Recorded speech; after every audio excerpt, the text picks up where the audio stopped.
everybody. Sorry for the longer than normal intro there.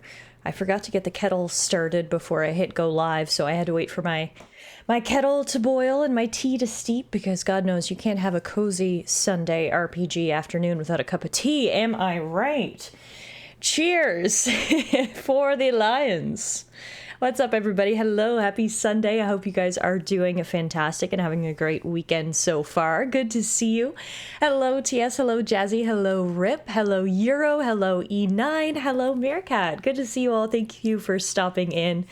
Hope your day is going well so far. I'm super excited to be here today and play some more Avowed.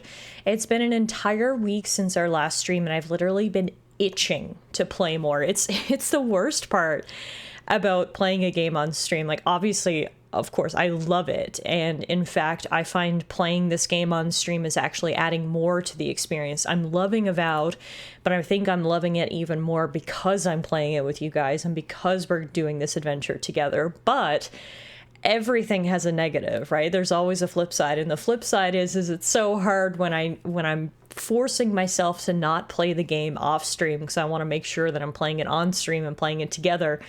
Obviously, there's only so many hours in the day, and I'm currently in a position where I'm only able to stream usually twice a week, so we had to wait an entire week for another Avowed stream, and it was a long wait, but I promise it's going to be worth it. I've got my entire afternoon clear. We're going to have a nice long stream today. We're going to play a ton of Avowed and catch up and be all cozy, and it's going to be fantastic. So thank you guys for being here.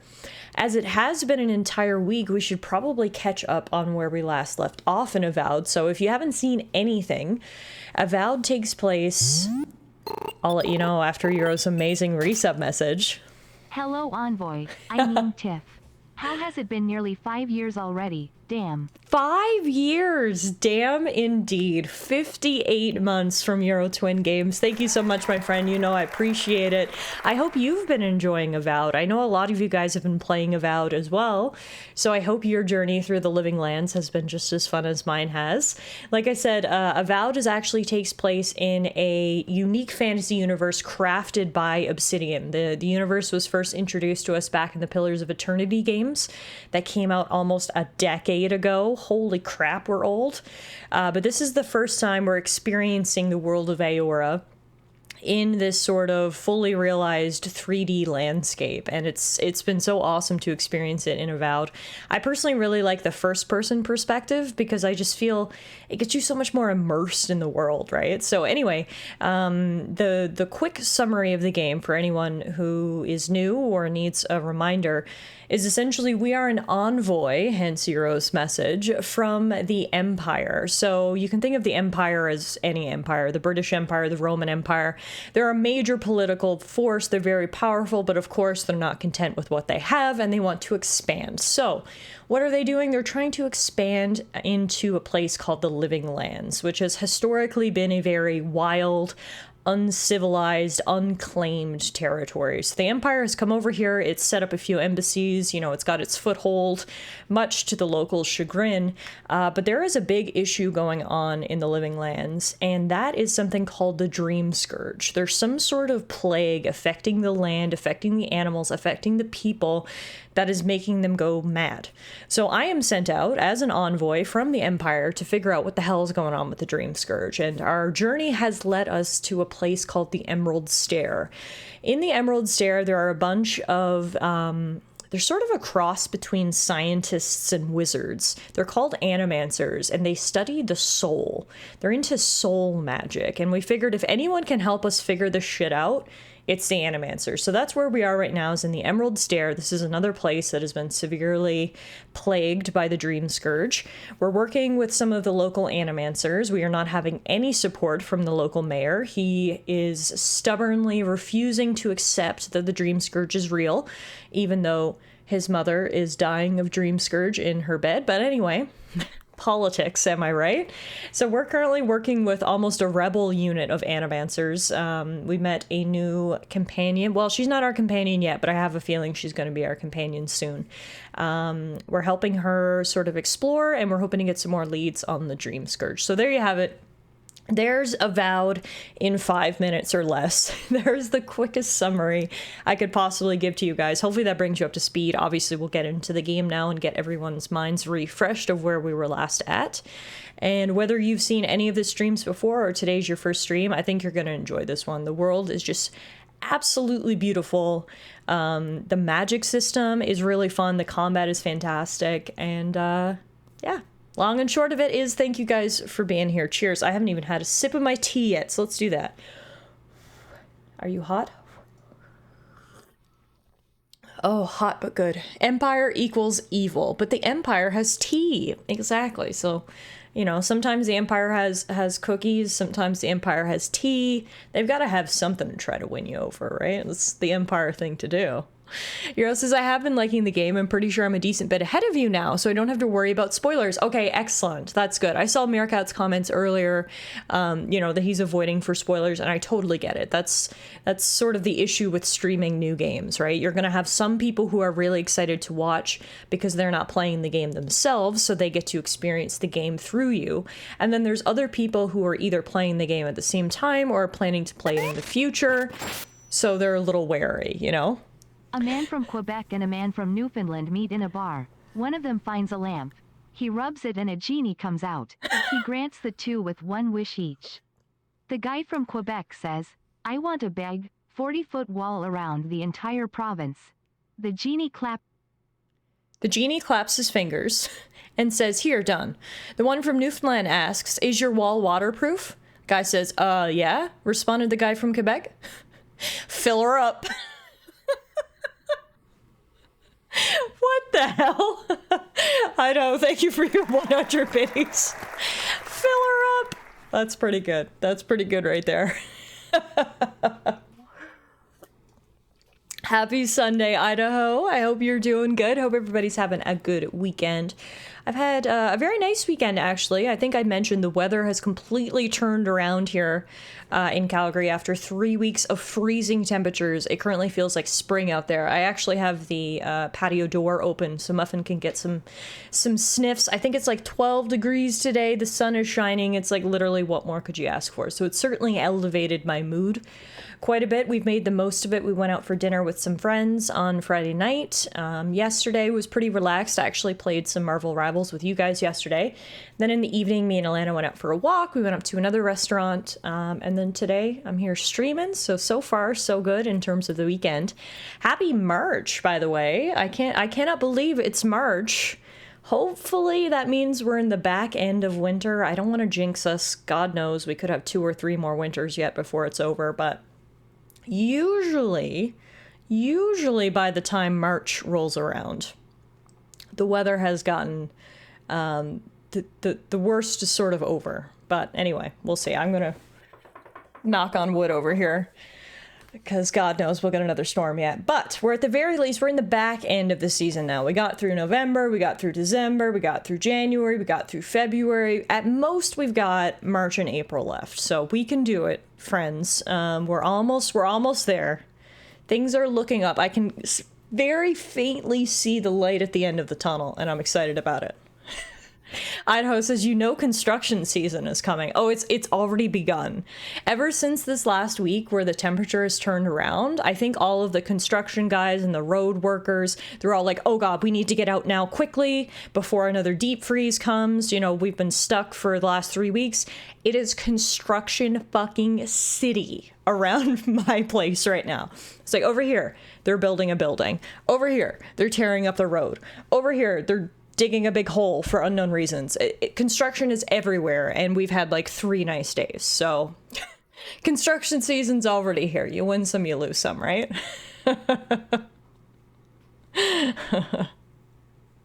That sounds like a more PC version of a joke from Boondock Saints that I've always thought was funny but can never tell in public because of the change in times. I'm pretty sure Beast loves Boondock Saints, if I remember correctly. So if you want to talk about inappropriate jokes, Beast is the one to go to for that. Jazzy says, my area tends to get hit with good snow in March, so hopefully we don't. Yeah, that's the thing too. It really depends on where you're at, because it was the same way when I lived in Newfoundland. March was normally the worst winter month. I don't know why. I guess maybe it's like the ocean effect. It kind of takes a little while for winter to rev up on the East Coast. However, living in the west side of the country, things are completely different. It's kind of, winter's kind of front-ended, or that's been my experience so far. I've only lived here for, well, it's been almost 4 years now. So I guess I've been long enough to have a good enough sample size. But it seems that winter's more front-loaded on this side of the country, and then it sort of tapers off, which is really nice. I like that a lot better than the other way around, so... fingers crossed for you, Jazzy, that you kind of get the same thing and that your winter just tapers off from here, and before you know it, it'll be summer. I hope so. We never had much of a winter this year to begin with, but I'm sure we'll get a second and maybe a third winter before it's time for summer.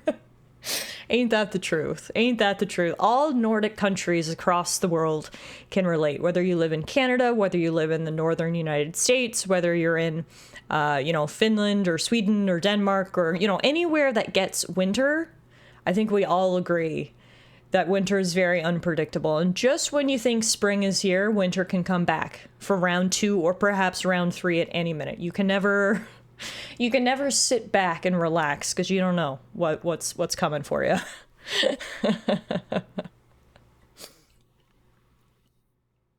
Skip the best northern country. Sorry, I forgot Russia, didn't I? Rory, I like it here. We like having you here, my friend. How are you? Happy Sunday. Thank you so much for that resub. 74 months. Holy crap. Man, we've had some big resubs here to start off today. Euro came in with the 58 months. Now Rory's here with the 74 months. Guys, thank you so much for that support. I appreciate you. I hope you're having a good weekend, Rory. It's good to see you. Ooh, spicy jokes from Tiffy. Was that too topical with world events right now? God.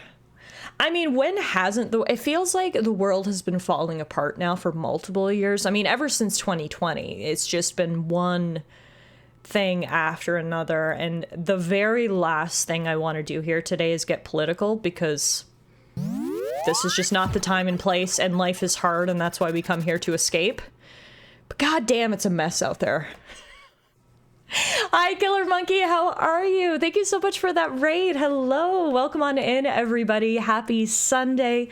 Hope you guys are having a great weekend so far. We are just chatting a little bit, and we're going to be hopping right into Avowed really soon.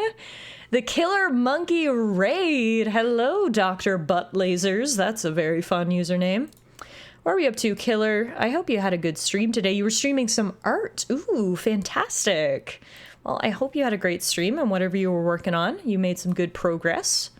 I will be the first to admit I do enjoy lurking in Killer Monkey's channel. He is a great artist. It's very relaxing vibes in there, so you should go check him out for sure.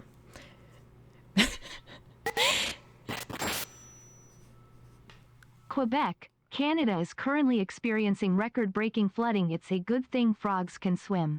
Oh my gosh. I know, with a little bit of a scandalous joke there. Thank you for the 100 biddies. E9 redeemed make me dab to make me look as old as Euro. Well, you ask and I shall deliver. Whew. I don't even know, like, how do you even dab? My arms just, like, they don't... I wasn't born in that generation. I definitely looked older than Euro doing that, and that's saying something. Just kidding. Just kidding. All right. Well, without further ado, how about we load up Avowed, and then we can hop right into it. Killers, as long as you feel the dab in your heart, that's all that matters. I don't even know if I felt that, to be honest.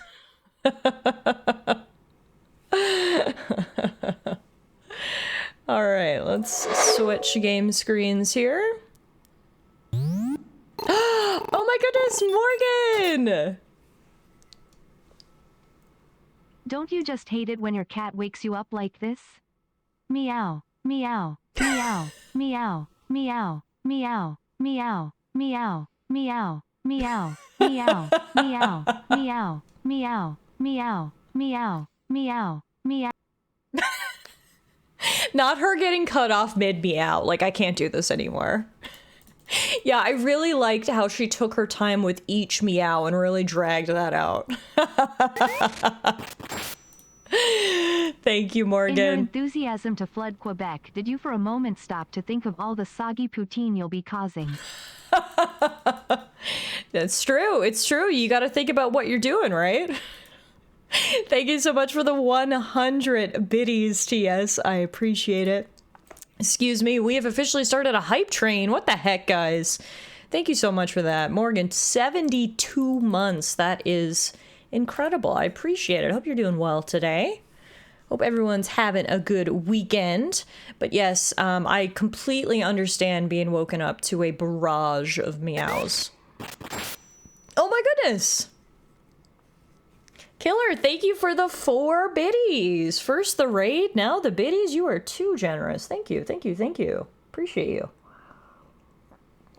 I'm not sure why it's taking 10 years to generate the shaders. I think it's because since the last time I played, there was an update, and it seemed to be a pretty substantial update. Apparently, it added 1 million new shaders that have to be generated, so I'm kind of glad that I decided to switch over and just get started with Avowed, because clearly we needed the time to load the shaders here. So anywho, while we're waiting for that to load, Morgan says, I have corn chowder. All right, Miss New York. Isn't that more like, no, I guess if it was clam chowder, it would be more Boston.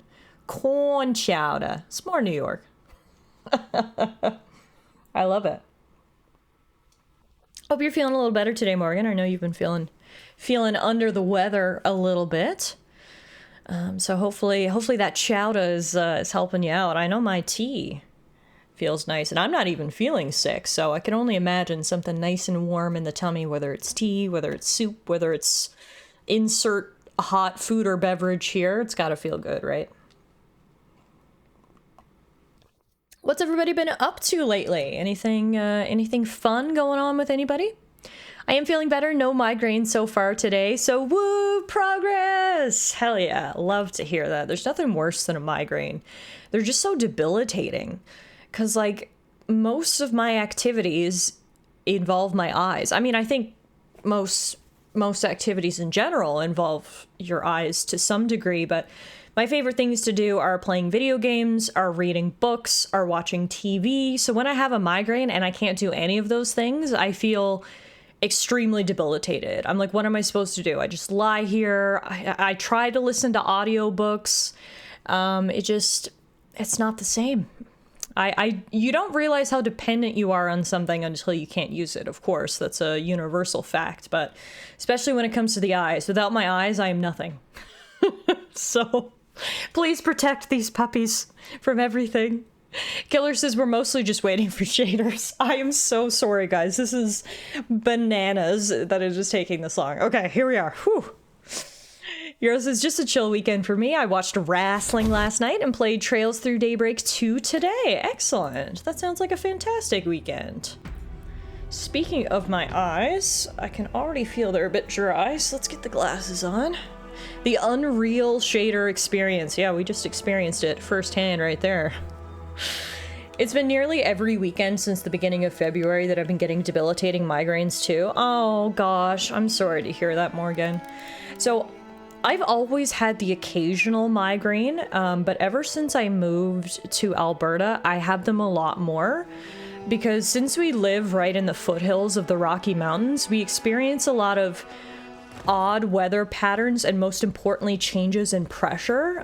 I'm sure if any of you guys live near mountains or just know anything about weather, you've heard of, like Chinook winds. And so the thing about Calgary is it can be -30 one day and then +10 the next, because a Chinook wind will come in over the mountains, which is fantastic, but it's so hard because the change in air pressure causes a lot of people to get migraines. So ever since I moved out here, I've noticed that I experience more frequent migraines due to those changes in pressure. So it's tough. I feel ya. It's pretty debilitating, honestly. Welcome to my my fine establishment. I mean, Also, guys, thank you so much for that hype train. I do appreciate it. Can we get a round of applause for your generosity to start the stream today?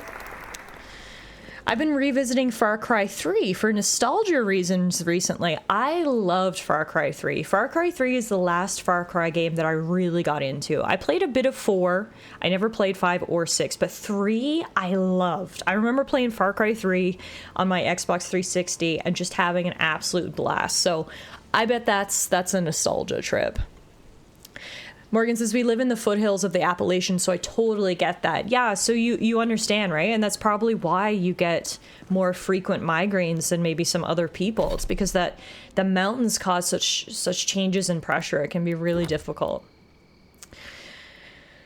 All right, so let's see where we were at. In terms of the main story, we're obviously investigating the Dream Scourge, and that pointed us towards the city of Fiormes Everno, which is an intellectual haven of animancers. Animancers are somewhere between a cross between a scientist and a wizard. They study the soul, and they use soul magic. So we figured maybe they might have a hint as to what the hell's going on here. However, animancy is a very controversial thing. It's actually completely banned in the Empire where we're from. Here in the Living Lands, there's not really any rules. This is the Wild Wild West, so animancy flourishes a little bit, but some people are still obviously very wary of it. But we've decided to come here because we desperately need a lead. So my character, personally, we use the arcane scholar background. So I've been sort of role-playing my character as very much an intellectual and not afraid of knowledge or afraid of animancy. And so we've been more open to speaking with the animancers. So we met with a girl named... Who did we meet? With Giata Castell. She's sort of like the leader of the Animancers. She's really pushing for the governor of this place to do something about the Dream Scourge. He's completely not listening. He actually banished her, and she said, you know what? Fuck that. So then she said to me, how about we go consult with some of the other leading Animancers around the area, and then hopefully if we kind of put all of our heads together, we'll figure something out. So the head of the local school of the Animancy said he will help us, but of course, we had to get something for him first. He's got an Animancy machine that needed to be powered. He needed something called an Odragon heart from the Delimgan Glade. We picked that up, so now we can go put that in the Animancy device, and hopefully then Monto will help us out. So this is the Animancy laboratory, or whatever you want to call it. And this is Monto, Animancy Workshop, that's its official name. And then we should be able to put the Odragon heart right here into this giant piece of equipment, and we'll see what that does. Looks like we have power. It's alive! For an Adiran, you're very resourceful. And a more than capable companion for poor Giada. I got your machine running. Now tell me about the Dream Scourge. With any luck, I can tell you a great deal. Now that I've got the heart, my thirsty invention will drink deeply of its essence. All that's left to do is calibrate it. First things first, let's have a look at your soul.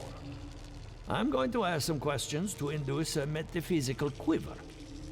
No, not to worry, just testing your reflexes.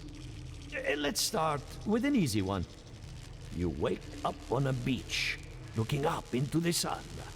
Your hands are covered in blood. Killer asks, can you get a horse in this game? So we're about 20 hours into the game, and so far I have not been able to acquire any sort of mount. That's not to say maybe I can't later in the game, because I would still sort of categorize this as kind of early in, but so far my only mode of transportation has been my own 2 legs, unfortunately. Okay, I wake up on a beach looking up into the sun, and my hands are covered in blood. I would probably start by washing my hands, and then probably getting the hell out of there. All right. Let's try some word association. Tell me the first thing that comes to mind. Pendulum. Clock. Chrysalis. Transformation. spark ignites a flame. An idea ignites a war. Hello? You still with me? Sorry, I just, little voice in my head. I think my soul's actually particularly sensitive to your examination. In that case, let's stop it before I do any lasting damage. Hey, let's go over your results. Your soul is like a piece of sea glass. All the edges are smoothed down. Quite beautiful, really. Oh, thank you. Your godlike nature. No is one's ever told me I have a marvel beautiful to soul behold. before. That's very kind of you, Monto. I appreciate it. The Watcher in Paradise actually told me there's a thorn in my soul, but by the sounds of how you described it, you didn't see that?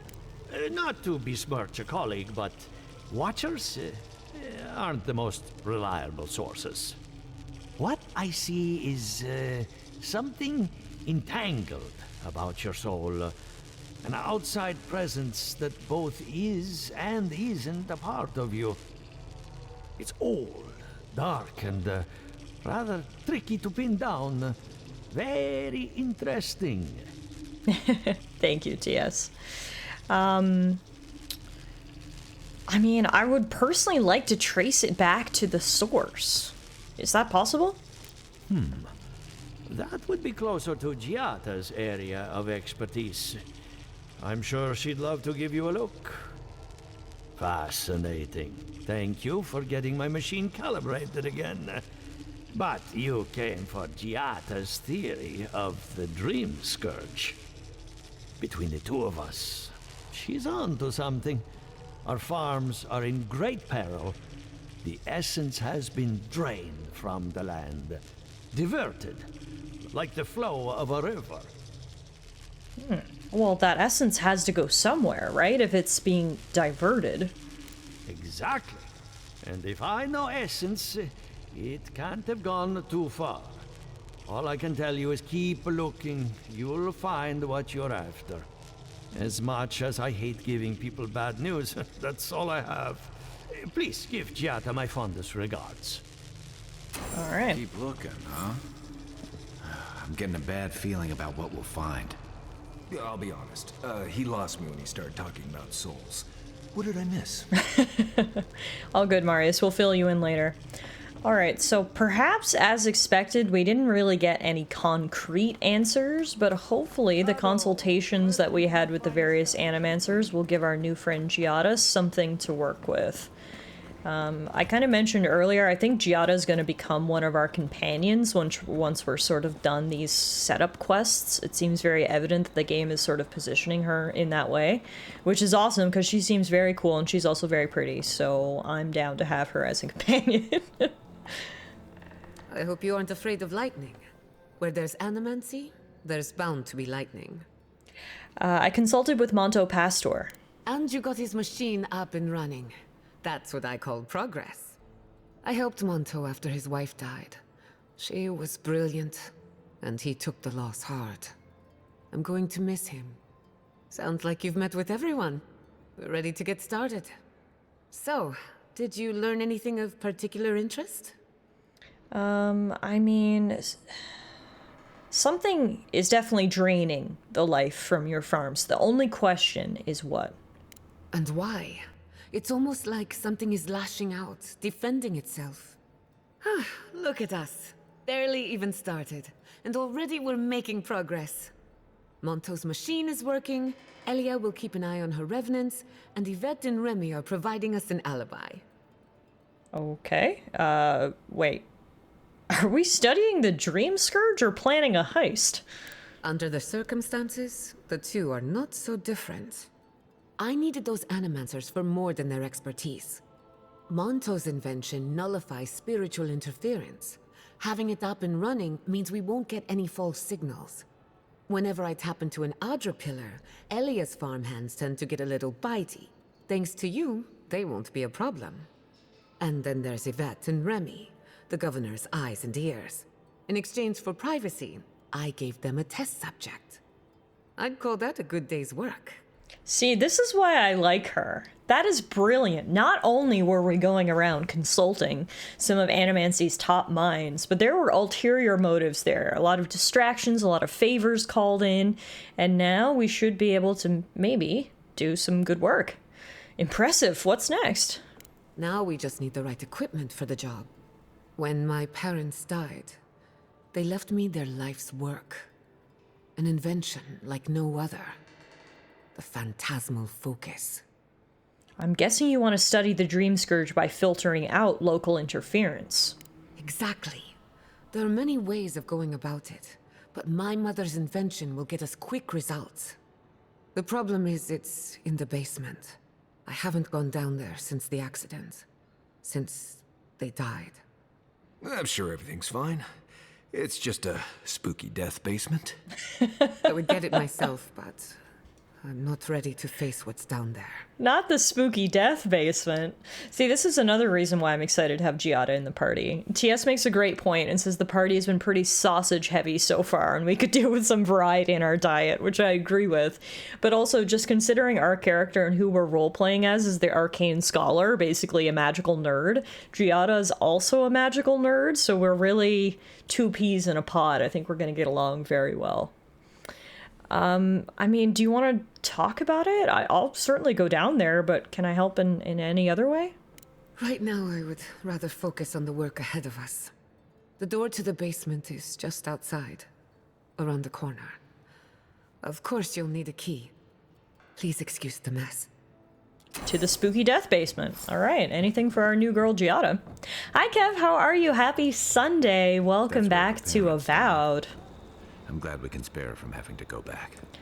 As you can see, we're currently walking into a spooky death basement where her parents died. You'd have to assume they died down here from some sort of experiment gone wrong. But let's see what we've got. I don't know if their bodies are still going to be down here. Oh, I bet it smells so bad in here. This is the Castell family lab. Haven from the blight. Who grows here? Spooky. Yeah, no, something's definitely not right. I don't know what Giada's parents were investigating, but maybe we'll get some clues down here. Ooh, here's Artur Castell's will. To Giada, I leave my mother's amulet, the only piece of the Valian Republics I took from home. My one condition is that she wear it as a reminder that we all come from somewhere. All right, last jokes from me, and I am sure these will get you laughing. Alberta, where you measure distance in hours, not kilometers. In Alberta, a weather forecast is just a suggestion. What do Albertans call a warm day? Anything above freezing. Thank you for the 100 biddies, Idaho. It is 100% correct. It has been somewhere between 6 to 10 degrees over the last couple of days. Me and Alana actually went out for a walk yesterday evening, so obviously it was dark out. It was still, I believe, 8 degrees at the time. We passed 2 different people outside in shorts, and I actually laughed so hard. I was like, this is classic Canadian winter. As soon as you get above 0, everyone's like, oh, summer's here. So I'm glad you reminded me of that, because I literally said out loud to Alana last night, I was like, I need to make sure I tell everyone that, because they'll get a real chuckle that we were being very Canadian this weekend. It was 8 degrees and people got the shorts on, so it's very, very true. It looks like Giada actually got her mother's amulet. I mean, she's wearing an amulet, so I just have to assume it's her mother's amulet, so that's good. I guess someone got that to her. I leave her also the house, the laboratory, and our inventions. Yes, all of them, with no conditions or expectations to weigh her down. Forgive us. Dang, poor Giada. Seems like she had good parents, though. Here's a text about... So there are a bunch of different gods in the Pillars of Eternity and Avowed universe. Similar to D&D, the gods are real. They used to walk the earth. They no longer do. But every now and then they'll actually like interfere with people's lives. So it's very much... known fact that there are gods, and I believe there's like 8 if not 10 different gods, and they obviously have different followings, but I find it to be a very interesting facet of this universe. The issue is because there's 8 or 10 different gods. I can't normally keep track of who's who, so this is good. We've got a short little passage here about one of the gods named Berith. Let's see who they are. How fitting that we know the god of cycles, doorways, mortality, and inevitability as Berith. Why, the Valians know this very same god as Serono. For if nothing else, Berith teaches us that duality exists in all things. There is life and death and life. Embrace this duality and you honor Berith. In the ruins Air Glanfath, Berith is depicted in the form of 2 semi-skeletal figures, one male, one female, Bunin I Anku and Anku I Bunin, literally life and death and life in the Glanfathan tongue. Male and female, inside and outside, life and death, we often think of Berith by imagining 2 sides of coin, or the 2 endpoints of a journey. It is said that Berith has the most petitioners of every god, and this is likely true. Who amongst us has not prayed for the cycle to hiccup? Who has not, in a moment of sadness, yelled at Berith to make an exception for our fallen loved ones? Berith may not rescue our loved ones, but it answers our prayers in its own divine way. Berith is the god that makes life end in death, and it is also the god that makes death end in life. Berith, Serono, Bunin, Anku, Anku, Bunin, whichever of the many names you prefer to use, deserves our prayers, for it has given us the promise of life's eternal renewal. Interesting. Very Greek mythology-esque of the gods to be like that. Yeah, it's pretty cool. And as you guys know, I'm an RPG player who really likes to immerse myself in the lore and read all these little texts, so I like learning more about the gods. Berith seems like a good god. Some of the gods are like, they seem genuinely very evil, but Berith doesn't seem that way.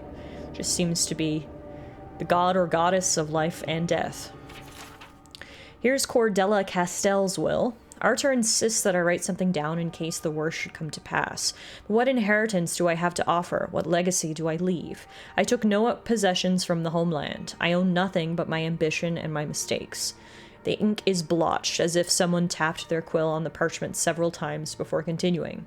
To Giata I leave my unshakable resolve, the determination to see her plans through to the bitter end, and the presence of mind to remember what is important. Let her have all of my best qualities. Should the experiment fail, I won't need them anymore. Not where I'm going. Damn, so whatever experiment ultimately killed them, they knew that it was going to be a very high-risk maneuver by the fact that they both wrote their wills prior to executing it. Alright, this is just like a little story, so we'll just save that for later. Here's Arthur Castell's journal. Cordella is right, of course. We could refine the phantasmal focus for the rest of our lives, or we could put it to good use. So why do I have such doubts? Our plan has always been to tinker with the natural order, but nature is not orderly in the living lands. If we poke too hard at nature, who's to say something else won't poke back at us? Spooky. Okay. Concerned letter. My friends, you spend too much time in the privacy of your lab. I know that words were exchanged and more than one ego was bruised after that incident at the workshop, but the damage is superficial. Our community is ready to welcome you back with open arms. For the moment, I am seeing to Giada's education, but I urge you to give her the attention she deserves. She is a promising young woman in a difficult and influential time of her life, and she needs the counsel of her family now more than ever. You get so much more backstory by taking the time to read these things, because, like, Quilici is Giata's mentor, and it seems to be sort of her parental figure, and it looks like this is why. Not only did her parents die, but it seems they were sort of like recluses. They retreated to their lab, they didn't really talk to their daughter or anyone else in the community. Whatever experiment they were doing down here was big. Oh, I thought that was a dead body. Whew. Mentions of the god of life and death, prepared wills. Yeah, they were experimenting on death itself. I think that's a good conclusion to come to, TS. And I mean, animancy, the study of souls, it all sort of fits, right? Alright, let's see what else we got here. Dusty letter from Maxim Vidaro. That's the governor. Artur, do you have everything you need? Wait a minute, hang on. This is interesting. Artur, do you have everything you need? After Cordella's outburst at the workshop, they say she retreated into her private lab, which is perfectly fine, but I worry about you and little Giada. Let me know if you need anything, even if it's just a talk. I understand your research has made some ambitious strides. Good for you both. When you're ready to surface again, we have a game of Hazatoha to finish. I'll keep the pieces warm. Maxim is the old governor, right? For a second, I was like, wait a minute. The governor? The governor's a dick, but no, this was the governor's dad, who was less of a dick. He has unfortunately been dead for 10 years, but it looks like he was actually good friends with Giada's family, so that's interesting. We've got worried scribblings here. The device should not work, and yet it does. Therein lies the problem. Theory and reality are in conflict, and to succeed without comprehension is worse than failure. I've learned nothing and can assume nothing about the limitations of this invention, which frightens me almost as much as Cordella's insistence that we keep going.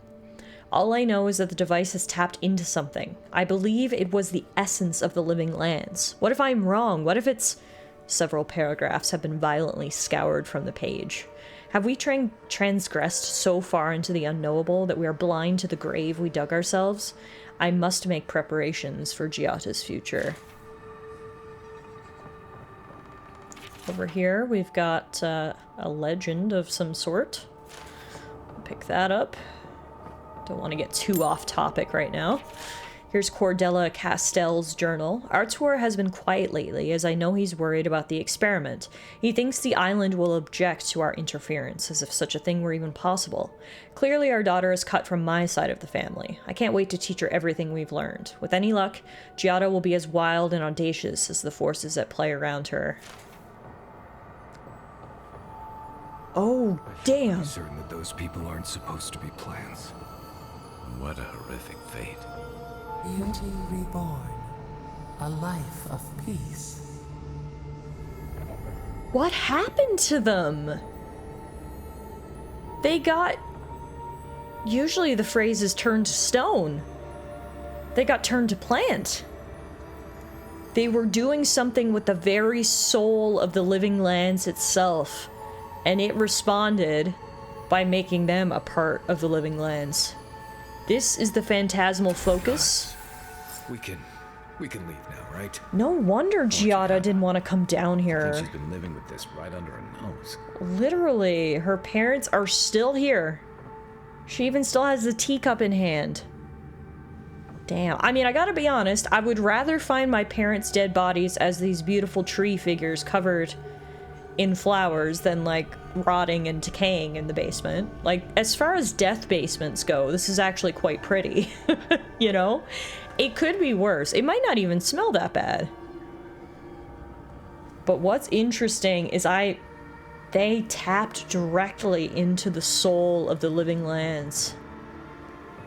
They were on to something, and I think that something has something to do with the Dream Scourge. Alright. I don't. Anyone know what happened back there?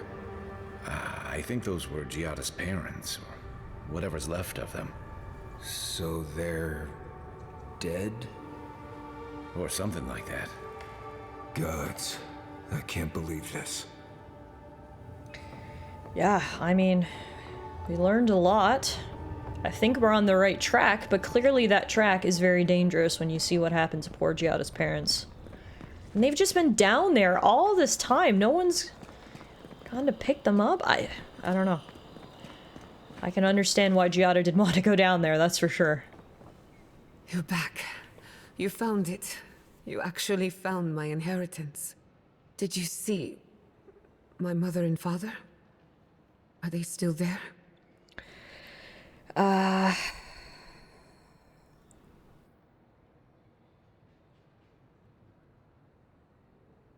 I gotta be honest, I don't really like any of these potential answers. Like, I don't want to blame her, number one. We obviously knew something bad was going to be down there, so that one's out. Number two, I want to just say the first part, I saw them. I don't want to say the second part, that just seems insensitive. The third part, the third answer is just rude. I mean, I guess maybe the best answer is number four. It seems the least offensive and most sensitive to her feelings. I would personally just want to say, yep, they're there. That's not really an option, so I think our best answer is number 4. Whatever I saw down there is your business. We don't need to discuss it. For the time being, that would be best. With the phantasmal focus, I can finally tap directly into the essence of the living lands.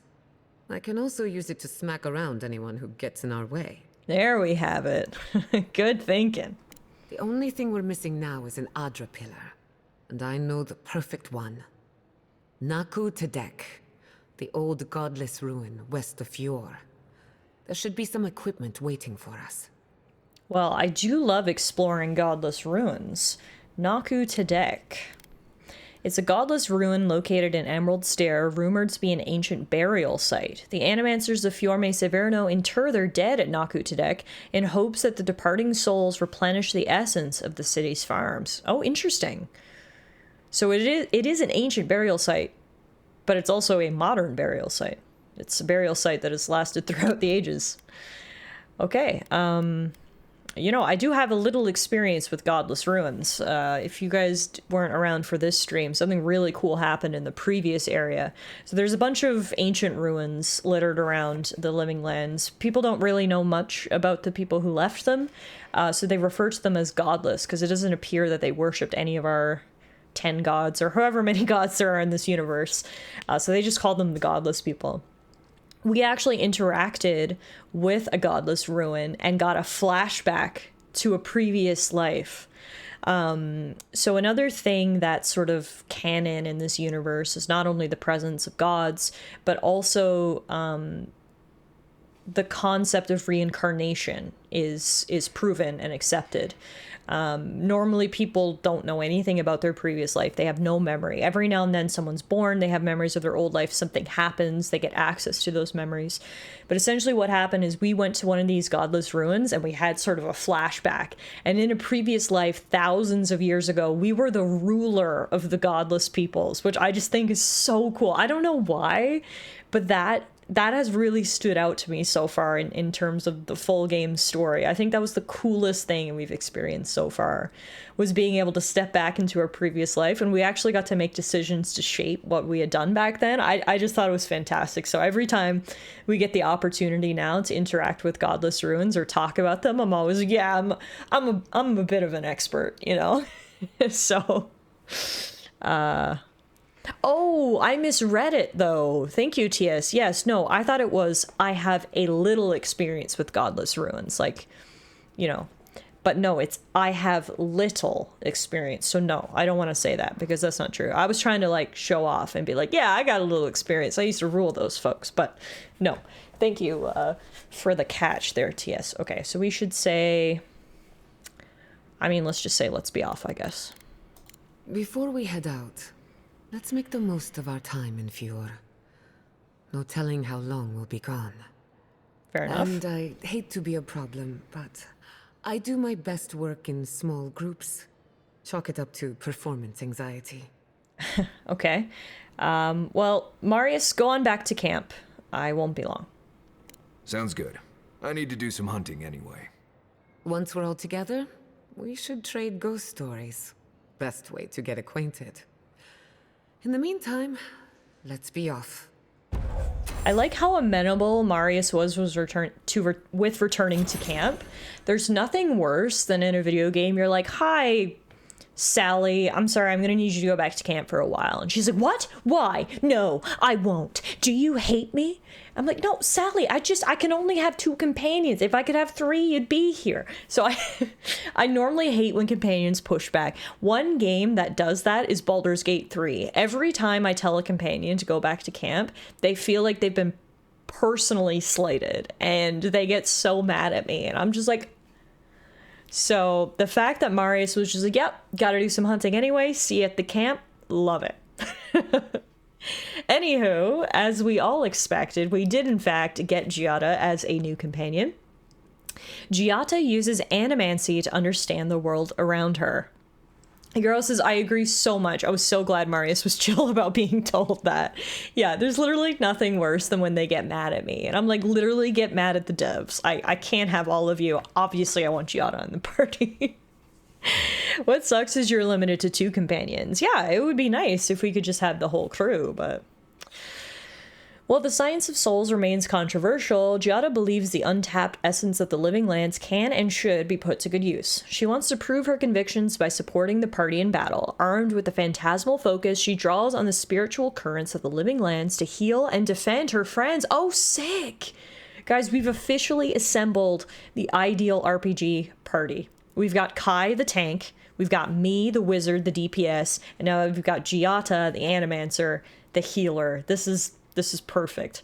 So her abilities are Purification. Giata calls forth an invigorating wave of energy that heals allies by 25% of their maximum health. And then she also has an out-of-combat ability called Spectral Jolt, where we can order Giata to empower and activate essence generators. Very nice. Very nice. Is 3 that much of a stretch? Yeah, it's not like there are 12 companion options or something. 3 should be manageable. I completely agree. And honestly, considering the modding community for these types of games, I'm sure if there's not already a mod out there to have 3 companions at once, there will be at some point. So perhaps that's something the modding community can help us with. Alright, so before we go to Naku Tedek, we are going to take Giada's advice and finish up all the quests that we have around here. So we've actually got a bunch to do. We can do this one. No, that's actually outside the city. I remember that. I figured Ranger Captain would be inside the city, but he's not. Okay, that one's also at Naku Tedek, so that's perfect. 2 birds with 1 stone there. Oh, we can do this one. Memory of the Deep. On our last stream, we met a mysterious stranger called the Gift Bearer near Lake Lacuna. He believes a piece of Ione Brother lies at the bottom of the lake and asked you to retrieve it. So the part of that was actually a piece of meteorite. We dove down to the bottom of the lake, we retrieved it, and now we can go speak to him at the docks by the coastal farms to learn more about that. The lore behind it is apparently the land of Aora had 3 moons. Seems like 2 moons too many, but anyway, one of them came crashing down. So it wasn't even a meteorite, actually. It was a full-ass moon at some point fell from the sky and crashed into Aora. I'm surprised we're all still alive. And pieces of it have kind of been scattered all across the land. Some people believe that the moon was actually one of their gods, so they want the pieces because they think they have godlike properties. I mean, a piece of moon probably has some sort of cool magical property, whether it's related to a god or not, but yeah, that's what this guy wanted, so. We managed to get the meteorite, and now we'll go deliver it to the gift bearer, and before we do... Take your best shot. Someone wants to fight! Oh, it's a bear! Of course it's a bear. We haven't seen a bear in forever. It was about time that we had a bear.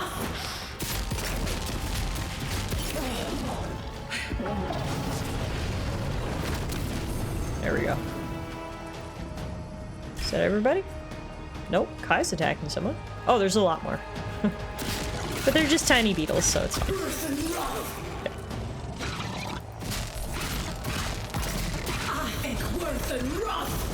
That was probably overkill, but it's fine.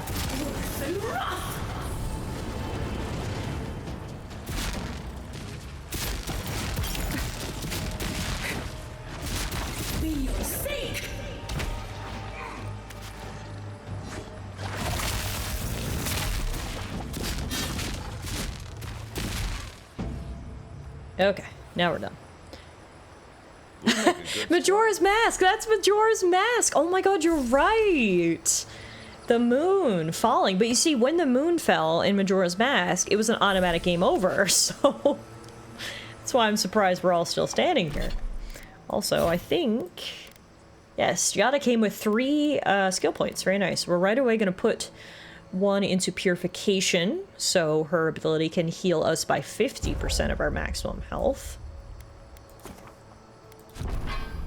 What are her other options? She has Barrier, she has Acceleration.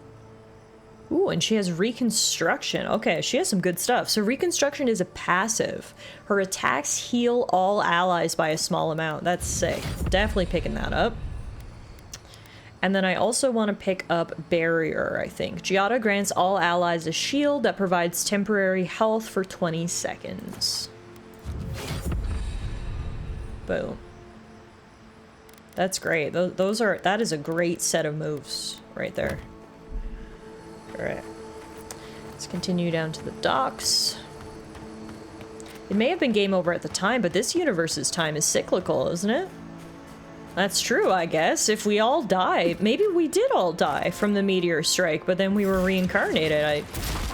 I never even thought about that, TS. I suppose that is possible. We're dealing with different rules around here. It doesn't wipe everything out like the poor dinosaurs, you know? We've got a second chance at life. Alright, I think we took a bit of a roundabout way to get down to the docks. We cut through some fields, killed a few sporlings, but it's alright. It is the middle of the night. Hopefully the gift bearer is here. But yeah, he is. I see him right there. Hey man, hope you haven't been waiting too long. You emerged from one shore and found me at another. Do you have the stone? You mean this stone? Good. The farther it travels, the safer it will be.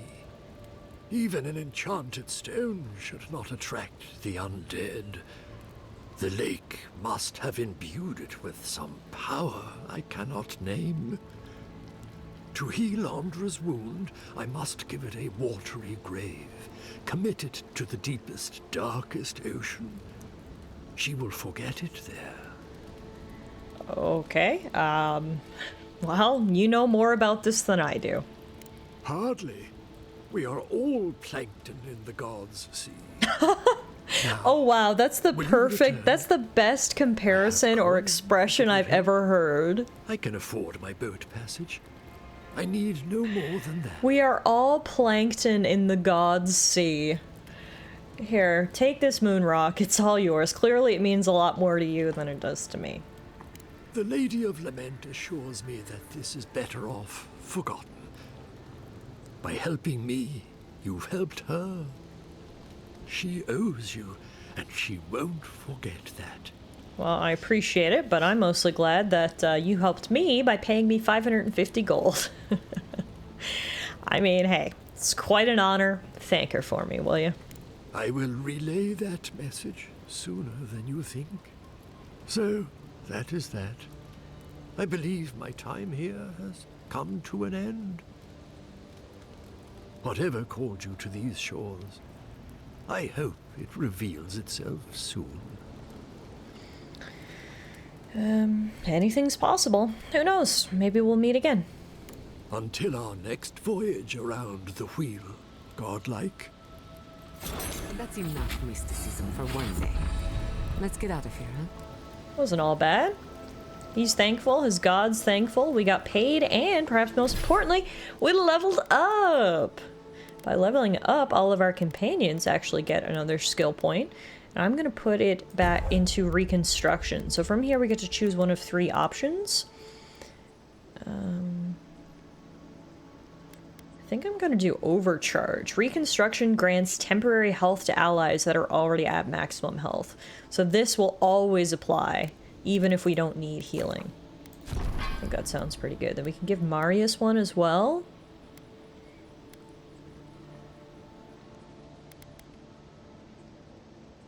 Let's upgrade his Binding Roots ability. And let's give it AoE. And then we've got Kai.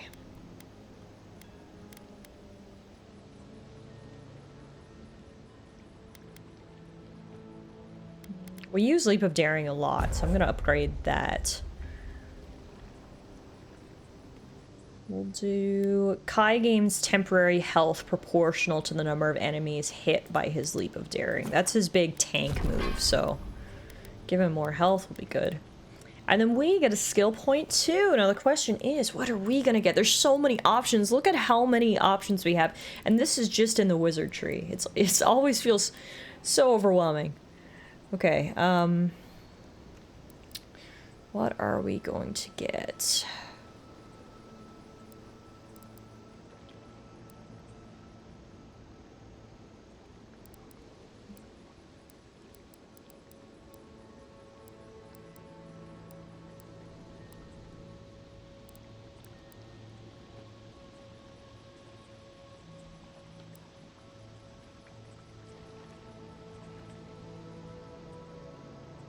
Oh my god, there's so many options. I literally want everything. I was like, I want this, I want this, I want this, I want this, I want this. But maybe we should look at it as, what do we already have? Already got minor missiles, which is very similar to missile salvo.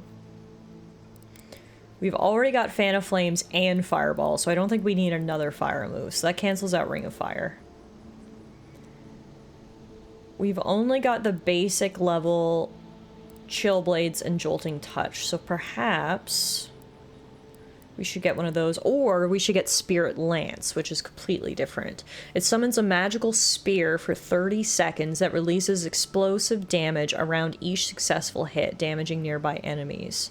Oh, so that's kind of like a turret, I think. It sounds like you just kind of summon a spear and it just kind of does its thing.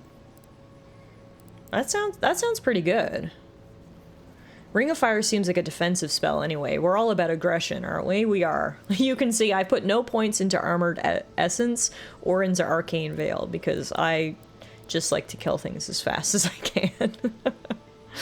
All right, I think let's go Spirit Lance. So let's make sure we get that set up on our hotbar. The issue is I'm running out of space on my hotbar. Damn, we are. Okay, well, we probably don't need 2 fire spells on our hotbar, so let's put Spirit Lance in place of Fan of Flames. And then we've got each element represented, plus our missiles and Spirit Lance, plus Kai's ability that I use a lot. Yeah, that would be my only complaint about this hotbar system, is I wish it was bigger. 1 to 6 is not enough for how many abilities I have. Oh, and then we also get an attribute point. Where are we going to put this? Probably into intellect to increase our maximum essence. The more mana we have, the more spells we can cast. Yeah. Okay. Perfect. Alright, so now that we're done... Yay, nerdery! Sorry, intellect. Now that we're done with that, let's see what else we have.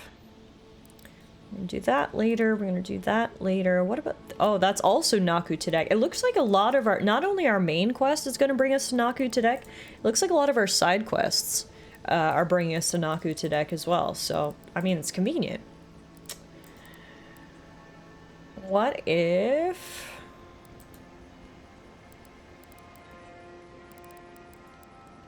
try to find this treasure map. See, the issue is I don't know that we've seen anywhere like here. This is sort of the point of interest, the landmark. MK! Hi!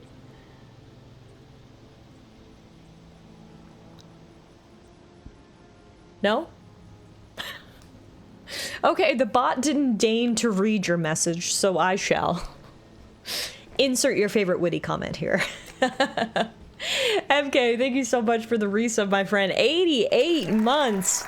Now that deserves a round of applause and some confetti. I appreciate you. Happy Sunday. Hope you're doing good. Welcome to Avowed. We're doing some side quests here before we continue with the main story. And as I said, I think we're going to try to find the location this treasure map is pointing to. So obviously this is the landmark that we're looking for. This building. I don't know if we've seen anything like that, but what I'm thinking is maybe if we can find an area that's high up,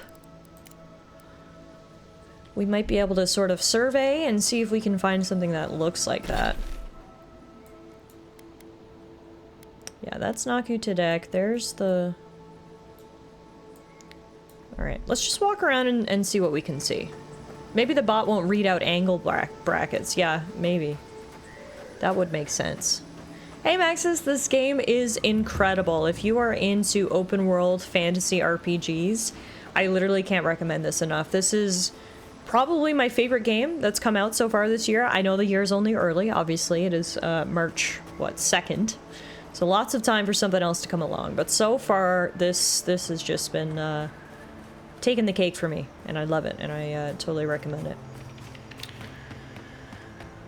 Alright, the issue is, obviously, that it's dark, so I can't really see anything. I missed Euro said earlier, I only ever swing my axe, block with my shield, or dodge, or throw grenades. See, so can I have some of Euro's action bar slots, please? It sounds like he's not using them, but I would love them. So, if we can make that happen. You sound like a more agile Gimli. I agree. Okay, it doesn't appear that the building in the treasure map is anywhere around here. For a second I thought it might be up there, but I don't think so. It's in more of like a valley type area. This might have to be one where we just kind of continue exploring around the world and doing our other quests and just keep sort of a close eye for any building that looks like that, because right now I've got no lead. We just sort of wandering around, so I think maybe it'll make most sense to go over this way, because we haven't actually been to this ranger headquarters area, so for all we know, this could be the area we're looking for. And we do have another quest over here, so why don't we do that? Ranger Verano of Fior May Severno was captured by bandits and held for ransom. He believes there's something strange going on among his fellow rangers, so we need to go report to Ranger Captain Asierno. After we found Ranger Verano, who was held captive by bandits, we discovered that his partner Casagrada abandoned him, which is very sus. Captain Asierno will want an update, so we need to report to the ranger headquarters east of Fior. We'll stumble across it at some point. Yeah, that's the hope. So let's head to the ranger headquarters for now. Euro says, I love how your gear levels up through upgrading it. I've used the same axe since like 4 hours in. Yeah, it's nice because it doesn't make your gear constantly feel redundant, right? Like if you can find a really good piece of equipment, like for example, we're rocking this really awesome new wand, Minoletta's Conduit. We might be able to use this for the rest of the game. You just keep upgrading it and it keeps up with you in terms of level. So that is very nice. I agree.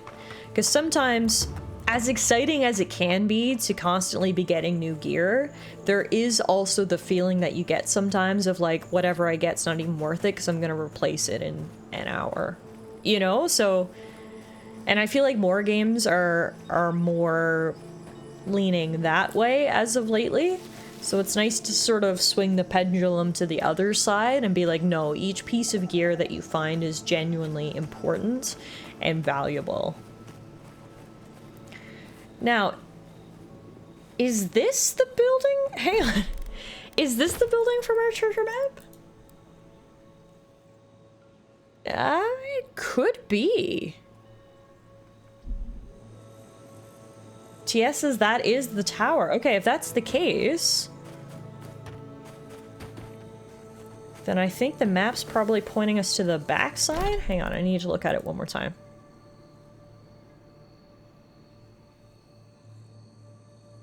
Yeah.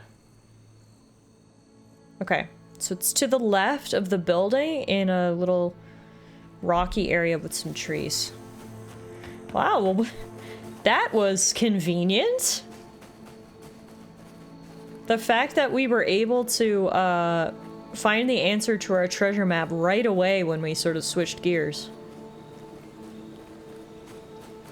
The watchtower is a good spot for getting a little private time with your sweetheart. Not that I would know. Bow chicka wow wow. Alright. I'll keep that in mind. Not sure if she's trying to tell me something or what. Here it is. Okay, that's the angle that we see in the picture. Is this angle, right? Pretty sure. Yeah. So it's over this way. Should be like right here-ish, I think. Aha! Yay! Go team! Hield's handy hide. Some unique armor. We found the treasure. Look at us. Fantastic. Let's take a look at that. Oops. I didn't mean to get naked. I just wanted to compare. Alright, this one's actually pretty good. But it does not have the innate talent of the maximum essence that the Animancer Swallowtail has, which for me as a mage I think is better. This would be better if you were like a rogue. This would be really good if you were a rogue, I think. So not for us, but good equipment all the same. Okay, so this is the Ranger Outpost. So now we'll go around to the front side so we can get up there.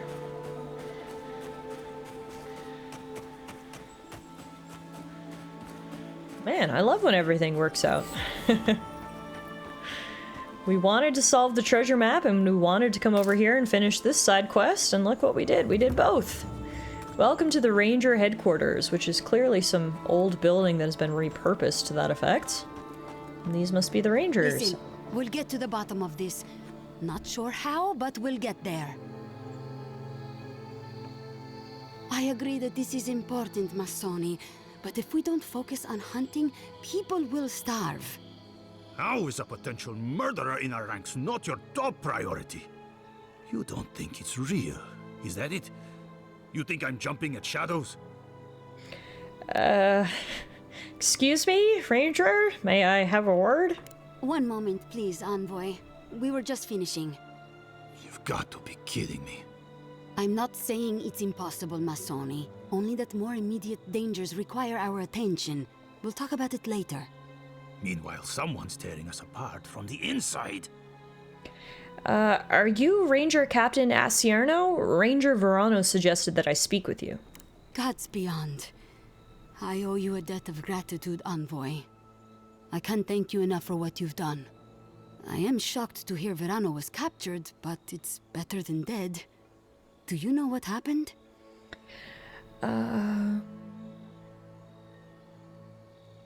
Verano's partner fled a bandit attack, leaving him to face the bandits alone. So Casagrada isn't evil, he's just a coward. Fantastic. There was talk of a secret meeting. I guess Verano couldn't pass up the opportunity. A contact among my rangers? I was right. There is a murderer. Luring my rangers into an attack by bandits who are planning to meet a contact? Masoni, this isn't just an attempted murder. It's a conspiracy. One of my rangers is a traitor to our purpose, and my guess is that this meeting is most likely with the murderer we've been looking for. Okay, well why would someone want to get Verano killed though? Casagrada had a cousin, Felice. They were both farm kids, like most of us in the Rangers. Ranger work pays better than being a farmhand, and we eat better too. Felice was a good kid, but they weren't much of a fighter. Verano and them went after a bear with the plague. It was troubling the pilgrims at Nakutedek. Everything comes back to Nakutedek, doesn't it? We definitely need to go there soon. There wasn't anything Verano could have done for them. Out here, things go bad fast. So you're saying that Casagrada has a plausible motive then? I mean, I don't think Verano could have done anything for Felice. I think it's unreasonable to hold a grudge against him, but sometimes grudges are not reasonable. Come on, Captain. The kid's dumb as a stump. Everything involves bears too, and now there's a conspiracy. Be that as it may, being a fool doesn't preclude someone being a murderer or a traitor. I need to know what's really going on here. So what happens now? We're missing some pieces here, namely what happened to Monato. Until you find his body, we're groping about in the dark. Speak to Dorso if you haven't yet. I'll be here organizing patrols until you return. She's stationed near the gates of Fior. Alright, I'll speak to Ranger Dorso. Sign me up for a conspiracy that involves bears. Sounds like we've got a fun case on our hands, folks. First we had our Indiana Jones adventure with our treasure hunting, and now we're having our Sherlock Holmes adventure, trying to unravel this murder case. Alright, none of you guys want to talk to me, that's fine. Does anyone inside the building want to talk to me, or maybe over here? Keep the beacon dry. Fresh wood and tinder. We may need it. I'm not climbing up there. The tower's Oh, this is Ranger Verano. The traitor will slip up sometime. I'm sure of it. Glad to see he made it back. God, there's a beautiful view here. Holy moly. Yeah, this is a good place for a ranger tower. Now, they were just talking about lighting a fire at the top of the tower, and someone was complaining about not wanting to do it. I gotta be honest, the thought of climbing the tower is kind of exhilarating, so if they need someone to help out, well, I might just be the gal for the job. Let's see if we can climb up this tower. Hopefully, there'll be loot at the top. But first, loot behind that piece of wood. Nice! Okay. Ready for some climbing? Hello? Anyone home? No? Good. That means I can grab your loot, and no one will see. Ooh, grog. We know that that's very important for when you get poisoned. Found. One idiot's backpack. Hey, Postanago, you left your pack at the Bone and Boar last night. The next time you wander home after just one more drink, don't forget your gear. Anyway, I hid it under some scrap wood behind the tower. Oh, awkward. Well, the backpack's still there, but it is now empty after I had my way with it. Here's a sentry order. All tower sentries are to vacate their posts at the Western Watchtower to support with food rationing in Fiorme Severno. Interesting. Grab the food, and then I guess if we want to climb, we gotta go outside. I did see a ladder right there. The question is, how am I gonna get up there? Maybe barrels to overhang to ladder. There we go. We got it. Oh, there's another door here, but it's barred. Jump! Oof!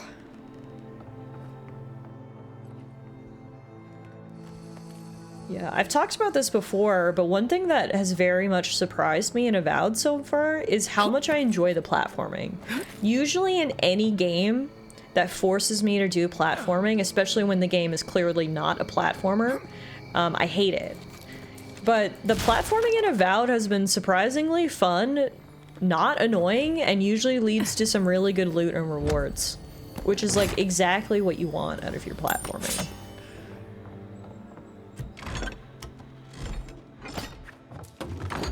And it usually leads to really good views as well, which is another reward in and of itself. Let's make sure we didn't miss anything. What do we have here? Sentry Journal, Week 1. I've managed to find a corner the others don't care for. I begged the outgoing sentry officer not to leave me alone with Jasu and his idiot friends, but he just laughed and told me to play nice with the other children.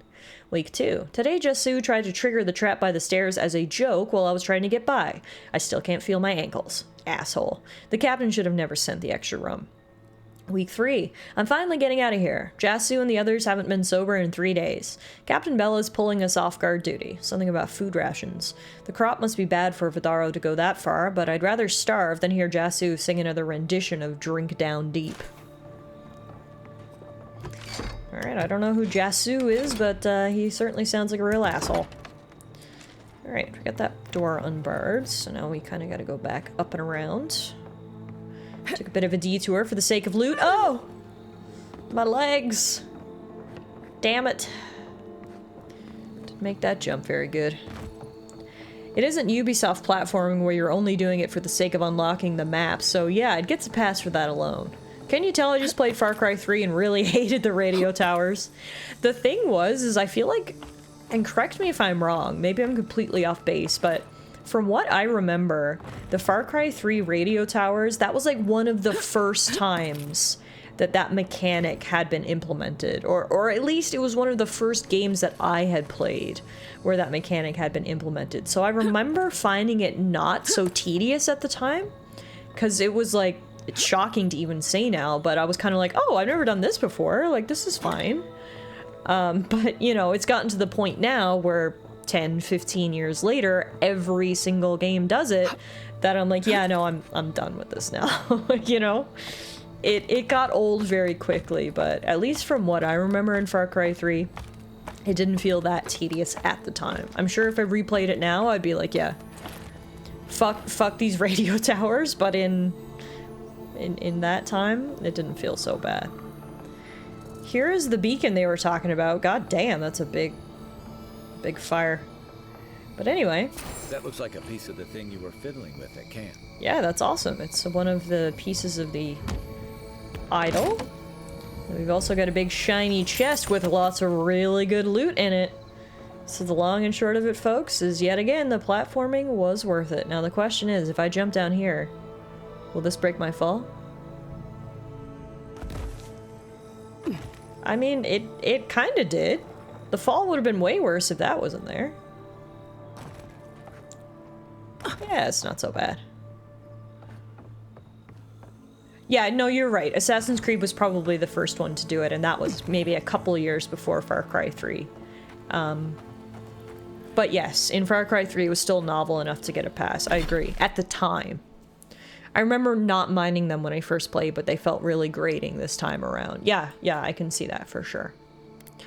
Alright, so let's continue with this ranger quest, I guess, and we'll go speak with Ranger Dorso, who's just at the front gates of Fior Mesa Verno, so we can cut down on some travel time by just fast traveling over there.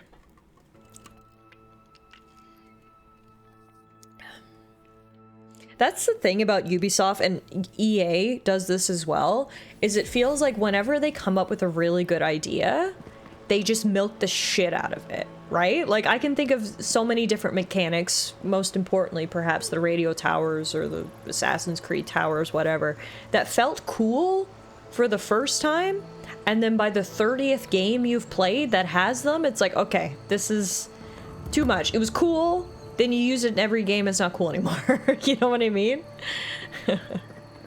Alright, this is Ranger Dorso. Oh, Envoy! You have to help me. If I have to listen to this twig of a recruit tell his stories for even one more minute, I'll probably die. Oh, that's dramatic. Well, are you Ranger Dorso by any chance? I am indeed. I'm flattered that you've heard of me. It's great to meet you. Ranger Iziana Dorso at your service. What can you tell me about Ranger Monato's disappearance? Asierno really stooped to asking for help. How very unlike her. Frankly, I think she's overreacting to a late report. Monato might be our best tracker, but he doesn't put a lot of stock in patrol rotation, rest days, or Asierno's toothless protocols. Okay, well, we found Verano, but we're still looking for Monato. I hope Verano's all right. The wilds can be cruel. He's alive. No thanks to Casagrada. Oh, that boy! Sure, he can fight, but does he think? Leave him to his farm and family, I told Asierno. But does she ever listen to me? The way this valley chews through rangers, we can't be selective. That's what she says anyway. You see it differently? Casagrada is a farmer's son. His father, too, is a farmer's son, and so was his grandfather. The same is true for nearly all of our rangers. They were raised with plows in hands, not swords. You fight with the soldiers you've got, as the saying goes. And we take these green farmhands, give them 5 minutes of weapons training, and tell them to stand against the tide. But that's neither here nor there. We were talking about Verano. He and Monato are the best of us, but no one's without their challenges. Verano's always trying to play both sides, be the peacemaker. It makes him soft. And Monato, you won't find him if he doesn't want to be found. He was a good friend once, I admired him. But he changed. I mean, it sounds to me that the Rangers have a training issue, not a recruitment issue. Not everyone you recruit is going to be a born soldier. You've got to fight with what you have, but the issue is not giving them any training. Just because a farmer's son is the son of a farmer who is the son of the farmer who's son of a farmer doesn't mean he doesn't have instinct for battle. But yeah, anyway, training issue. Well, what do you mean by changed? Monato was always a loner, but he'd been going off his patrol route for long periods of time. The last thing I heard was that Monato was going to scout out the ogre camp. Ogres? You have an ogre living in a cave near your settlements? It was claimed by an old animancer years ago. He and the ogre are, friends. Oh. I have no idea what they got up to in there. Experimenting on Zarebs, probably. I couldn't tell you what's there now. I don't know anyone who could. Sounds like a lead, though. Where can I find the cave? From here, cross the northern bridge and follow the path west. The path will become a cobblestone road and pass through the swamp. No way. Hang on. We're going to find an ogre who lives in a swamp? If there's not a Shrek reference, I'm going to be very disappointed. Let me just make that clear right now. Okay, that's all I need. Right. Watch your back out there, envoy. The Living Lands are a dangerous place. Hopefully when we find Monato, we can find some answers. And maybe a donkey, yes. Okay, we will investigate the ogre's cave, but before we go do that, let's go find this Casa Grata. See what we can get out of them. I don't know if they're a traitor, but at the very least, they left their fellow ranger for dead, so I certainly want to speak to them and see what they have to say for themselves. They say he's still there. Any chatty donkeys around we can take with us? I wish. Oh, here's Ranger Casagrata. Looking pretty calm, cool, collected for someone who left his friend to die. You're that envoy, aren't you? It's the face. Gives you away. What can the Fjord Ranger's rising star do for you, Your Eminence? A self-proclaimed rising star. If you're the rising star, why are you hanging around the docks? Oh, it is? Yeah, temporary. Asierno's just sorting some things out. But everyone seems dead set on doubting my word. I don't see what the issue is. It's all just a big misunderstanding. I found Ranger Verano. He'd been beaten and captured by the bandits you were sent to scout. Oh, you found him? I'm so worried. Oh, I bet, yeah, you look so torn up. Wait. You think I'm the killer, don't you? Listen to me. I didn't do anything wrong. Verano going missing isn't my fault. Why would you return without making sure your partner was all right? Verano is a veteran, and they say he's the best in the squad. But to be fair, they haven't seen my blade in combat yet. Oh my god. We were scouting out the abandoned homestead near Nakotedek when the bandits attacked us. I drew two of them away from the fight, and Verano and I got separated. When I doubled back around to check on him, I didn't see anyone. I assumed the fighting was over. Oh, the fighting was over, all right. You don't believe me? Fine.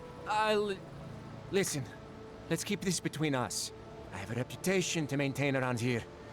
Not a great one, but a reputation nonetheless.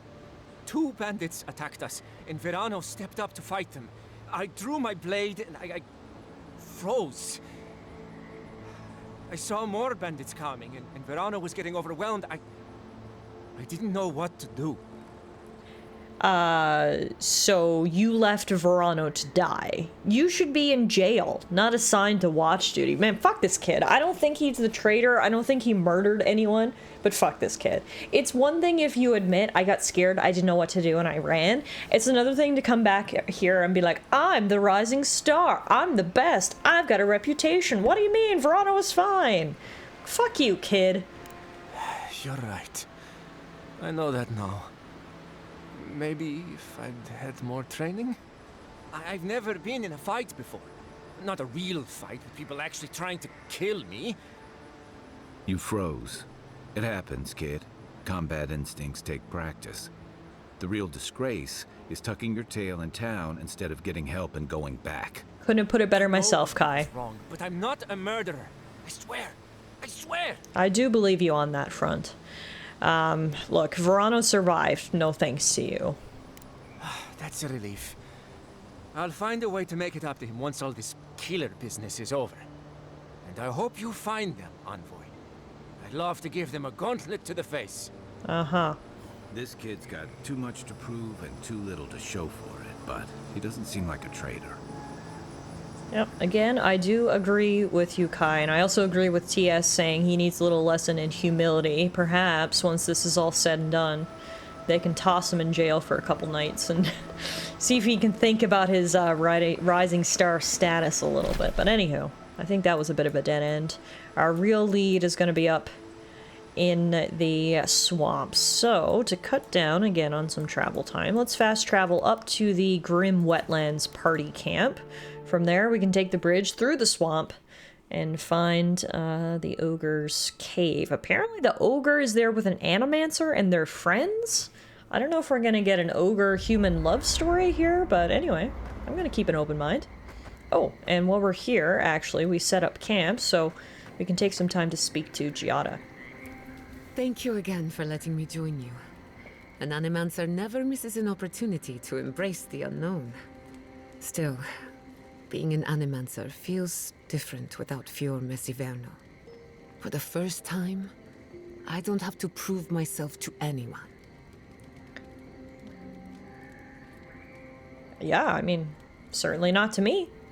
You can't know how much I appreciate that. At least now I have a place I can call my own. You're welcome to stay as long as you'll have us. Good, because I have a lot of research to do. And this could take a while. Not to change the topic, but this little adventure of ours, will it be dangerous? Flashback to everything we fought so far and everything that's tried to kill us. Yeah, probably. Though not through any fault of our own. A little bit of trouble in moderation can be good for the soul. My mother and father taught me how to defend myself, among other things. When you need me, I'll be ready. I hope so, anyway. Well, seeing as we're here and we've got a minute, I wanted to ask more about you. What are you so curious about? Can we talk about what happened to your parents? I suppose you deserve to know, after what I put you through. My mother wanted to expand Fior's agriculture. Feeding Emerald Stair wasn't ambitious enough. She wanted to feed the world. She thought she could break the wilderness, using animancy as the whip. Turn the living lands into a garden. I mean, sounds ambitious, but incredibly dangerous. That's putting it lightly. After my father put the finishing touches on the phantasmal focus, she was impatient to get started. After all, whoever controls the spirit of the living lands has nature in the palm of their hand.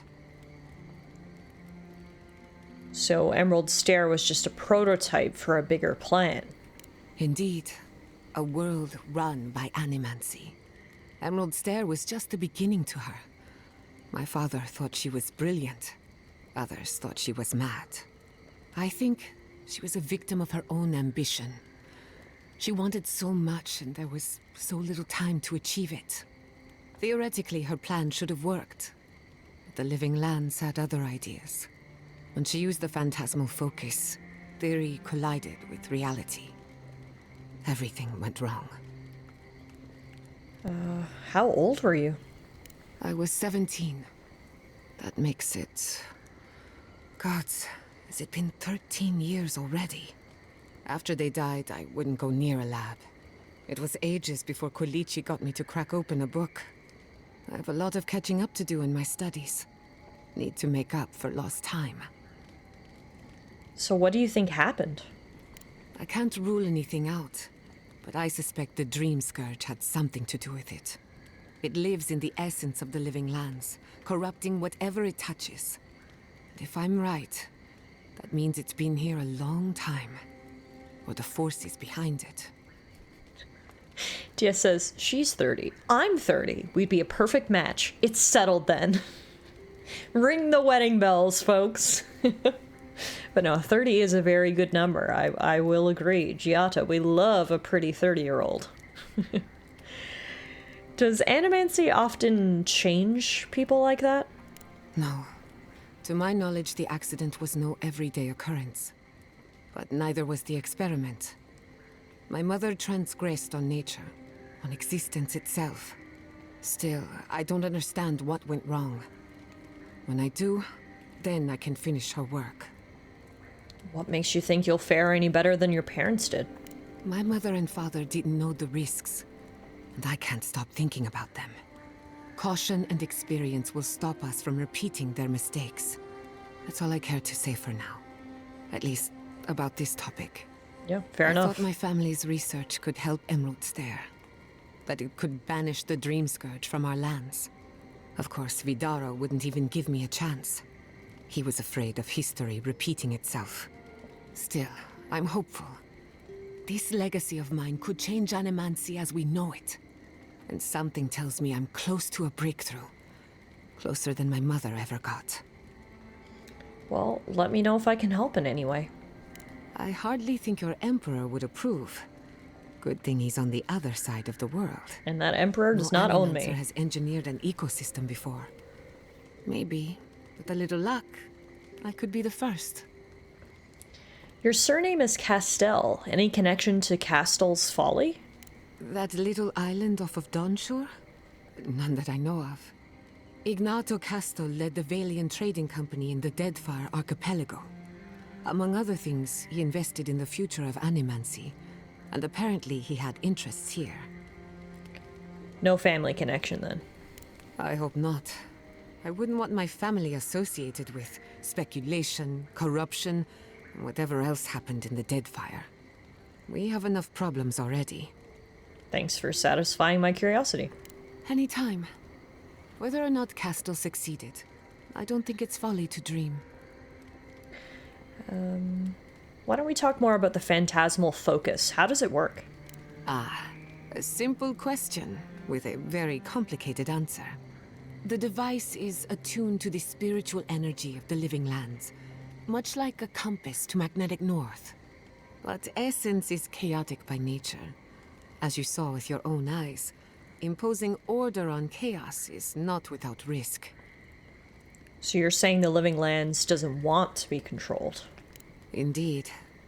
Don't get me wrong, this invention is a small miracle, but it isn't enough. The phantasmal focus was supposed to be the start of something grand. One lever of a device that exists only in theory. Perhaps it should remain that way. Let's talk about Emerald Stare. What's on your mind? I'd like to learn more about Fiorme Severno. Ah, you want a story? Very well. Settle in. I will. Okay, I will. It all started about 50 years ago, in the great city of Spirento. A young nobleman by the name of Maxim Vidaro sought to inherit a distinguished government position. The same Maxim Vidaro whose body I found in a cave? We'll get to that. Okay, sorry. A distant cousin cheated Maxim out of the title. He was devastated. His political future uncertain. No one lifted a finger to help. Not the banks, not the merchants, or the politicians. So, Maxim did what Valians do best. I'll just keep listening. I'm not going to interrupt her.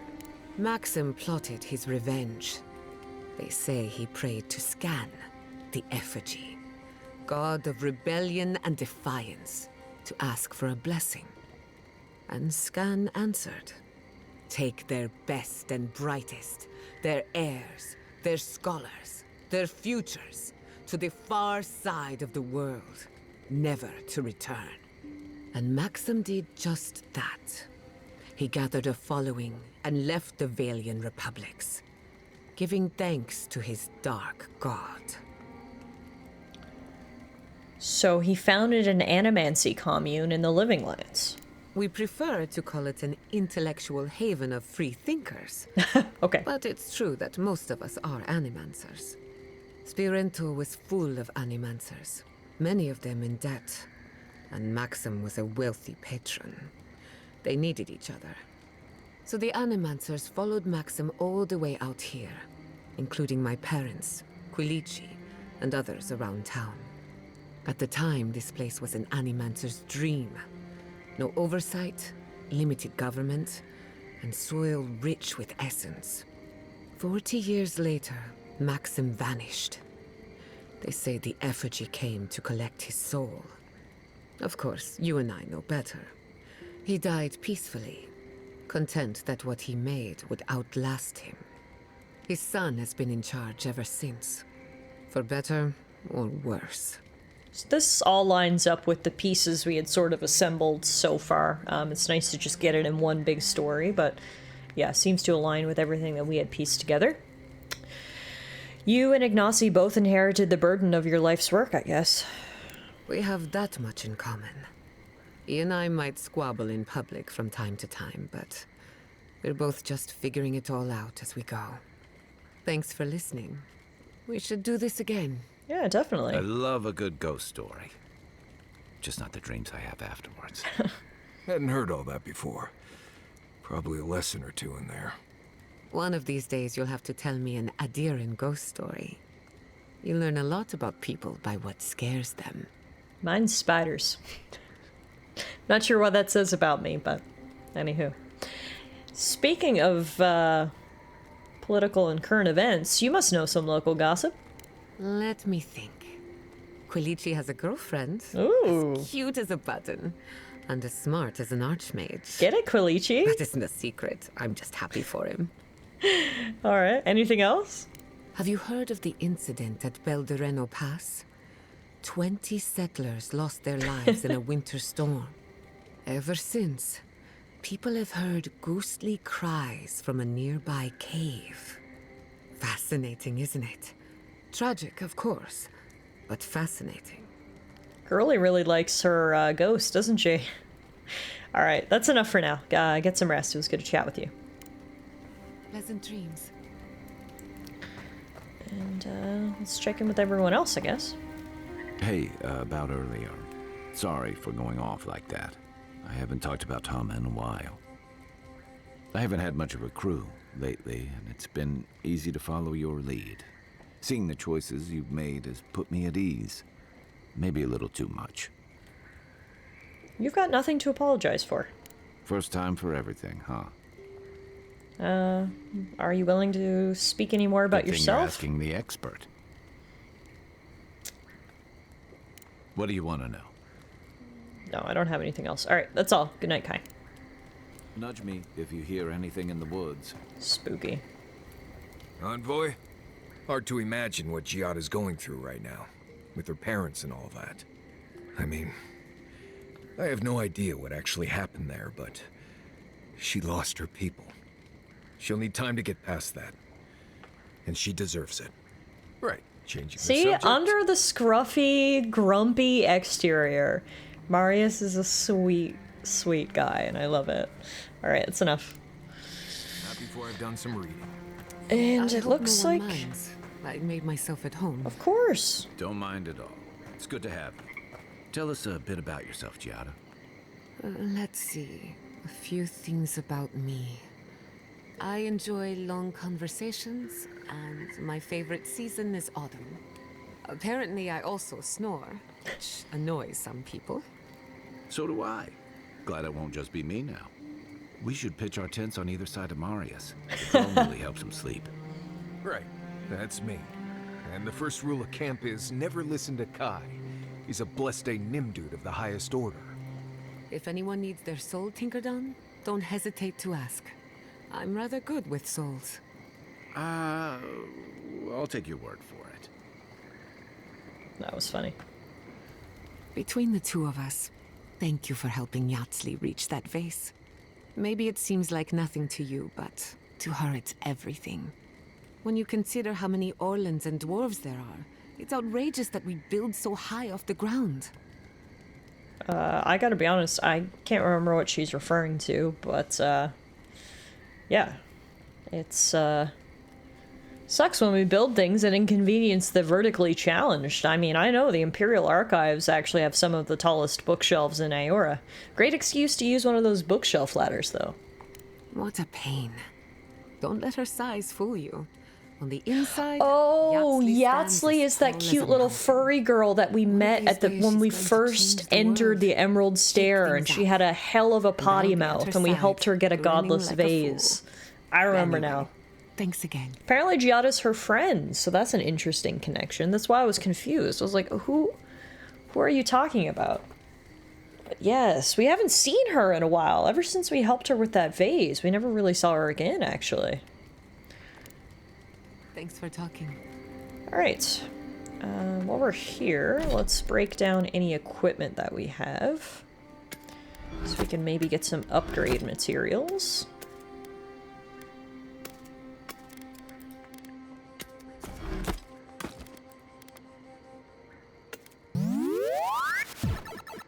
Tom, hey, what's up? Thank you so much for the raid.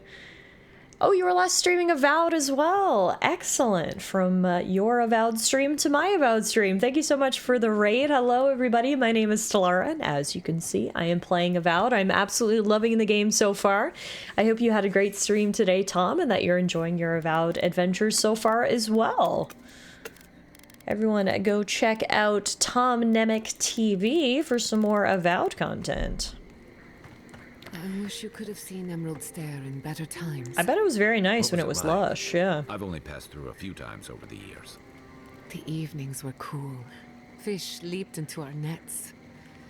Emerald Stair was everything. Pleasant and abundant. Sounds like the fables old trenchers used to tell about Deadfire. Paradise. Oh, you tried Avowed today for the very first time. Very cool. What were your initial thoughts? All right, we can upgrade our wand, so we're definitely going to do that to find quality +2. And guess what? We can upgrade our wand again to find quality +3. And if that wasn't enough, guess what? We can upgrade our wand to exceptional quality. Man, we're going to get such an upgrade in damage here. +5 physical damage, +24 stun. Let's go. Exceptional wand, and then we're gonna also upgrade our grimoire to exceptional +1. Oh man, so many upgrades. I love this. And I think that's all we have. Nice. Felt a bit of a Skyrim vibe there. Yeah, for sure. I mean, we don't get a whole lot of first-person fantasy RPGs, so right away you're going to draw that comparison, I think. I don't disagree. I think it's fantastic. I'm glad you're enjoying it. Is good for the soul. So is finding a good pile of deer saka on a hunt, but I'm not advising you to go looking for it. Under the right conditions, you can even measure the energy of a romantic tryst. Isn't that fascinating? To you? Sure. Oh well. Let me know if you change your mind. I know a lot of shy academics in need of an experienced guide. I'll let you know. Okay, that was really good cam banter. Her asking Marius if he has any romance, him comparing romance to a pile of deer poop, her being an awesome wing woman and offering to set him up. That was great. Oh no. You'll use none of that spooky soul business on me. But I promise to be gentle. What are you even looking for? Nothing. Anything. I'm sure I'll know when I find it. And so will the rest of us. Don't you trust me? You? Sure. It's all the animancy I have trust problems with. I'll try not to take that personally. Suit yourself. I feel like Giada and Marius are so polar opposites that in a way them interacting is very endearing. They're so different that it's kind of sweet, you know? Alright. What is it you like so much about ghost stories, Giada? Wow, so much party banter here tonight. Ghost stories are how we I guess it confront is the our first fears. night we've spent in camp with explore Giada, and so everyone's eager to in a talk safe to her. environment. Don't they give you nightmares? The chills? After I hear a ghost story, I can't stop imagining something behind every strange noise or stray breeze. Of course, but Telling a story gives you power over it. You get to choose when to hold back and when to be merciless. Guess I'm more comfortable with things I can see. And shoot, if needed. An animancer has to grow comfortable with the unknown. But that would be challenging for a soldier. And a sailor. When you spend months at the mercy of the sea, and whatever's in it, you learn a healthy fear of the unknown. Can't say I blame you. I'm brave enough to tinker on souls, but the ocean? No thank you. Leave me out of it. I mean, fair enough. Alright. I think we're good here. So now we get to choose our companions. We're gonna stick with... Oh, wow! Do you... Oh, this is so cool! Their portrait actually changes based on whether or not you put them in the party or not. So if you put Marius in the party, he's ready to fight. If not, he's back at camp playing his flute. If you put Kai in the party, again, ready to fight. If not, he's back at camp carving stuff. Put Giada in the party, ready to fight. If not, she's back at camp tinkering. That's actually very cool. I like that. Alright, so we're gonna stick with our party of Kai and Giata, and I'm having a little dream Did here. they not glow in the light? Her parents, her sentinels. To grow and flourish still, life without rot, form without death. Okay, that's interesting. So our mysterious voice is talking about Giata's parents and thinking they're in some sort of beautiful form. You call that life? I doubt Giata thinks her parents are still alive in any way that matters to her. The lake dries. Prune the bellflowers. Why should anything wilt? Endless spring. They breathe. They flower. They will never fade. Somehow I don't think they agreed to this. They sing in peace. Was it not worth the change?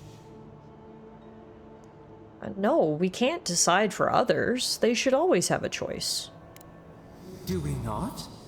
The bear would have spent its days in the wood.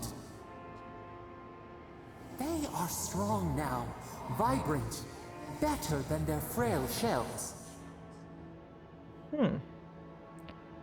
I suppose they live on in some form? I don't think I'd go as far as to agree with what you're saying, though.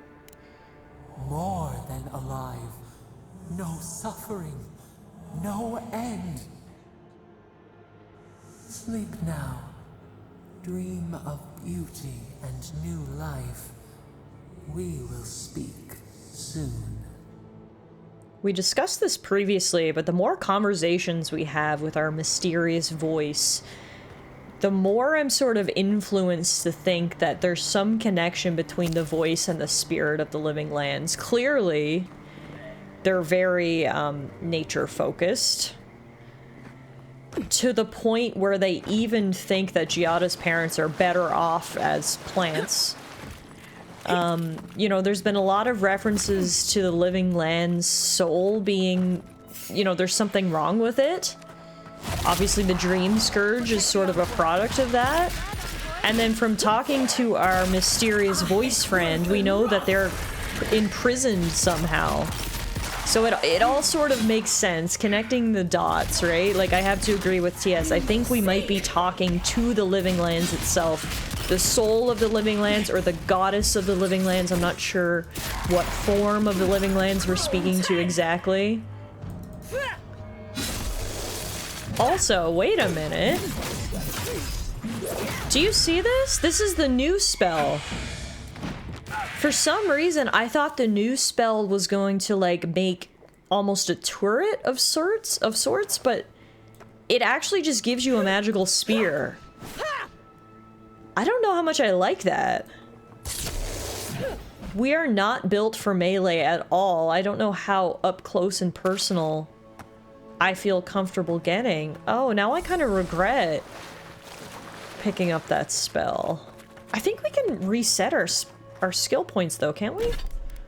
Honestly, it might be worth... Yeah, it's only 500 gold to reset our skill points.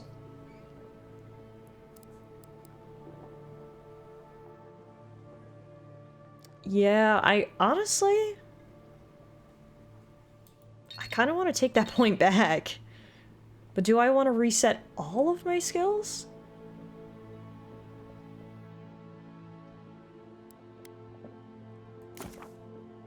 It's 500 to reset your points. This will affect all points spent across all player ability trees. Also, hey Bill, good to see you. Hope you're having a good day. I kind of like everything else that I have. I mean, for 500 gold, I think it's okay. What I'm going to do is I'm going to take a picture of where I have my points, so we can basically rebuild exactly what I had, and then we did have one in fighter as well. And then I'm going to put my points somewhere else. I totally get it, the whole, like, magic thing. Or, sorry, the whole, like, what's the word? Like, arcane fighter thing, but I don't think that's good for what we're trying to accomplish here in this build. Like, I don't want to get up close and personal to anyone. I am better suited in the back lines, you know? So instead, let's pick up with everything else we have, and then we can spend that other point somewhere else. So I had one in Fireball. I mean, I suppose now we can just skip the first level of some of these and go right to the second as well. But I suppose maybe we don't want all second level spells because they use more essence. But at the same time, we may as well. Let's do this instead. And get our 3 second level spells. And then we can use our point now to use Grimoire Snap, which I like a lot. It forcefully snaps your Grimoire shut, expelling a shockwave of explosive damage that knocks nearby enemies back and deals stun. Let's pick that up instead of the Spirit Lance. And then that gives us 2 points. Now, before I put them in this, and I think I'm going to do this again. The constant recovery is nice. And then I'm wondering if I should put another one into health, maybe get a little bit of toughness, or should we just go right back into our skills?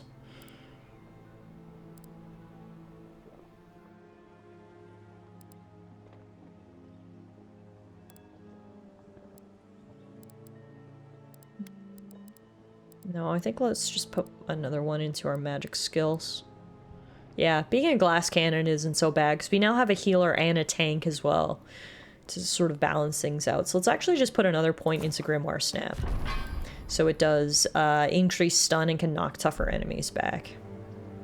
Yeah, I like the look of this action bar a whole lot better than before. I think that was worth the 500 gold. Alright, what do we have in here? Spooky statues. And Crypt, Memorial Stone. To the brave Fiorian settlers that attempted to tame the swamplands, we leave to you this site to honor your sacrifice. May Sarono welcome you with open arms and guide you on a safe journey around the wheel. Okay. Now, the whole reason we came up to the swamp was because we're looking to investigate the ogre's cave, so we're gonna have to trudge through this sludge. We follow the god of DPS in this household. Exactly. We gotta play our role, alright? And, there's a lot of skeletons up here.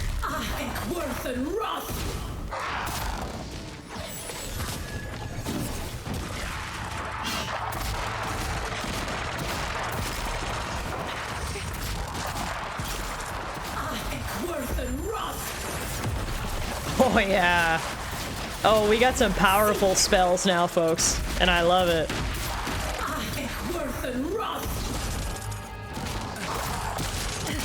I've never felt this powerful. This is fantastic. Kai, I am gonna need you to deal with this guy, though.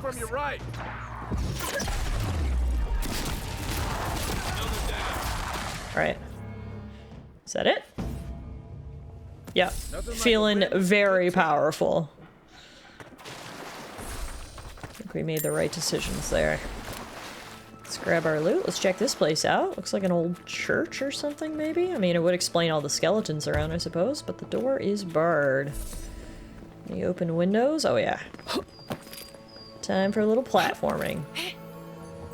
Oh, treasure. Very nice. Don't mind if I do. Any sign of legally distinct Shrek analog yet? Not yet, but I'll keep an eye out for any beware of ogre signs. Legally distinct Shrek. Yes, that's who we're looking for, you're right. Yeah, that's suspicious. It looks like there might have been a side door here at some point. But it appears to be boarded up. I don't know if we can get in. We'll have to get in through the roof. Ah, yeah, that's what we need to do. We need to climb up. Get in through the roof. Ah, we're gonna have to get up and around. I don't think we can access it from here. We're gonna have to wait till we get up a bit higher.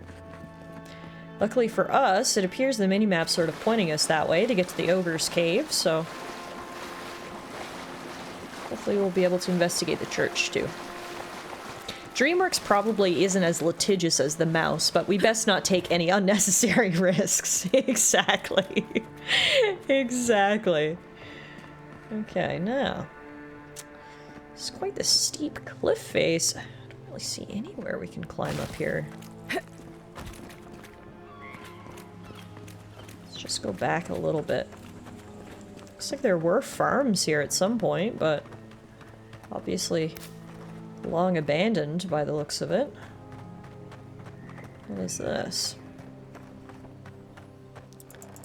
A locked door, but it will be unlocked with our lock picks. Looks like some sort of abandoned farm, or perhaps a logging camp or something. This will get us higher up, so this is good. Alright. This will get us to the roof of that church. Before we get there, though, what do we got? Mushroom camp and spiders.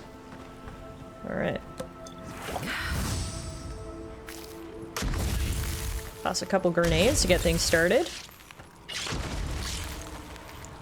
We've got ice grenades, so it sort of slows everyone down a little bit, which is always nice. And then you'd have to assume that giant mushroom people don't like fire, right? Or you'd have to hope. Whoa, Kai, I'm gonna need you over here.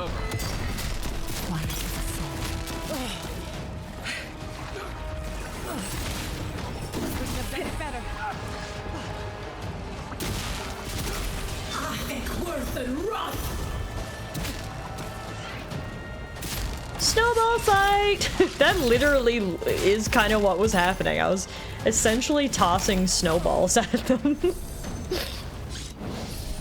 But hey, it worked! Ah! Oh god! This thing came out of nowhere! Kai, I'm gonna need your help here, bud. I don't like that the spiders can jump. That is my literal worst nightmare.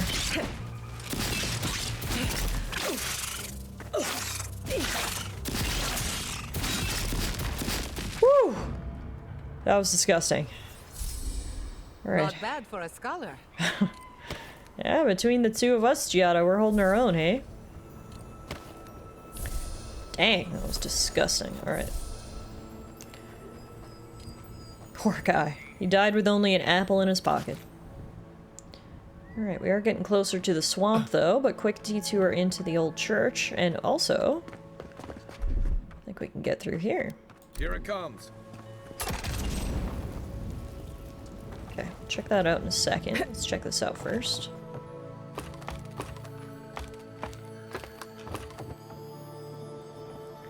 What do we have in here? Ooh. Oh, I thought Helia was all about art, birds, and pretty things. I mean, well, it's not really any art or pretty things, but we've got birds. 1 out of 3. I'll wager those artifacts you found fit together somehow. Let's have a closer look at camp. Yes, we got another part of one of the idols. So that's good. That was worth coming in here. That's actually fantastic loot. Obviously, if we can find all the pieces, apparently we get big buffs, so continue looking, but that's good. Now back this way to continue up to the Ogre's Cave. And actually, before we go any further, I should have a snack to restore not only our health, but most importantly, our essence. There we go. What do we have here? A little cave. Someone died inside. R.I.P. this guy. Doesn't look like you're using your stuff, so may as well take it, right? It's called reduce, reuse, recycle. Now, getting closer to the ogre camp. Oh yeah, this place is not abandoned. Those are some animancy power lines right here. I guess there really is an animancer living in the ogre cave, just like we heard.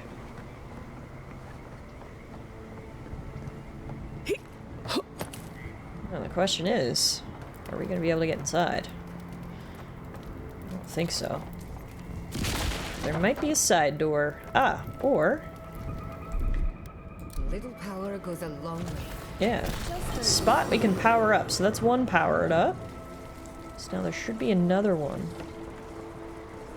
Oh, I see it. It's down there.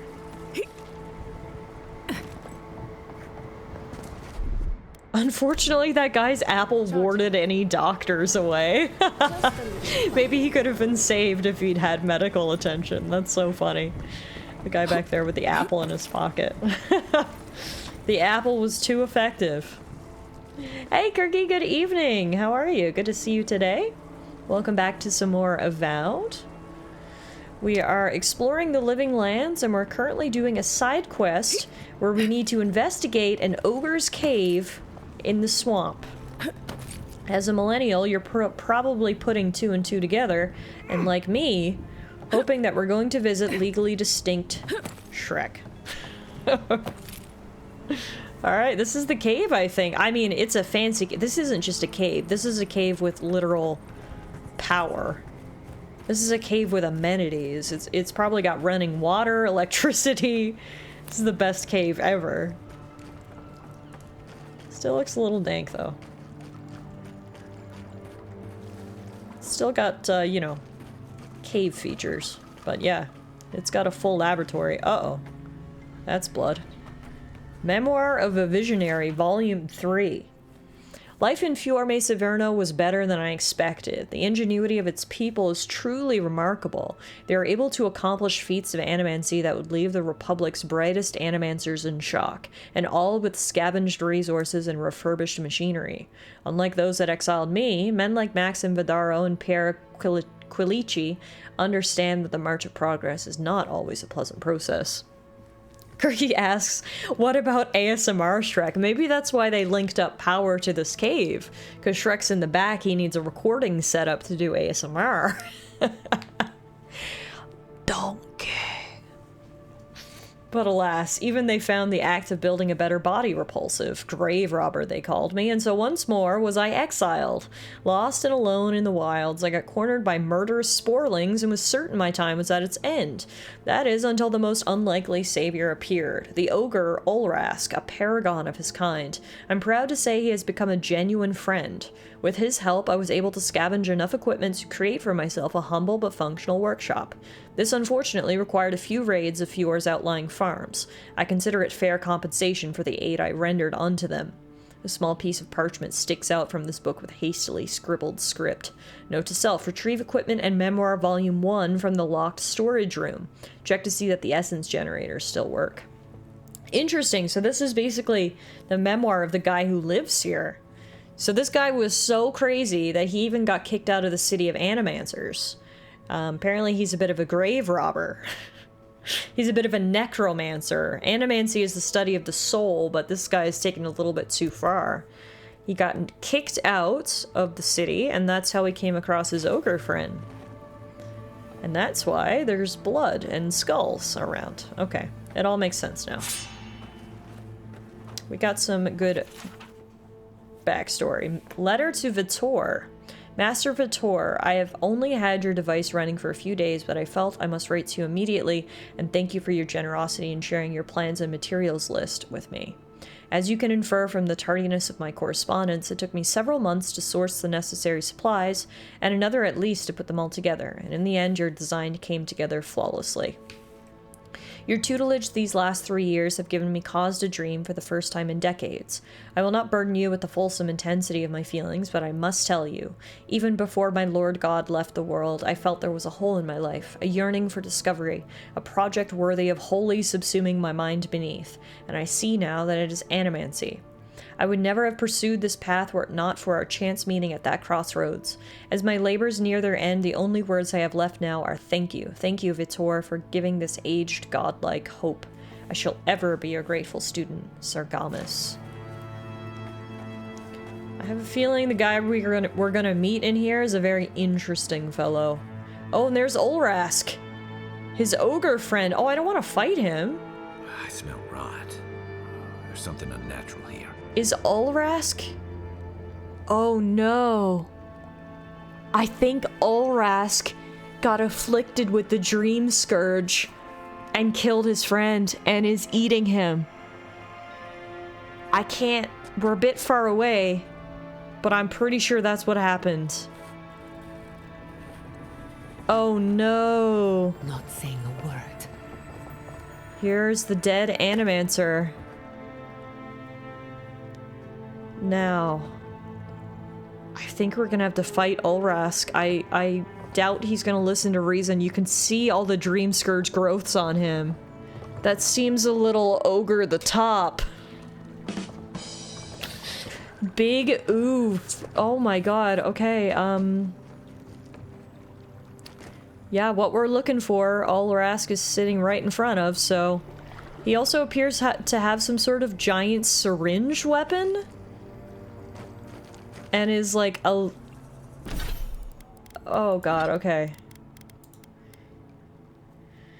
Yeah, so you can kind of see, next to the enemy, there's a number and a color, so you'll see he's level 3 fully upgraded, essentially. So he's like a level 3 exceptional quality enemy. Our weapons are of exceptional quality, however, we're hovering around level 1 exceptional quality, meaning this guy is a bit above our gear level. But we do have the element of surprise. So I guess we'll try. I'm gonna F5 here. It's all ogre for that guy. Hey Power, how are you doing on this lovely Sunday afternoon? Welcome to Avowed. You arrived just in time for us to try to attack this corrupted ogre, Olrask. Just gonna use all my best spells right away.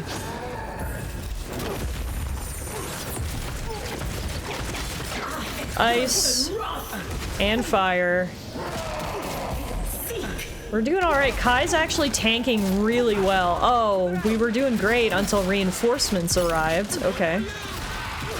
Let's take out the shadows. Nope. Ah! Oh, there's a lot of them. Oh, dang. Okay. Because it wasn't hard enough to take on this ogre, they had to give us Scourge Skeleton Chanters over in the corner summoning shades. Can never have a fair 3-on-1 fight. So rude, right? Yes, you're right. Olrask's weapon is an animancy pylon that he's turned into some sort of club. It just looks syringe-like. But I don't think it is a giant syringe. Oh god. Kai, please keep tanking. No, you have no time to catch your breath, Kai. You can catch your breath after the battle. Okay. Oh god. Get away from me. We got this. It's definitely a tough battle, but we got this. I'm gonna pop into the menu and have a quick snack. All leaf tea. Some fruitful wine. By snack, I just meant chug some drinks. Alright. Where is Kai? Oh, he's over there. Skyrim cheese wheel vibes, 100%. Just having a quick snack in the middle of battle. Alright, down goes the ogre. We actually beat him so bad, he just disintegrated. Which, like, I'm fine with as long as I can still pick up his loot. And now here's all the dead bodies. Corpse, corpse, corpse, corpse. And also Ranger Minato, which is actually the guy we were here trying to find. Luckily, he does have a journal in his pocket. Journal of Ranger Minato, written in script that resembles the scratching of a bird's talon. This journal recounts the last few days in the life of Ranger Minato. As you scan through the text, several excerpts stand out. Several days ago, I'm certain there's a traitor among us, though I seem to be alone in this. I suspect 3 of my fellow rangers, but I don't want to take any further steps until I'm more certain. 2 days later, I found tracks matching our standard issue boots, leading away from the outpost and well beyond our usual patrol routes. I cannot risk asking Captain Asierno for clearance to follow these trails. The time spent returning to headquarters will allow my quarry to escape. I hope she will forgive my insubordination. 2 more days later, the tracks lead to an area east of Lake Lacuna. I dare not follow any closer for now.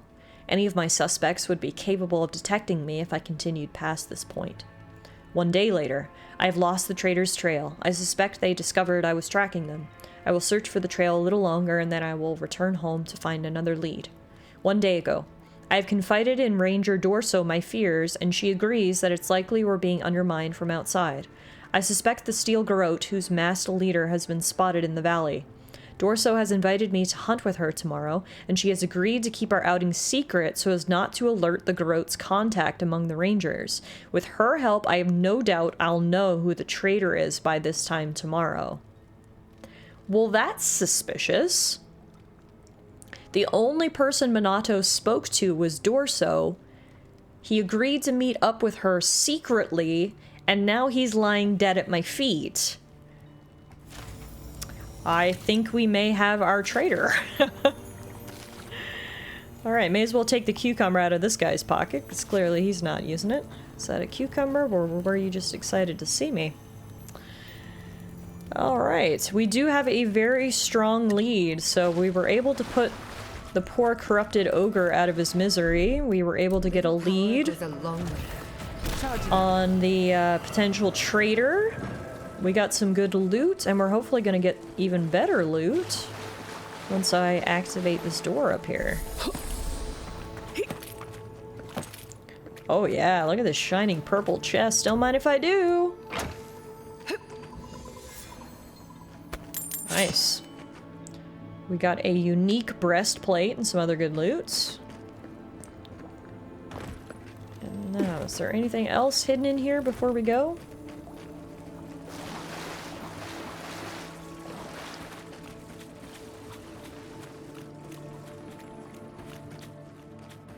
I'm sad that the story of the ogre had a bit of an unhappy ending. This man and the ogre were best friends until the ogre contracted the dream scourge, went crazy, and murdered him. Oh. That's not my Shrek love story. Here's a memoir of a visionary, volume 2. After my exile from Ansenzi's academy, I left my beautiful city for another equally as magnificent, Spirento. Unfortunately, word had already spread and not a single academy in all of the republics would have me. Jeez Louise. I don't know what this guy did, but he was really exiled. At that point, I fell into a deep depression. Without access to their resources, I would not be able to continue my work, my research, my calling. The next few months passed in a haze of pain and wine, lots of wine. I eventually received a letter from a sympathetic colleague whose name shall not be mentioned, lest they become ostracized for aiding me. This letter mentioned the existence of a far-flung place that may be in need of a man with my talents, Fiorme Severno. With what little coin remained, I bartered passage to the living lands to start my life anew. I prefer the DreamWorks version of Shrek over the Dream Scourge version. Amen. Alright, so...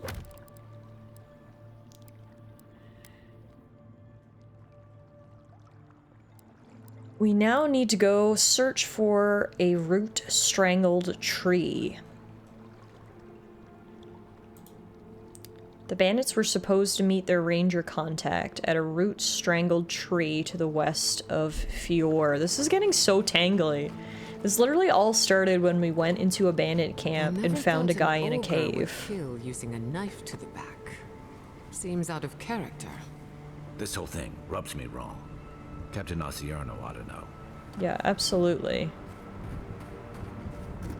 So yeah, it all started when we found a ranger who had been kidnapped and put in a cage in a bandit camp. And through there, we found that he was investigating a potential traitor. He had been betrayed. We've been following any leads we can get. We came out here to the ogre cave, obviously picked up that lead. We also found a note about where the bandits were going to be meeting, which we have that lead. So we've got lots of leads to follow and maybe uncover this, honestly, at this point, very convoluted conspiracy. So in terms of quests,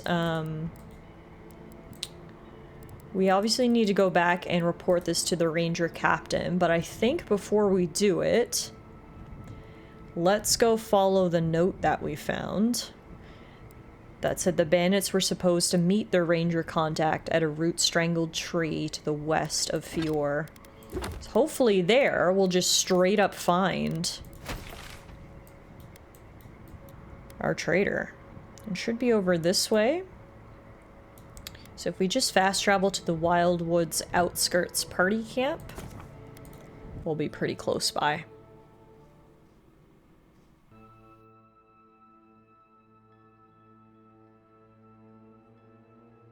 Whoa, do you see this lore about Inquisitor Ludwin? Apparently she fell in battle and came back as something called a Death Guard. So Inquisitor Ludwin is an undead? That's why she doesn't take her mask off? I feel like that's crazy lore to just uncover in a loading screen. That's actually kind of bananas. Okay, that adds a lot of backstory to Inquisitor Ludwin. Thank you, loading screen text. Now, the tree we're looking for should be in this area somewhere. Keep an eye out for trees and for traitors, will ya? Oh, it's gotta be this one. It's gotta be this tree. This fits the definition of root strangled, right? Okay, there's no one here. But maybe there's some evidence? Oh yeah. What is this? A clandestine note. Written in a precise and careful hand, this note seems to set up a meeting in another location. Assuming you find this letter intact and in time, before you go any further, make sure you haven't been followed to this location. Having stalked bandits in this forest before, I know the usual level of care you people take, and I generally find it lacking. Once you're certain you weren't followed, come to my camp at the mouth of the river, southwest of Fior, and we'll discuss how you can further help me bring order to the valley. Don't make me regret our accord. Well, if that's not a clue, I don't know what is. God damn, this has been a very long and involved quest line. Like I said, it started at the bandit camp. We went over to the rangers, spoke with all them, had to go speak to some other contacts, went up to the ogre cave, came back to this tree, and now I think we're finally gonna meet our traitor at the designed location. At this point, I think we know who the traitor is. We have very strong evidence that points to Ranger Dorso, but again, I guess we'll find out. The mouth of the river seems to be down here. Let's see who's waiting for us.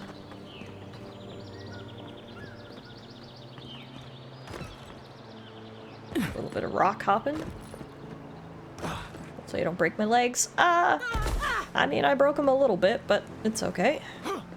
The things we do to find a traitor, right? Here we are. Who are you? Yep, it's Ranger Dorso.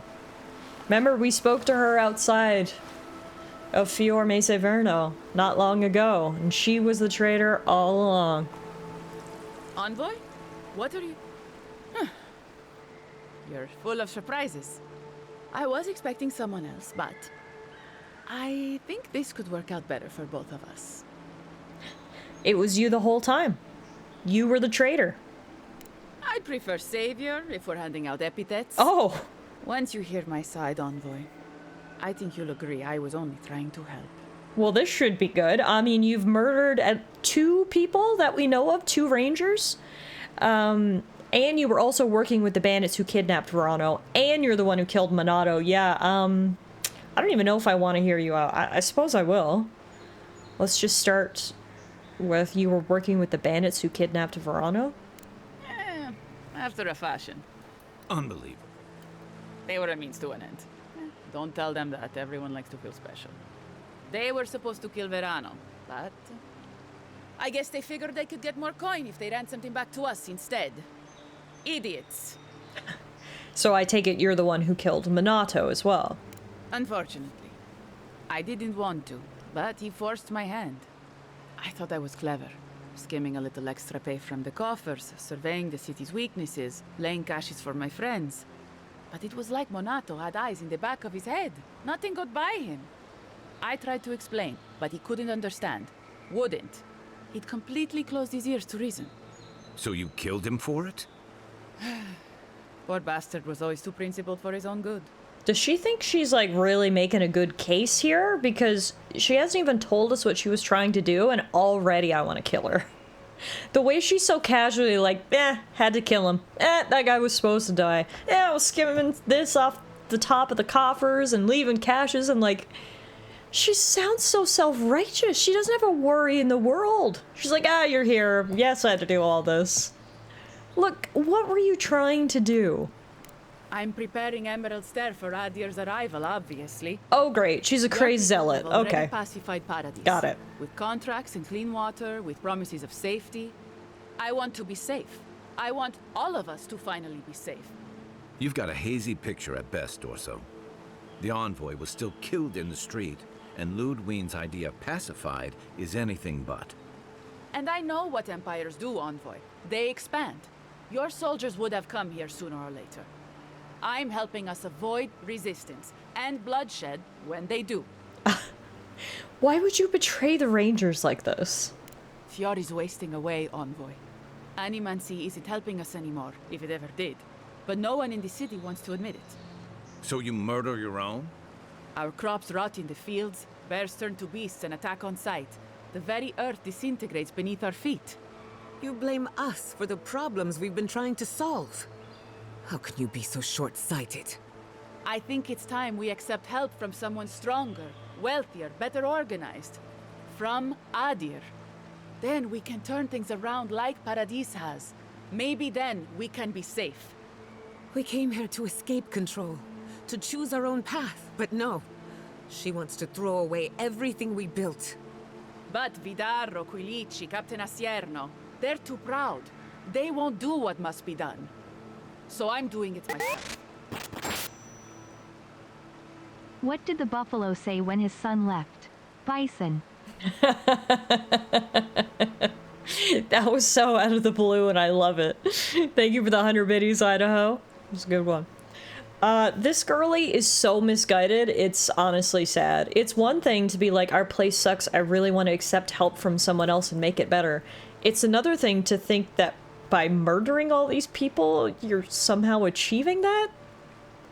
Okay, let me get this straight. You killed your friends to prepare Emerald Stair for Adir's help? Fior simply cannot survive the way things are. Your plan doesn't even make sense. Make that judgment. All you have is fear and resentment. This is awful. Monato and Verano disagreed.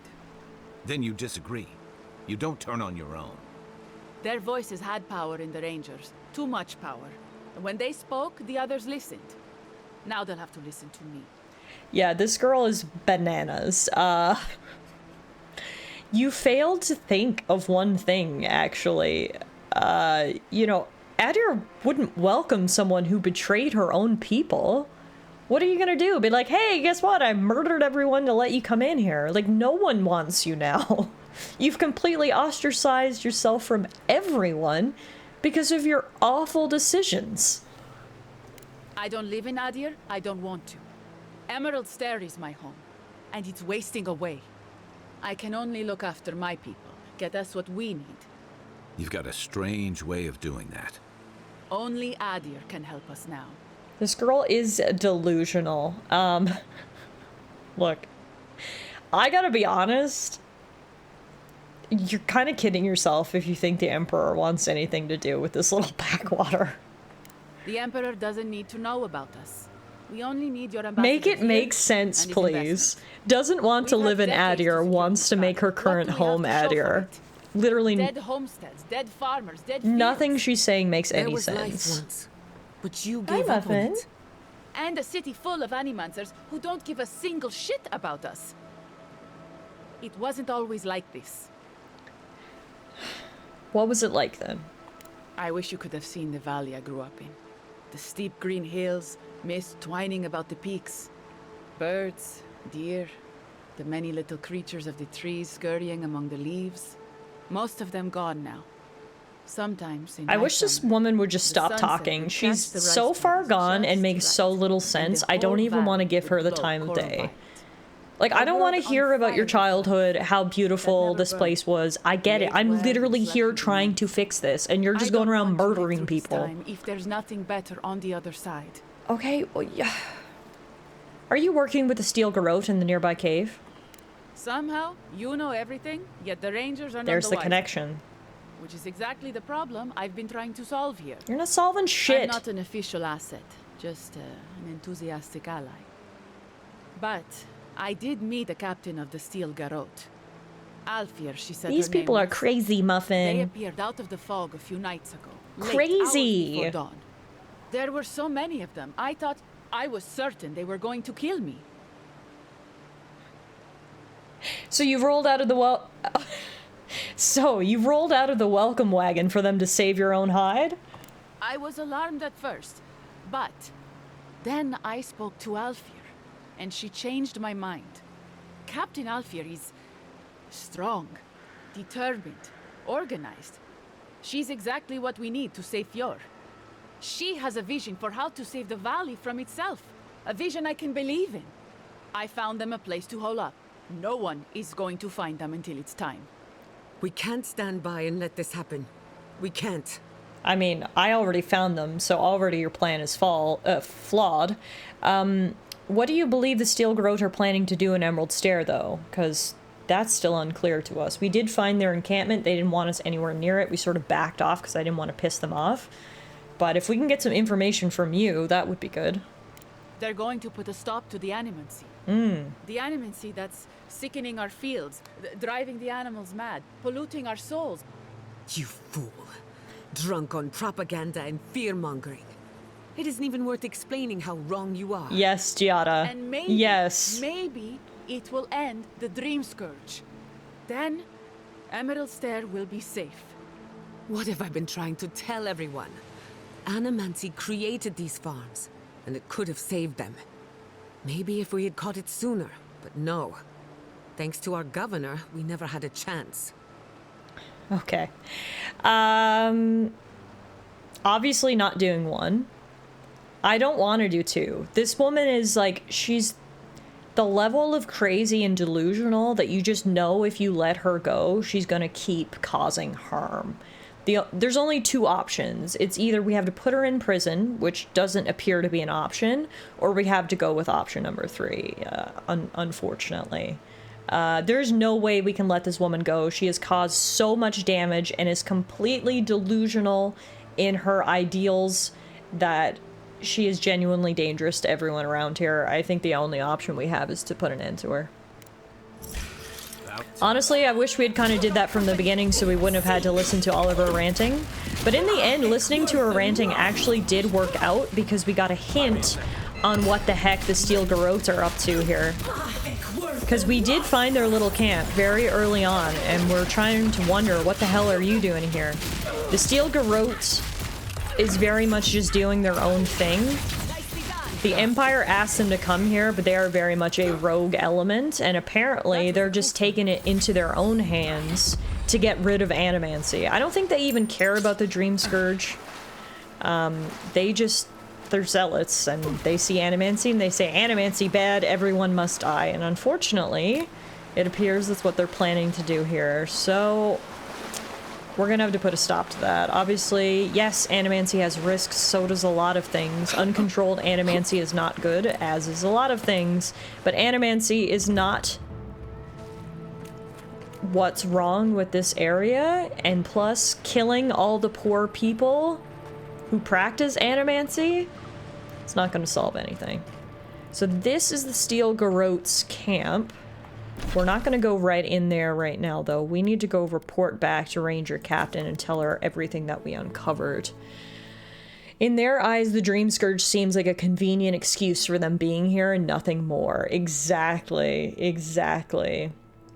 The issue is I don't know that I want to confront the Steel Garrote directly. I mean, we've seen the leader of the Steel Garrote. We literally just learned that she's apparently a Death Knight. Going up against her scares me, to be completely honest. I don't know that I want her as my enemy, but at the same time, I am unsure that she is one that's going to listen to reason, and it appears that they are hiding and planning to do something very drastic. We might have to come up against them, which is going to be terrifying.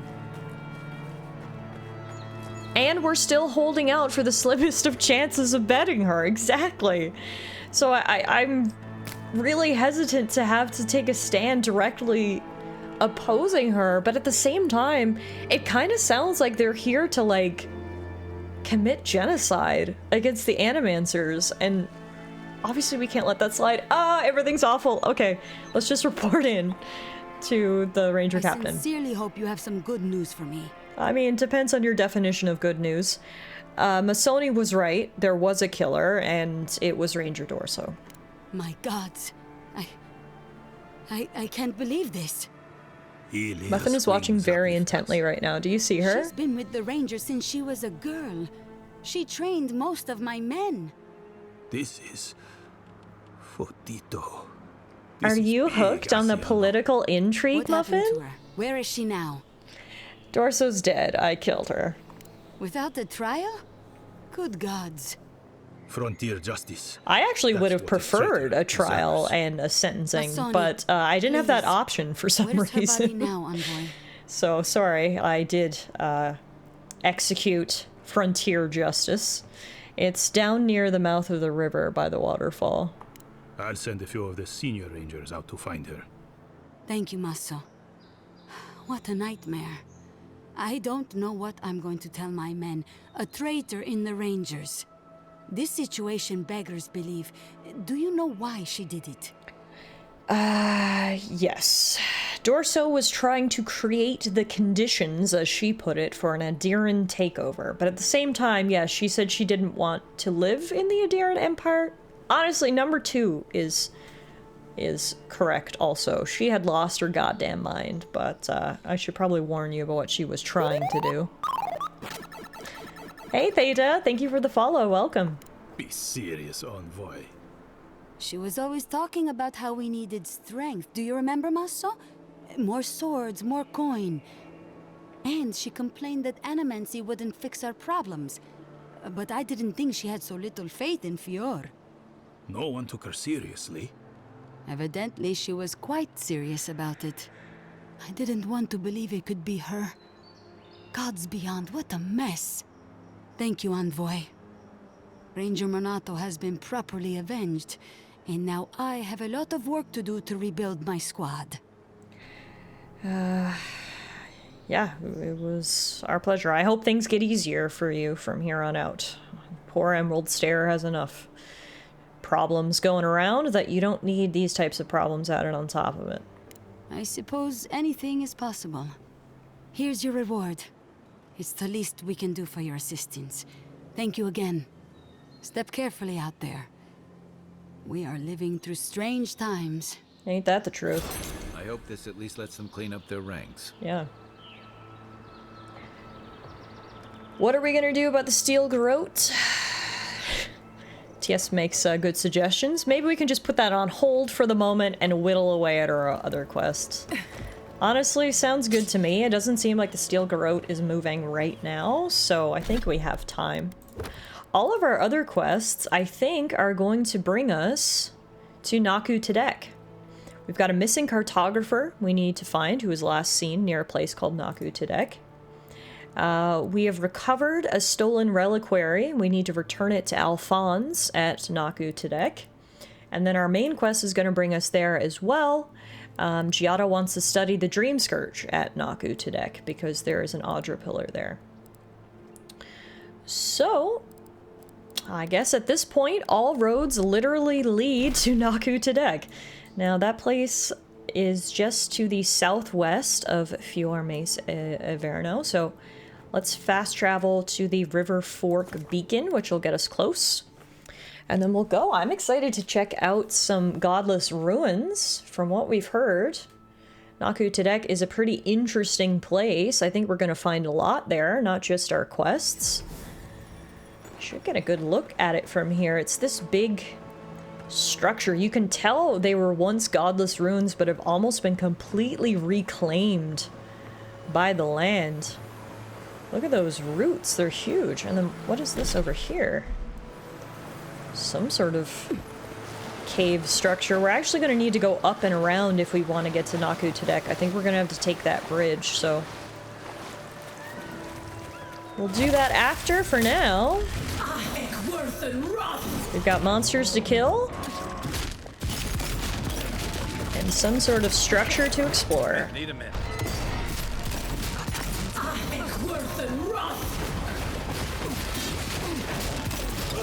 Never had a chance.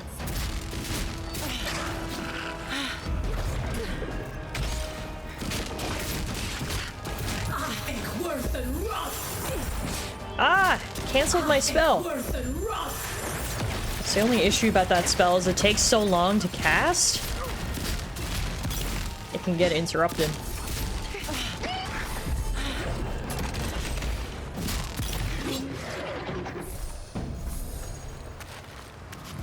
Good shooting, Kai. Alright, this is called the Root-Bound Godless Ruins.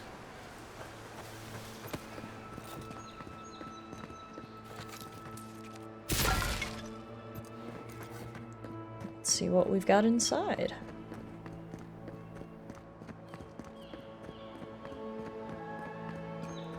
Oh.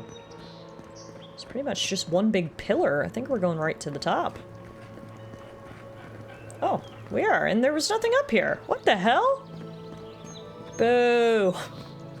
That was so anticlimactic. Well, on the bright side, I did say we had to go up to cross the bridge to get into where we're trying to go, so I suppose it worked out. I was just, you know, hoping for some loot. Bears to the living lands are like rats to New York. Makes you wish for a more Alberta situation. Absolutely. So many bears, so little time.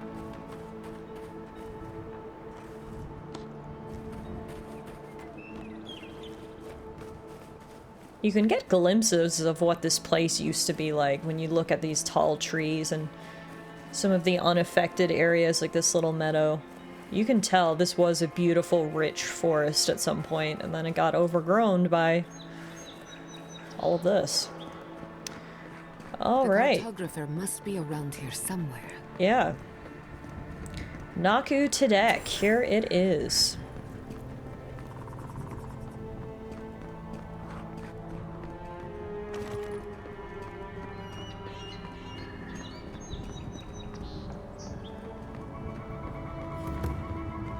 Naku Tedek grounds. Welcome. Naku Tedek is a place of spiritual power. We're sure to find the answers we seek. Perfect. Why do they call it that anyway? Good question. It means ancient soil. Naku Tedek was old when these lands were young. The godless built around Adra pillars. Maybe they've felt a deeper connection to the spirit world. My friend Yatsu is a scholar of this. She could tell us more. Nicely done.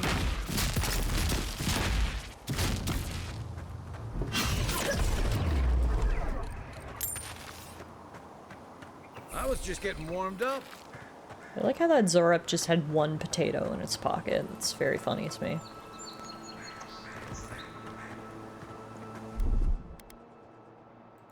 There's a Thing there we Little can power activate. goes a long way.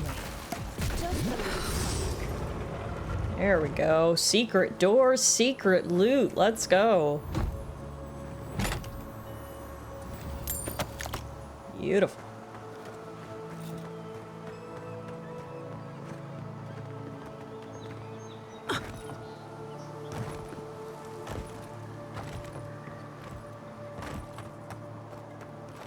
I'm going off path a little bit here, but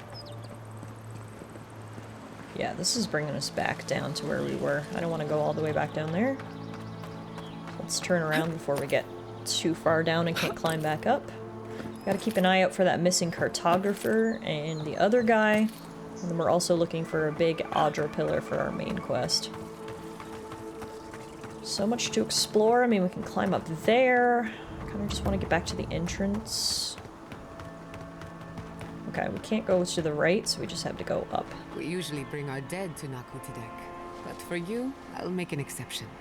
And bring me living? Thank you, appreciate it. I just noticed that we have been going for about 3 hours, and ads are going to start running in about 5 minutes, so how about we quickly save? We should take a break. I'm actually getting a little hungry, so I think I'm going to go have a little snack.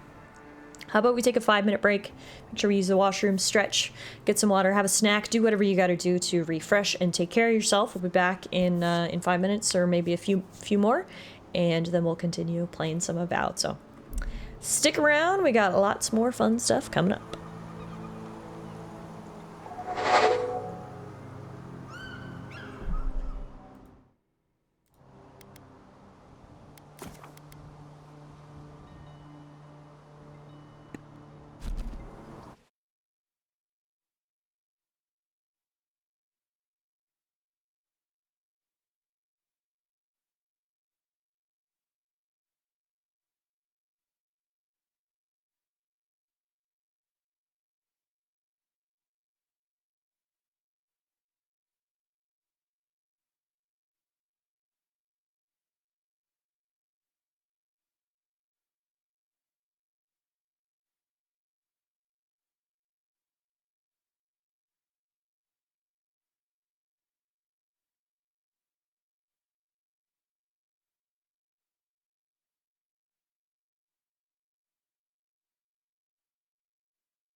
All right, thank you all so much for waiting. Hopefully you took that opportunity to have a little 5-minute recess, as Euro put it, and take care of yourself. I had a little snack, refilled my water.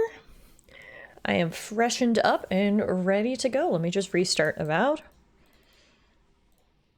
I figured I'd close it down in the background while I was gone. So luckily the shaders should be mostly generated now, so we shouldn't have to wait as long as we did this morning to get these up and running.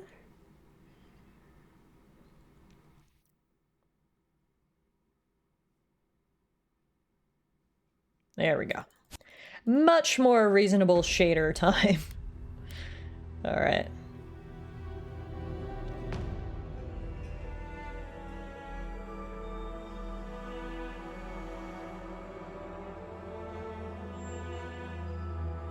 Imagine taking care of yourself. It's very important. You gotta take care of you first and foremost. All right, I didn't realize we leveled up and we've got some skill points. Where are we gonna put our skill points? I think we've got to level up Fireball. When in doubt, just make your Fireball more powerful, right? If we increase it to rank 2, it increases the area of effect for Fireball, meaning we get to burn more things, so I love the sound of that. Our companions do not have any skill points. Do I have a ability point? No, I do not. Okay. So that was all. Just burn it all.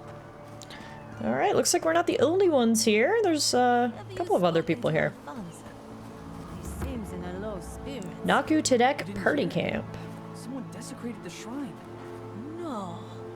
What about the reliquary? It means the world to him. Gone. But whoever took it is in for a surprise.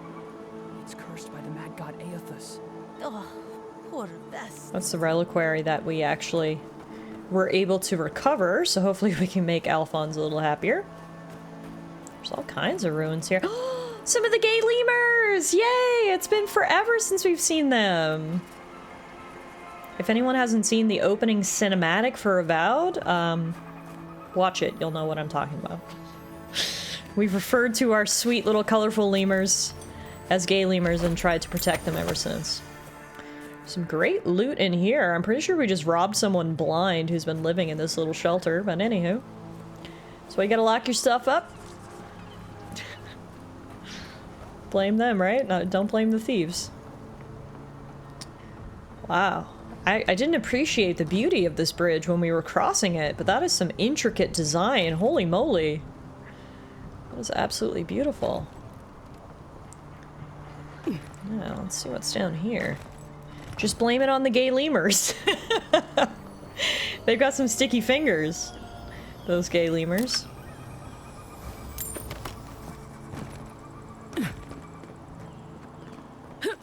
I suppose every game needs a mascot, right? And the gay lemurs are to Avowed what Mickey Mouse is to Disneyland. Except we haven't seen Mickey Mouse go through the sorts of changes that we saw those colorful lemurs undergo in the opening cutscene, that's for sure.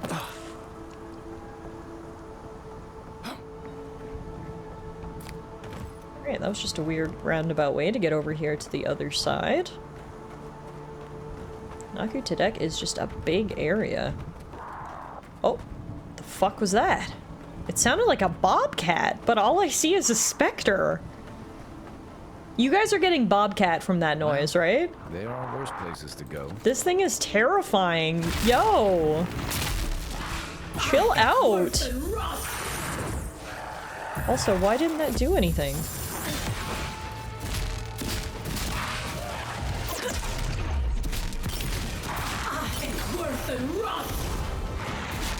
Oh, we have got lots of specters, we have got lots of undead. They're all coming for the party.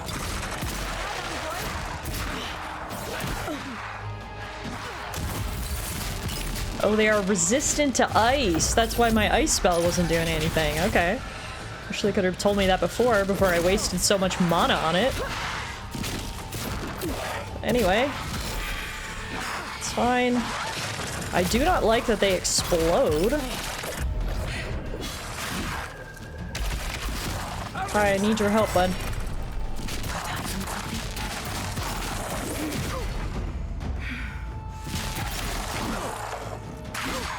Okay, one more.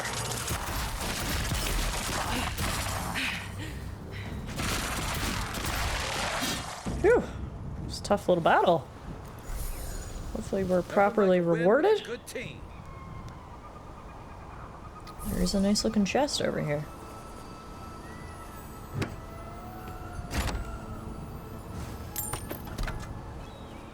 And an axe in this tree. Just a common great axe, but we can break it down for materials and or sell it for gold, so it'll come in handy. A nice view of the ocean. Alright, let's have a quick snack before we walk up the other way. Have some mariner's porridge and wash it down with some tea.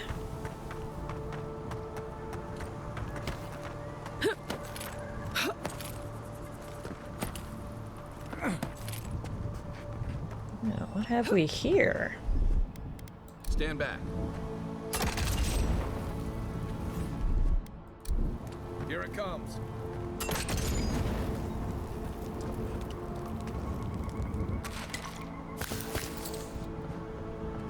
Whoa. There's a bunch of Zorips over here. Appears they have made this area their own. That is a big jump. Can we make that jump? I'm gonna F5 before I make the jump. Jump! Oh, oh man. Time to use that new area of effect expanded fireball. Oh man, there's a lot of high level Zorips here.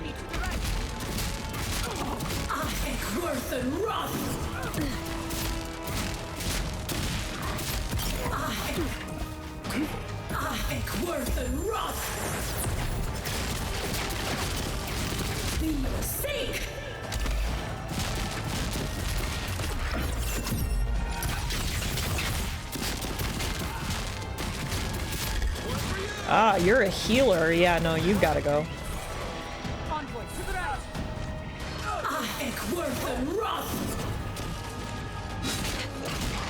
Healing? That's cheating. Exactly.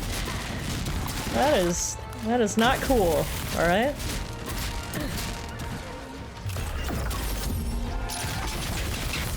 Nice. We done? Nope. One left.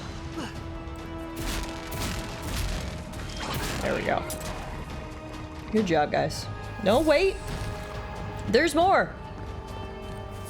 But I don't think they see us. Oh, no, they do. Okay. Well, I at least had enough time to knock back a potion. Now we're gonna hit them with as many AoE spells as we can, because they're actually all in one big clump. They're getting hit by fire and ice. Now there's some sort of healer around. Yep, there he is. Because this guy was regenerating HP.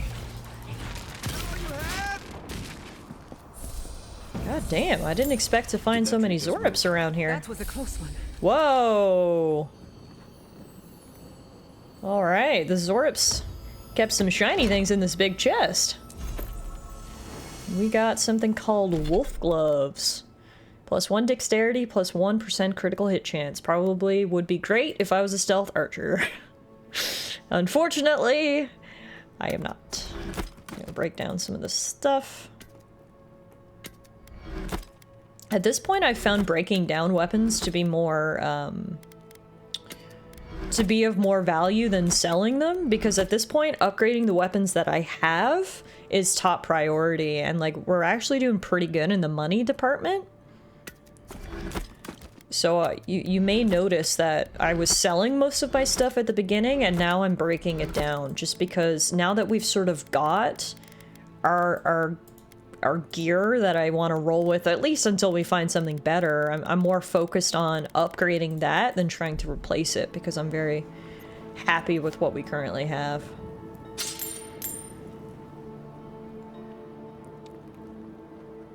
Do Zorips lay eggs? I guess they do.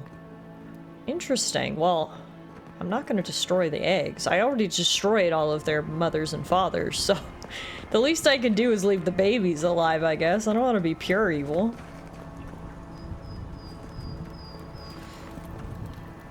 I remember doing the exact same thing in Cyberpunk. Disassembly was always more valuable than selling. Yeah, it usually has, you know, has to do with how quickly, I guess, you can find your, I don't want to call them forever equipment because we might still upgrade, but find equipment that you don't think you're gonna out-level. And in this game, as we were talking about earlier, upgrading your equipment is essentially leveling it up. So it feels like you have to replace your equipment much less often. Once you kind of find something you vibe with, it's very viable to just keep upgrading that rather than trying to replace it. Alright, we're taking a very interesting route into Naku Tedek, because, you know me, I just keep getting distracted by shiny things. So we actually came in, went all the way right around the back, murdered a bunch of Zorips, stole their loot, and now we're coming back around to the front. Ooh, before we do though, look at me, getting distracted. Someone has rigged up some power to the door. Now see, this is a much better way to hide your supplies than the other structure that we robbed, but unfortunately, we're gonna open the door using a little spark.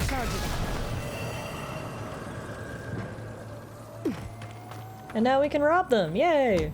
Took a little extra work, but, you know, all worked out. Love it, love it. I was hoping we'd find the cartographer that we're looking for during my random exploration around the area, but I have not seen them. I have to presume they're dead, because all the other cartographers we've looked for have been dead. All we've been able to retrieve are their notes. And it appears that this one probably is as well. Alright, I guess we'll head further up into the actual main structure of the ruins.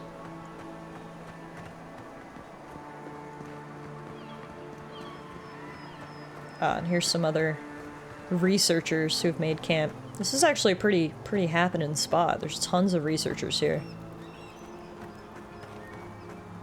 This is a spiritual haven. Could we remove the animancy equipment, please? Take it up with the governor. But he told me to ask you. In that case, the answer is no. Yeah, I'm not getting in the middle of that. Science versus religion, we'll let them bicker. And now... Oh, so we actually head into Naku Tedek. It's actually its own region. Okay, well before we do that, is anything else we're looking for actually outside, or is everything we're looking for inside? There's a carrot, nice little snack.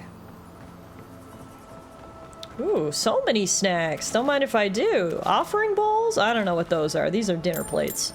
I will take the snacks, I will take the money. Thank you very much. Well, let's take a look at the map. Yes, okay, so apparently the cartographer was actually back around the backside. I'm surprised I didn't find him in our little exploration, but let's go. He's actually marked on our map, so we can go pick him up really quick. And then we can actually head into the ruins. Offerings for me? Why, you shouldn't have. Oh, he was right back here. Kind of hidden. Okay. Just missed him. So many snacks. I love it. Wow, what happened to you, I thought it was Felicia for a sec. We're gonna call her Felicia. Felicia, what happened? Girlie, you don't look good, but luckily your map's here. And as per usual, that is all we were actually contracted to retrieve. We didn't care about Felicia. We have not been paid to retrieve her corpse, simply her notes. So R.I.P.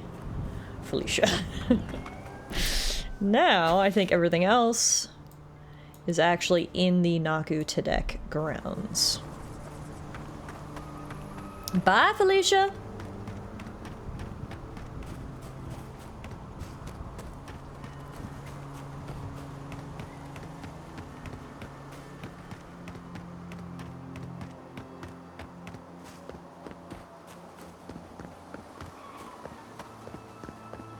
One of your machines shocked me. I was...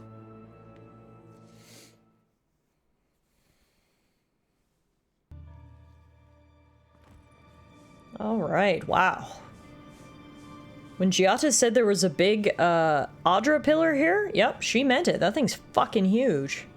There's lots of people inside. This is a very interesting place because it has historical significance, it has religious significance, and it has scientific or magical significance. So there's a lot of, I think, competing forces vying to make use of this area. Eduard Roquescu, a true pioneer in the field of self-experimentation. After breaking his soul apart, he lost the knowledge of how to reassemble it again. May his greatest achievement never be replicated. He broke his soul apart? Damn.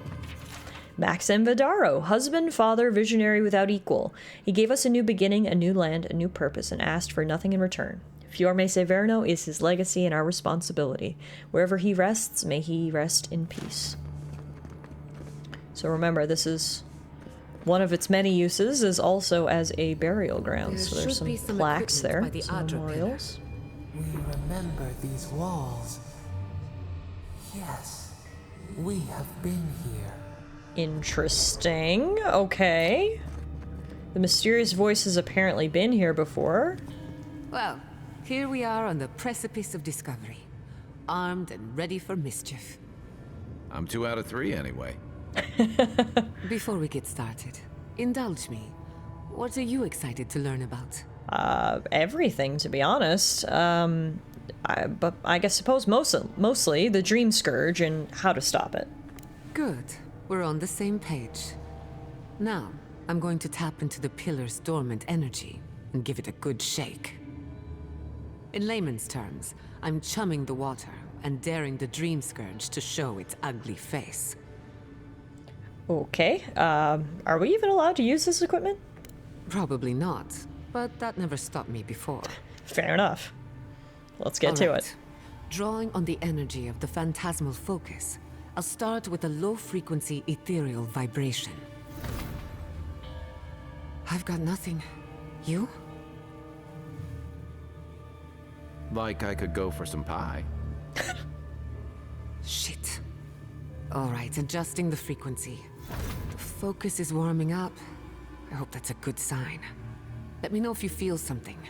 Who knows how your godlike nature will react to this. Brace yourself. We're going to pin this bastard down. Are you sure about this? Don't worry, I'm a professional. Now, here goes nothing. Souls in a circle, a whirlpool. We twine. We twine. Hey, I think I got something. The focus twitched, like a fishing rod. Is that a door? Not the result I was looking for, but a result nonetheless. I felt strange for a moment there, like we got someone's attention. Hold on to that feeling. We might need it again. Right before the door opened, I detected something in the Adra. I was right. The Dream Scourge has a point of origin. We can study the affliction from here, but I don't know that we can stop it. So, we find the source, cut it off at the root. My thoughts exactly. If we want to stop the Dream Scourge, we still need to learn more about the source of the affliction. I hate to say it, but we'll get better results at the base of the pillar, where the energies are more potent. Okay. Any theories about what's going on here? We shouldn't jump to conclusions. After you. I'll tell you what my theory is. As soon as we walk in, my mysterious voice says she recognizes these walls. Looty the Loot Goblin, thank you for the stretch. Then, activating the pillar actually activates a secret door. The Dream Scourge seems to be originating from here. Do you think this is the prison of my voice? Of my mysterious patron? Of potentially the soul of the living lands, or at least its patron deity? That's my theory. But I guess we will find out. First though, dignity of the deceased. Life and death are cherished in Emerald Stair, but nowhere more so than Naku Tedek. These ruins are a passage for souls to return to the cradle of the living lands. Acolytes of Bareth are expected to maintain certain procedures when dealing with the dead or dying. Families are welcome to bear witness or contribute to their level of comfort. Bathing. Treat the remains with clean water and scented oils. Wrapping. We leave life as we came into it, comfortably swaddled. Oh, that's good. Honestly, that's a great idea. When I die, I want to be swaddled. Wrap me up, make me comfy. That's a great idea. Passage. The remains are given 3 days to rest by the Audra Pillar. This should allow ample time for the soul to find its way. Contemplation. Families and acolytes are welcome to meditate while observing decomposition in the pursuit of closure and acceptance. Okay, I don't want that. I do want to be swaddled. I don't want anyone to observe my decomposition. Burial. The remains are taken from Naku Tedek and returned to the soil.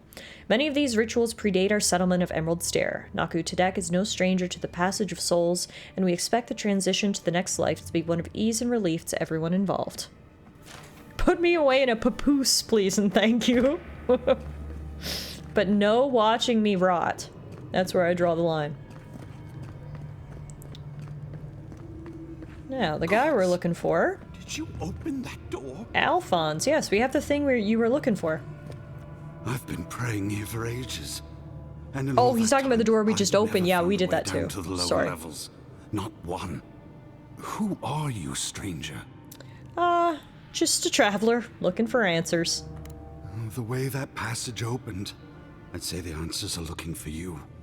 When you're finished, maybe you could help a servant of the gods? I mean, maybe. I can always lend a hand. What's the matter? While I was at prayer, a bandit held a knife to my throat and stole the reliquary of Saint Widewin. Just look at me. Gods, I'm still shaking. I read that Widewin was Aethys' vessel during the Saints' War. Is that right? He was. The war ended years ago, yet still the scars remain. Maybe the gods have abandoned the living lands. Or maybe they've abandoned me. I mean, the gods are often silent, but that doesn't mean they don't hear your prayers. Thank you. It's good to know there's still kindness on the frontier. He fled west into the wilderness. There's nothing there but a Delimgan glade. If you find him, please, no more bloodshed. Vengeance will not make this right. What's an Aothesian priest doing out here anyway? Most of my faithful brethren became acolytes of Bareth. But she is not the only god who embodies the cycle of life. This is where souls return to the living lands. Can't you feel it? I don't know. I've been feeling a lot lately. It's hard to interpret it, to be honest. This is a place of power. Stay a while. Perhaps it will speak to you. May the light shine on you. May it shine on the thief as well. I will try to understand his motives. Oh, wait, I found your thing, though. Doesn't sound like any of the grave robbers I know. Not that I know any grave robbers. A saint's relic? Where would you even find something like that? I don't know, but we already found it before we even talked to this guy, so here. Welcome back. I hope the wilderness gave you safe passage. May I help you? It took some doing, but we found St. Widewin's reliquary. You did? To think a godlike would deliver this back to me. I feel blessed, truly.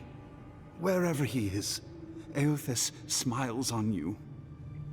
I found the thief's journal, too. This was no ordinary robbery. Wait, are you suggesting he stole it for some purpose? Hey, Zip. Old lady voice asterisk. It's been 84 years, Kipo. Pretty close to it, wouldn't you say? 62 months, Zippy. You know I appreciate that resub. Thank you very much. Enjoy your ad-free viewing, your sub badge, your emotes, and hey, happy Sunday. I hope you're having a good day so far. Welcome to Avowed. We're having a cozy Sunday afternoon gaming session, getting lots done in Avowed, including this side quest where we brought the missing reliquary back to Alphonse.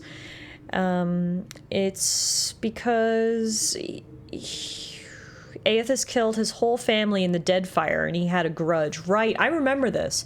I was trying to piece it together, because we found this thing a long time ago, before we were actually requested to find it. But we found this thing. The guy was going around trying to find all the pieces of Aethys and destroy them as revenge for his dead family. That's what it was. It's all coming back to me now. But yes, thank you for the shout out. Everyone go follow Zippy. They've been playing a lot of Horizon Forbidden West lately. It's been awesome. You should go check him out. What? Aethys himself ending innocent lives? I'd heard the rumors that he walked among us, but to think the God of Light could be to blame for such horrors. No, it's beyond belief. Agents of violence. They cloak themselves in warmth and light and spread like wildfire.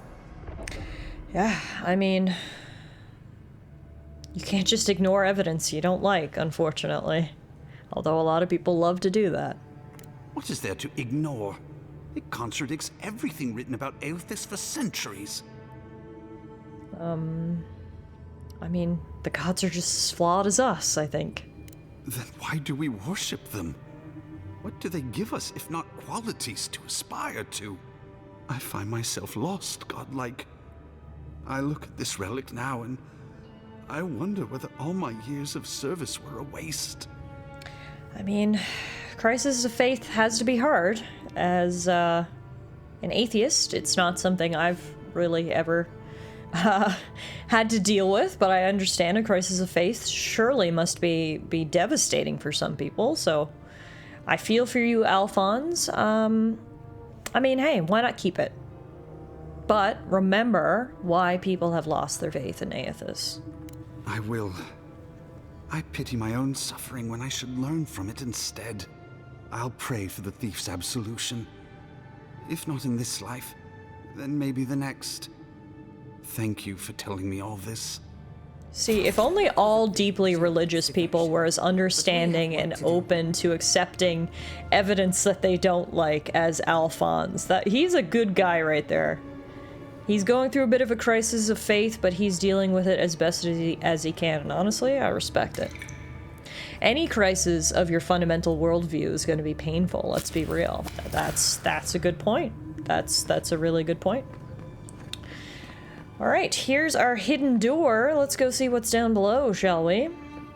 I did not bring us here to explore, but clearly something wants to be found. And I'm ready to find it. Does this feel like the start of a cautionary campfire tale to anyone else? I wonder, did you open the door? Or did the door open for you? You're asking some good questions, and I don't know if I have the answer. Hey Malice, how are you? Happy Sunday, good to see you today. Welcome to a cozy Sunday afternoon with Avowed.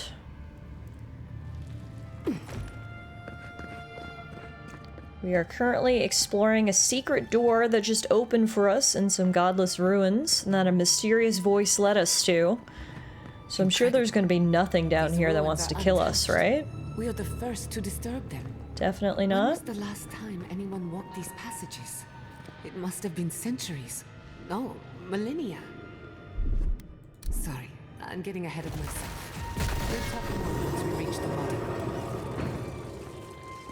I can only imagine how much dust is in here if we're the first ones to have walked these halls in millennia.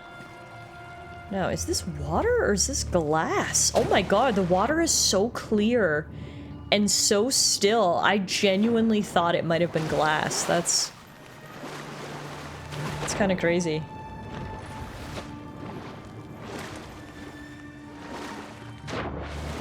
Alright, doesn't look like we can get anywhere though. We'll have to come up and around another way.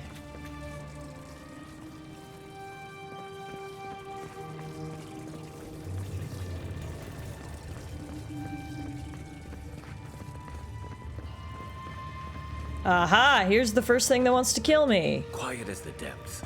We've got a sporling bruiser. Wasn't there a tunnel to swim through? It looked like there was, but I couldn't fit. Maybe I should go back and try it again. We'll deal with these guys first.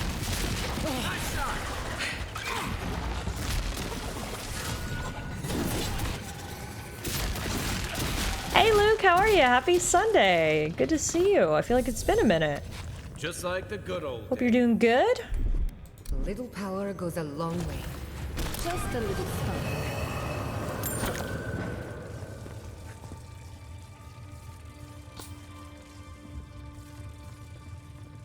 Yeah, let's go quickly make sure there was no tunnel, because there is a tunnel there, and I tried to go through it, and I couldn't fit, but let me just make sure. Yeah, see, it's like, it looks like you should be able to fit through here, but you can't. There's nothing else. I've had people compare Avowed to Oblivion. Yeah, I can see it. From the very beginning, you know, I've been getting Skyrim vibes, and I think a lot of that is mostly just due to the... due to how the game is presented, essentially.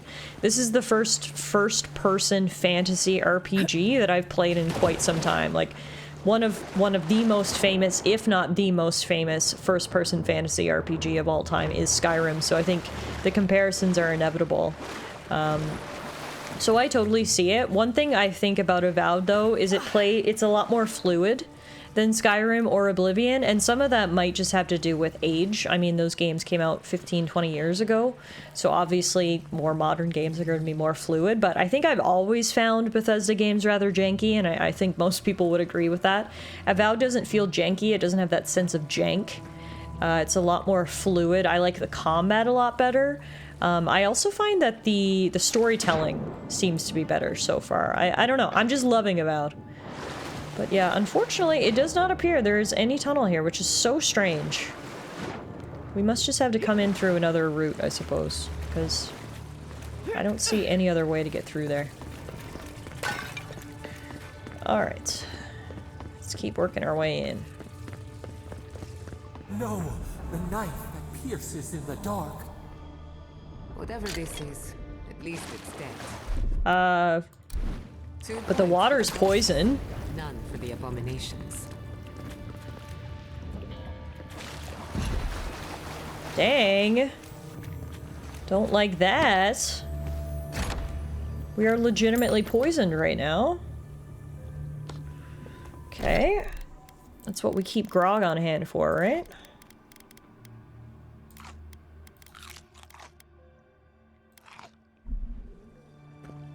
The issue is we're gonna have to walk through that poison again, and I just cured it. Oh, it's so gross. It burns, it burns, it burns! Ah, there's traps! This place sucks. Oh. And now we've got undead. Okay, fantastic. Should have known everything in the ruins was gonna try to kill me. In fact, I kind of anticipated it, but... there you have it. Very cool art on the walls, though. Look at that.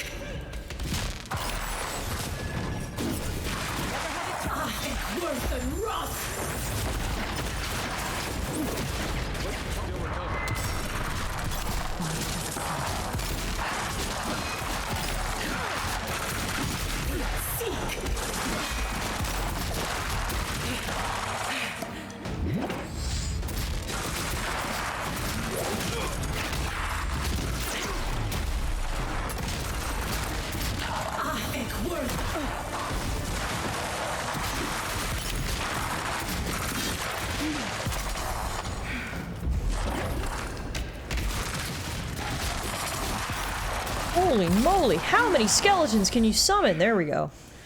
Once we got rid of the summoner, the rest of the minions died. Now, look at this beautiful, yeah. Life into death. To think it survived all these years. Wow. It's surprisingly colorful. Not sure what I expected. We've seen godless architecture before, but I've never seen godless art until now. Just imagine how much has been lost. We should keep moving. I don't mean to slow us down. No, that is beautiful art right there. Look at that.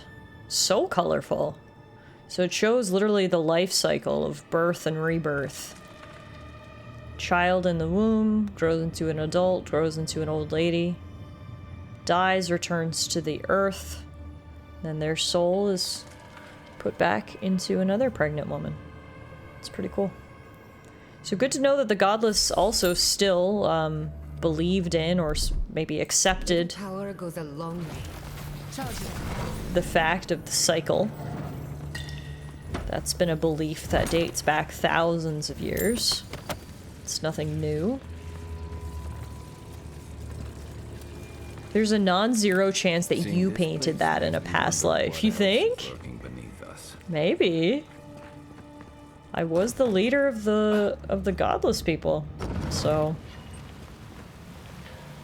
there is certainly the possibility. I would not go swimming if I were you, unless you wish to meet your maker. There must be a way across.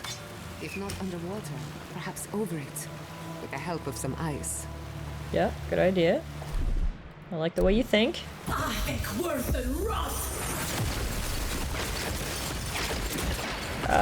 Did that freeze it? Yes. Things got a little hazy there for a second. But we're good. That's where ice magic comes in handy. I'm pretty sure the two of them actually stepped... Oh no, there's traps! Oh! I was gonna say, why are you guys being electrocuted? I used ice to get us across, but there are traps on the ceiling. Okay. A little power goes a long way. Charge it up.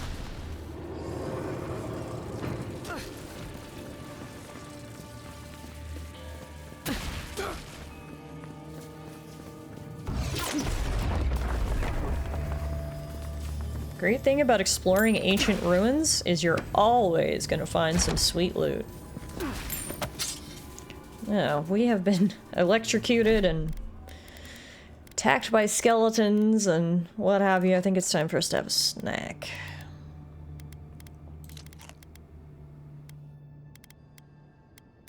Wait, next time we're at camp, remind me to cook some more food, because I don't have much essence for storing food. I have, like, the raw ingredients, but those would obviously be much more effective if cooked. So I'm not gonna waste eating them, we'll just use a potion. Now, what do we have here? What in the name of Aora is that? I don't know. You, think it's sleeping? This thing? I've never seen anything like it before. I don't believe it's a statue. No, this was alive once. And the people who lived here were terrified of it. You think? I mean, it has knives for feet, so I can understand why they would be terrified of it. It looks like they killed it, though. There's a unique melee weapon stuck in its stomach called the Giant's Slumber. Maybe if we read the weapon description of that, get more information.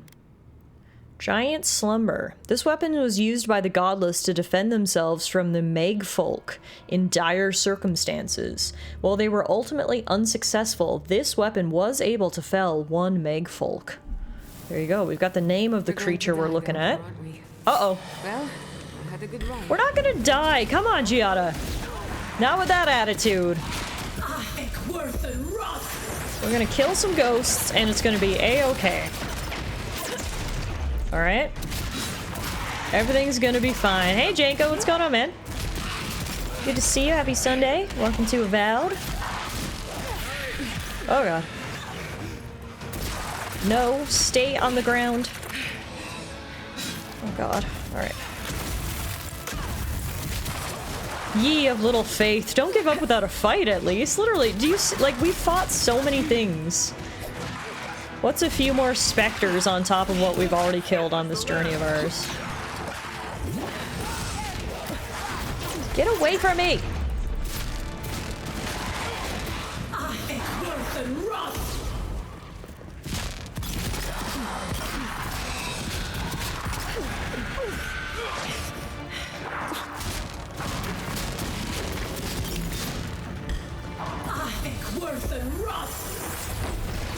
Holy crap, they do not stop coming.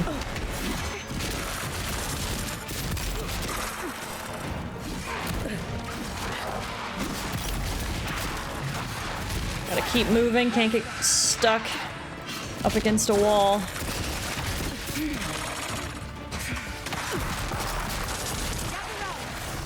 Oh, you've been playing Fashion Hunter Wilds this weekend, have you? You are not the only one. From what I hear, many people are playing Monster Hunter this weekend. I think I saw that on Steam it passed 1 million concurrent players on launch day or something crazy like that. I've actually never personally been able to get into the Monster Hunter franchise. It's just, you know, not every game is for you, even if, you know, it's a good game. And unfortunately, Monster Hunter's that way for me. I tried my very best to get into Monster Hunter World. I think I put a good 40 or 50 hours into it. Like, I really gave it a good shot, and I just, for whatever reason, just didn't click with me. So I am not one of the people playing Monster Hunter this weekend, but I know lots of people are, and if you are, I hope you've been enjoying it.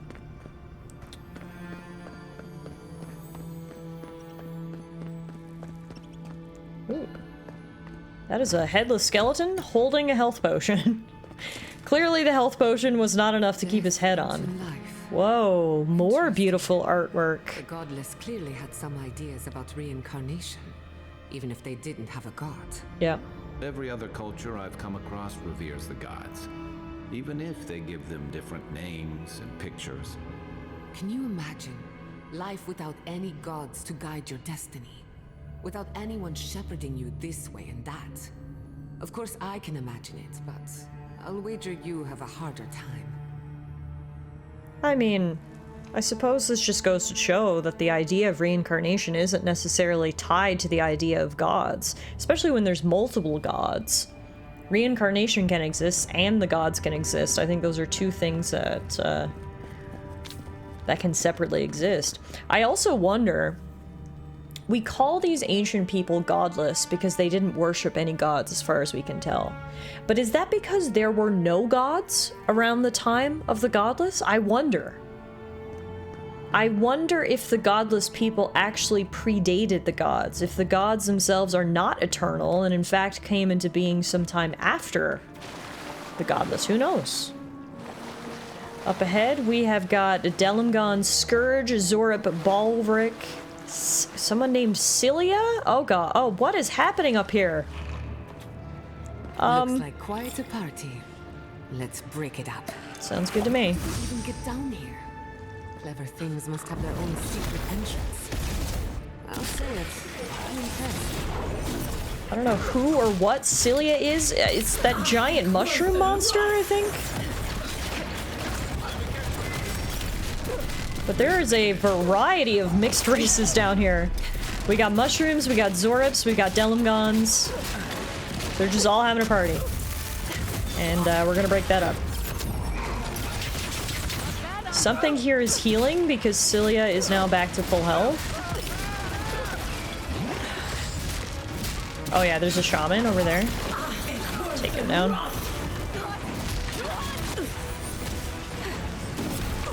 Woo! Got you.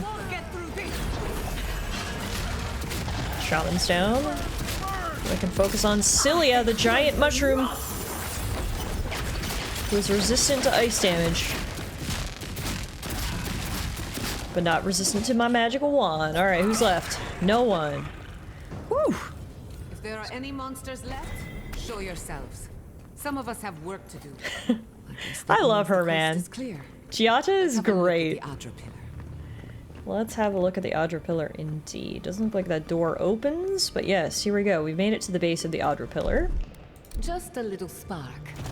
There's a button there we can activate. Oh, that's how we get through this door over here. Little power goes a long way. Hear us through the Adra. Okay. Here we go. Let's see. We've backed the Dream Scourge into a corner.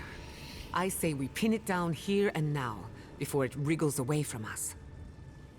What about all the animancy gear we left behind? The equipment was compensating for a poor connection to the beyond. Here, we won't have that problem. The last time we tried this, you felt something, yes? Maybe it had to do with your godlike nature. Try making contact with the Adra this time. It could only help. The effect should be stronger than before. Brace yourself. Alright, I am ready to get some answers. Let's do this. That's mysterious.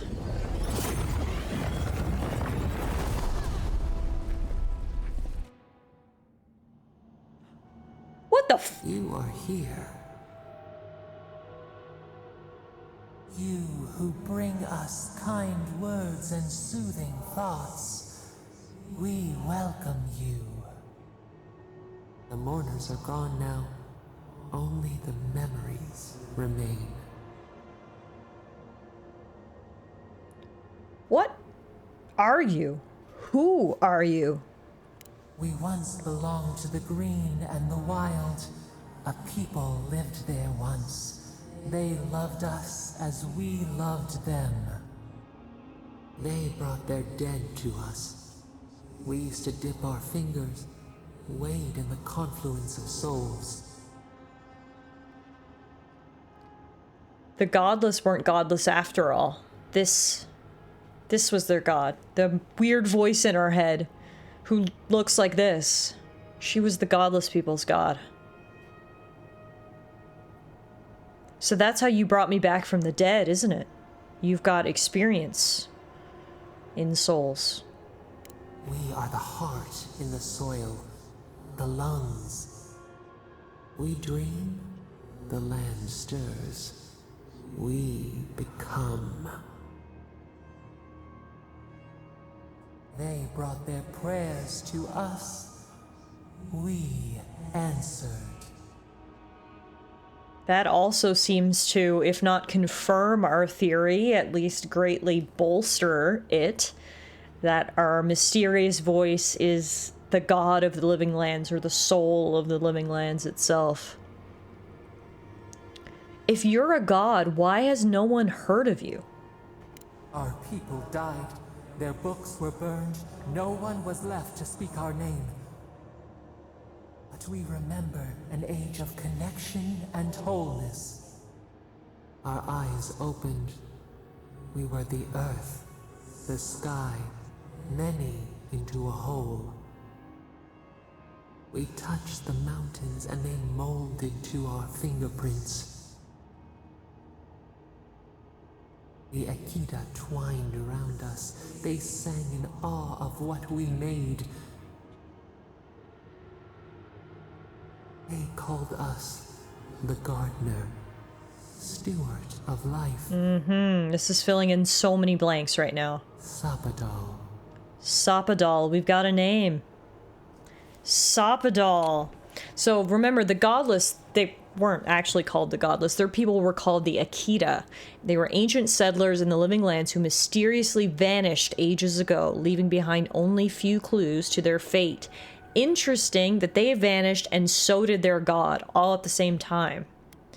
We finally found out the name of our mysterious voice. It is an additional god, a new god, a god no one has ever heard of, who has been trapped in the living lands. We also found out who me, as a godlike, who my divine patron is. Every godlike is someone who has been directly touched by a god. No one had any idea who my god was. We finally found it out. It is Sapadal, our divine patron and the god of the living lands. Imprisoned and alone, they rattle the bars of their cage and cry for help that only you, their godlike, can provide. There we go. We're getting so many answers. Okay. It seems like we were absolutely on the right track with many of our theories. Finally, we're getting some answers. In all my studies, I've never encountered your name. None who remember us still live. But we have felt in you the seed of connection. We have sought you, called to you. And you reached back. We have not known the joy of companionship in so long. Thank you. So this is about freeing you from your prison, isn't it? That's why you've reached out. No, we do desire our freedom, yes, but we also wish to know. Lana brought me a Tim's tea. Can two shoots not spring from the same seed? Find us, free us. The rot that festers seeps into us as well. Our cage is far from here. Okay. Buried in the garden, beyond the poison sea. So that's interesting. I was wrong on two things. A, this is not Sapadal's prison. This is just a pillar of Audra that's so big and has so much connection that we were able to speak to her. Her prison is somewhere called the Garden. Also, it doesn't appear the Dream Scourge originates from Sapadal. It's corrupting her as well. The Garden is a mythical location full of ancient power and mystery. It is rumored to be in the heart of the Living Lands. You still haven't told me why you were imprisoned. Would that we knew. Our jailers gave us no explanation. But perhaps the ancients who were beloved to us. Hey Beast, how are you? Happy Sunday. The questions in your mind. Go to the halls of the Tabaru Sanakis. We will try to explain.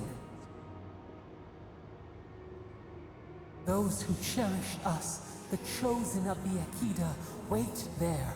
They will show you the way to the garden, to our prison. So the Akita are not all dead?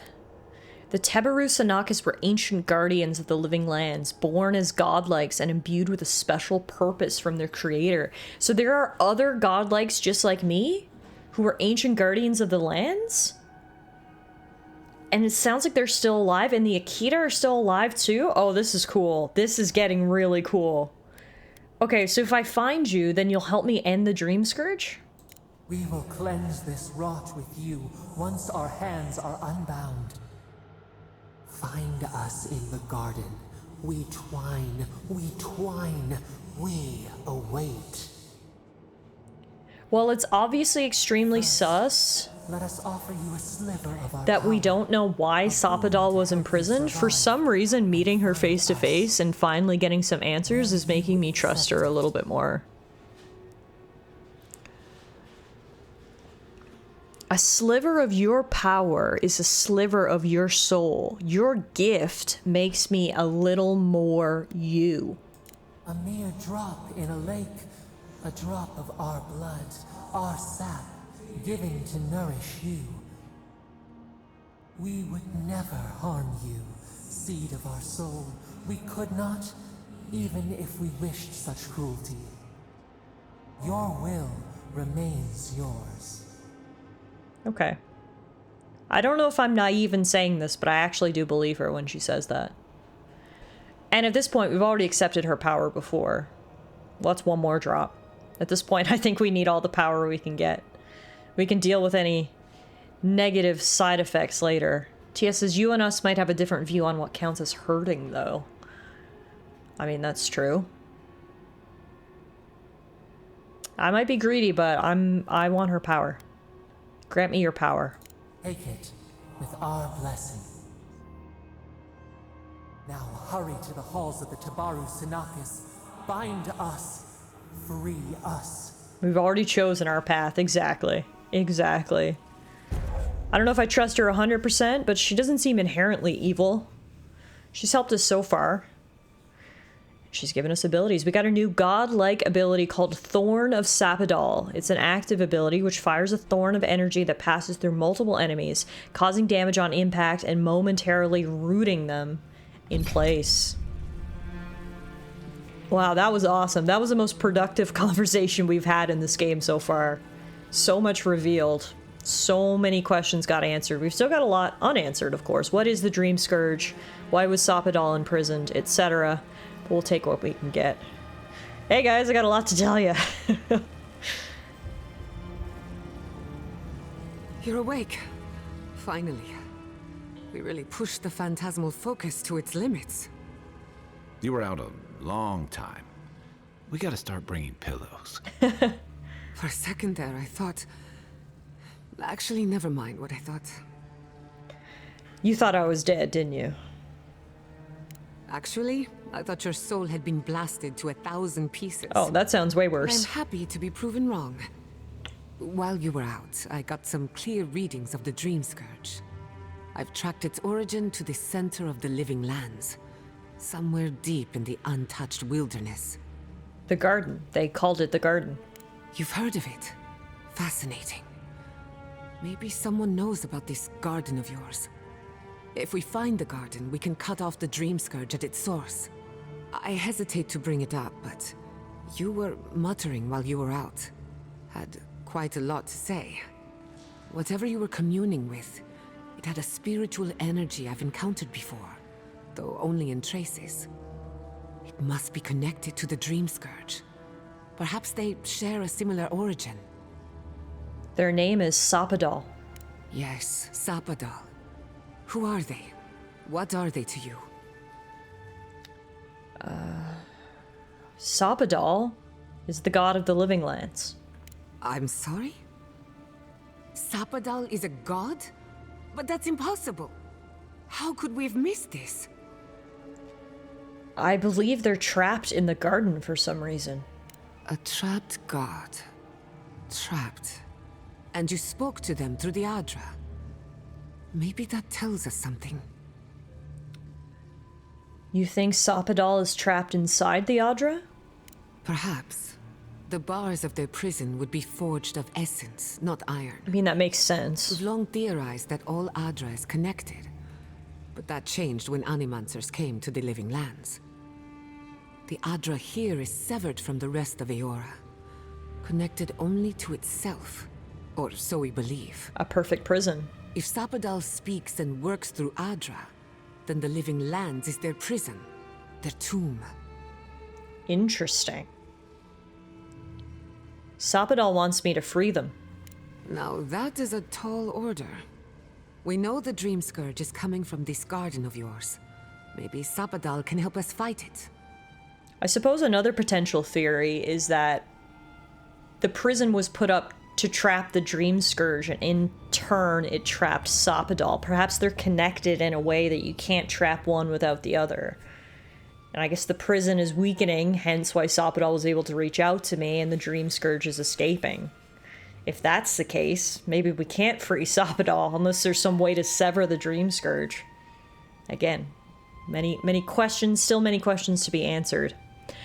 What do you think about all this, Kai? You've been quiet. I got a headache just thinking about it. And I'm not the one with the god knocking around in there. The real question is, where do I start? Well, I need to find the halls of the Tabaru Sanakis. Doesn't ring a bell, but maybe someone's heard of it before. We'll find the source of the Dream Scourge in the garden, but we have to find the garden first. Then that's where we start. Let's return to Fiorme Siverno. Banished or not, maybe I can squeeze a few answers out of my colleagues. Okay, what do you think this means for Emerald Stair? Gods, I don't know. The farms, the community, my research, they all depend on animancy. But the Dream Scourge is the end of animancy. The end of the Living Lands as we know it. We should leave this place and its memories. There's nothing more for us here. Finding a secret entrance and discovering a new god. Not bad for a day's work. Truly, Kai. Stop! Huh?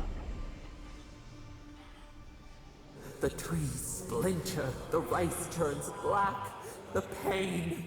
The pain! Huh? What's happening?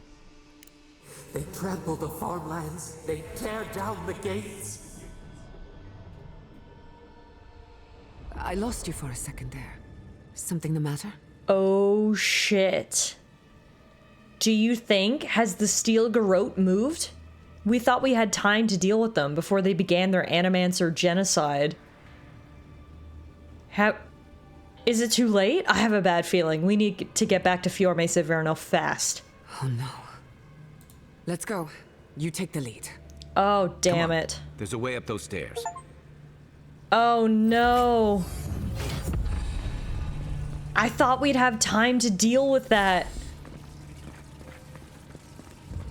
I mean, I don't know how we would have dealt with it. I don't know if we ever could have found a way to convince them not to attack, but regardless, if there was a way, I think we're too late.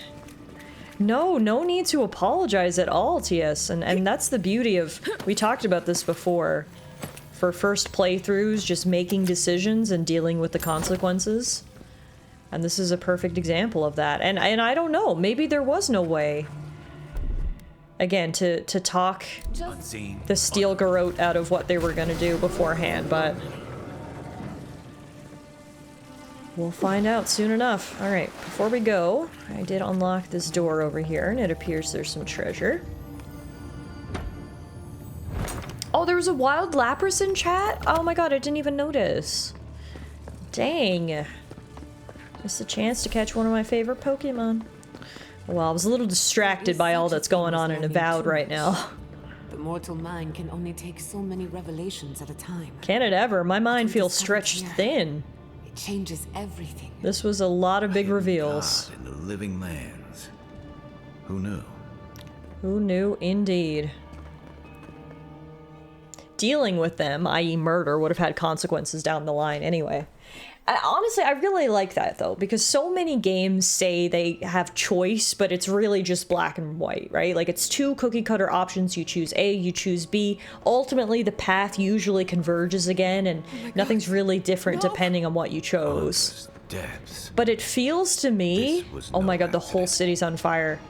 It feels to me that Avowed has a lot more organic choice. We've just stumbled along things where we've had to make choices. Again, I don't know to what extent we maybe could have prevented this, but we might have been able to if we had done other things differently, and it wasn't presented as a choose option A, choose option B. It was more just an organic product of how we approached the game and what we explored and what we did, right? So, I don't know. I'm really loving it so far. I'll be interested. I'm obviously going to wait till after I beat the game. I don't want any spoilers, but I'll be interested to look up and see what choices could we have made and what outcomes would that have led to. Could we have stopped this at all or not, you know? All right, let's go investigate and lend a hand. Right. We should be a moving target, in case anyone comes for us next. We have to check on the others. At least let me find Quilichi. Yep. Any survivors would have evacuated to the farms north of town. Come, there's not a moment to waste. Right behind you. You tell me who your coin is on. I know exactly who my coin is on. Steel Garrote. A, this is their MO. What you smell? Is the workshop going up? B, we know they were here. We know they were planning something, and we know it had to do with eliminating animancy completely. From the Valian Republics. One of a kind. Something that fire would do a good job of. Dwelling on that. We lost more than our work. Your work was? I hope everyone is all right. Animancers know how to plan for an emergency. But we've never seen one like this. If anything happened to Quilichi, I don't know what I'd do. Well, I hope nothing did. If there's trouble, we can help. Again and again they strike. God damn, look at those flames. I'm pumping my arms as fast as I possibly can to run to these farms. You can't fast travel right now. I assume that's what the little icon up in the top left next to the mini-map indicates. Makes sense. Kind of takes the tension out of the situation if you can just fast travel over there. Unfortunately, the bears are also looking at the fire, which has brought them very close to the road.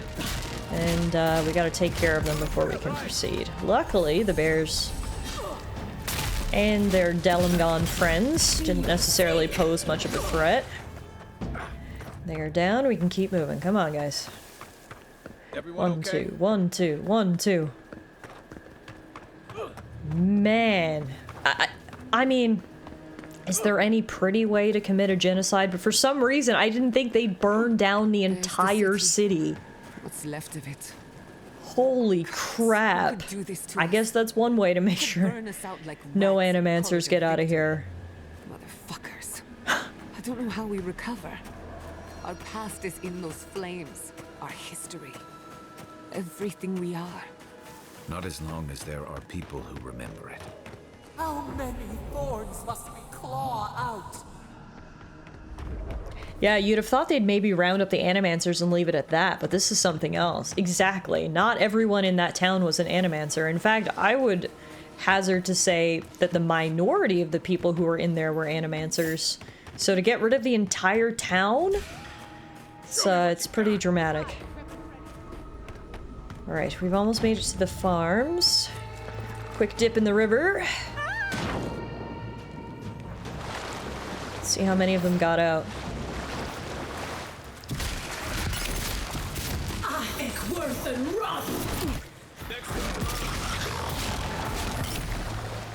Whoa, that's a giant water beetle.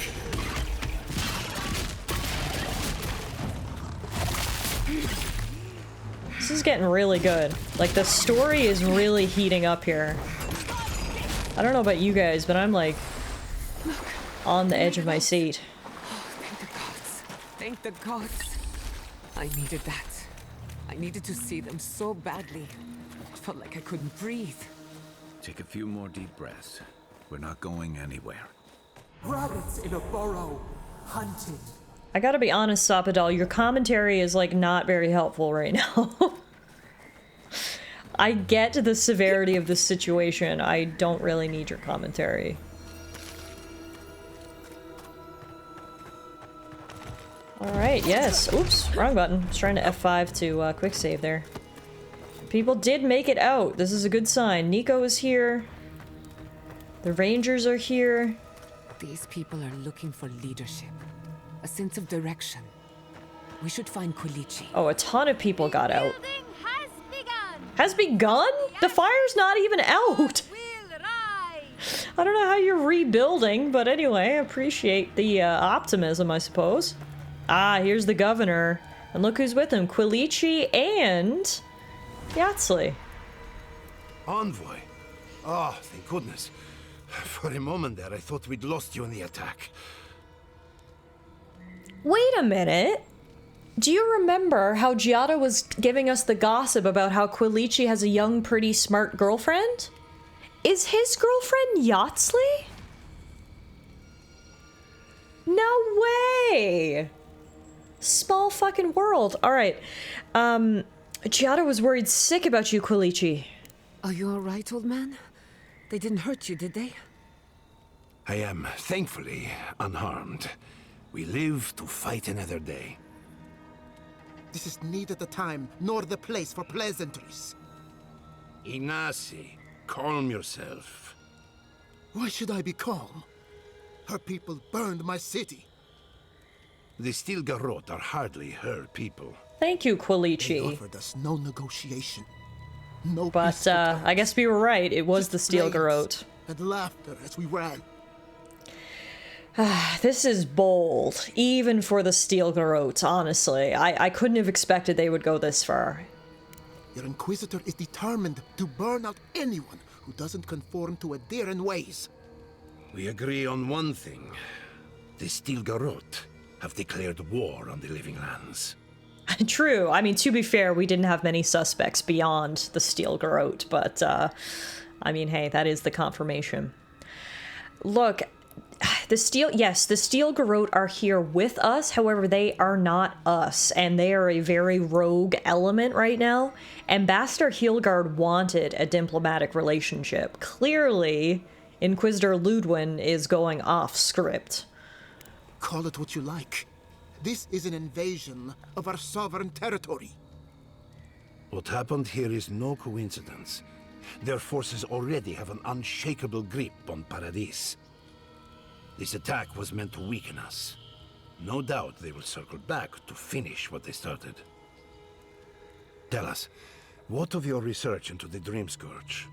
Assuming our governor wants to hear it. I may have spoken in haste before. Oh, now he comes around. The very notion that the Dream Scourge had blighted our farms. All it took was his city burning before his very eyes for the governor to become reasonable. Being serious right now? I know, Giata, I can't believe it either. I am. I mean, I'm glad he's finally come around, but Jesus Christ, it's a little too late, don't you think? I wasn't strong enough to bear it. You failed these people as a leader. You know that, right? As Giata was eager to remind me. You must understand. My mother had the Dream Scourge. I know that, and that's why it was so ridiculous that you still acted like this. But her mind grew as blighted as our lands.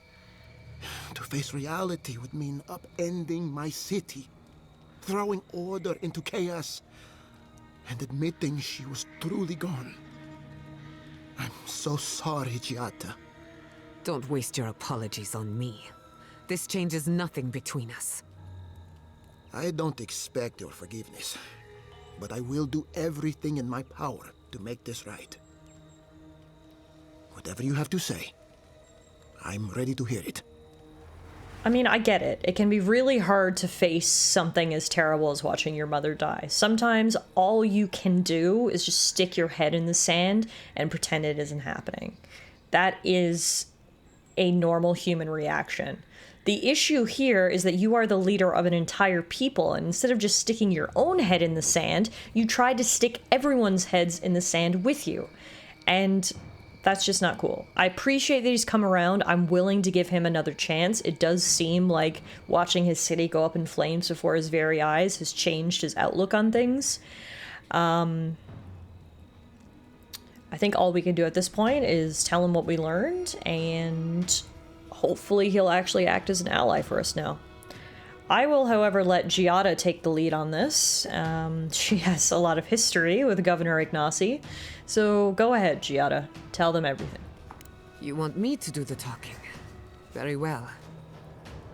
The evidence is clear. The living lands The pragmatist in me thinks he can still be useful, if nothing else. Exactly. At this point, things are looking rather dire. We need whatever allies we can, and by following it back to the source, I'm willing to perhaps we can see if he reverse can the help. damage. At this point, he can't harm anymore, Now you for the know, bad so... news. An undiscovered god rests in the heart of this island. Until we know more about its nature, we are powerless to stop it. But this is madness. When I said I was ready for the truth, I didn't mean... You can't go back now. Quilichi, tell her. It's madness. You said you believed us. Envoy, is it true? No, you can't change your mind now. Look, I'm Sapadal's godlike. We find them, we find the Dream Scourge. You truly think you can find a god? I said I'd keep an open mind, but this is a bit much. First the Dream Scourge, then the Steel Garrote, and now, what does this god of yours want us to do? Pray? This is no time for a theological discussion. Our survival hangs on a knife's edge. We can't remain in Emerald Stair. There is no reason to stay, unless you count picking through the ashes. We should relocate to Thirdborn. It's the only settlement that can take us all. No. I say we go to Paradis. I mean, Paradis is under Adiran control, you know that. Exactly. As long as we are Animancers, the Adirans will pursue us to the ends of the earth. Instead, we lay low, hide in plain sight, let them believe we're beaten, and bide our time. While we hide, the Dream Scourge will tear this island apart. At least in Thirdborn, we can practice animancy freely. We can't gamble with our existence. The political climate of the Living Lands is too dangerous. I agree with you completely, Quilichi. I mean, I don't even think it's a good idea to hide in plain sight. I just don't think that's even a valid strategy. I don't think it would work. Let alone the fact, Quilichi puts very perfectly, we can't gamble with our existence. And if they go back to Paradis, then they're not going to help us. They need to retain their freedom, continue practicing animancy, help us out.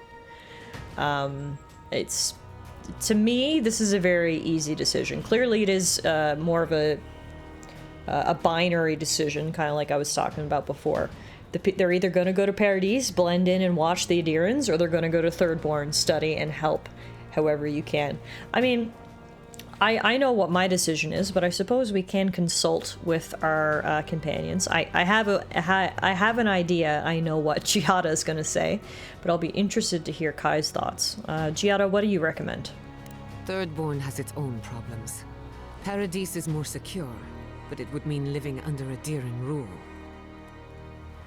I don't like our options, but that shouldn't stop us from committing to one. Oh, interesting. I thought she would be more firmly in the camp of going to Thirdborn. I mean, every town has its problems. I don't think that's any reason to stay away. Kai, what do you think? Thirdborn's full of hardy types. Lots of former soldiers and mercenaries. A rough bunch, but good to have at your back. It's also farther from the Steel Garrote's base of operations. That's where I'd make my stand. I'm very surprised that Kai is more committal to one option or the other than Giata is. That actually surprises me. Luke says, Tiff, we knew this, but I appreciate that you're very insightful. Oh, thank you. That's actually very kind of you to say. I try my best to offer my own insight and commentary as we play, whether you agree with it or not. Hopefully at least add some commentary.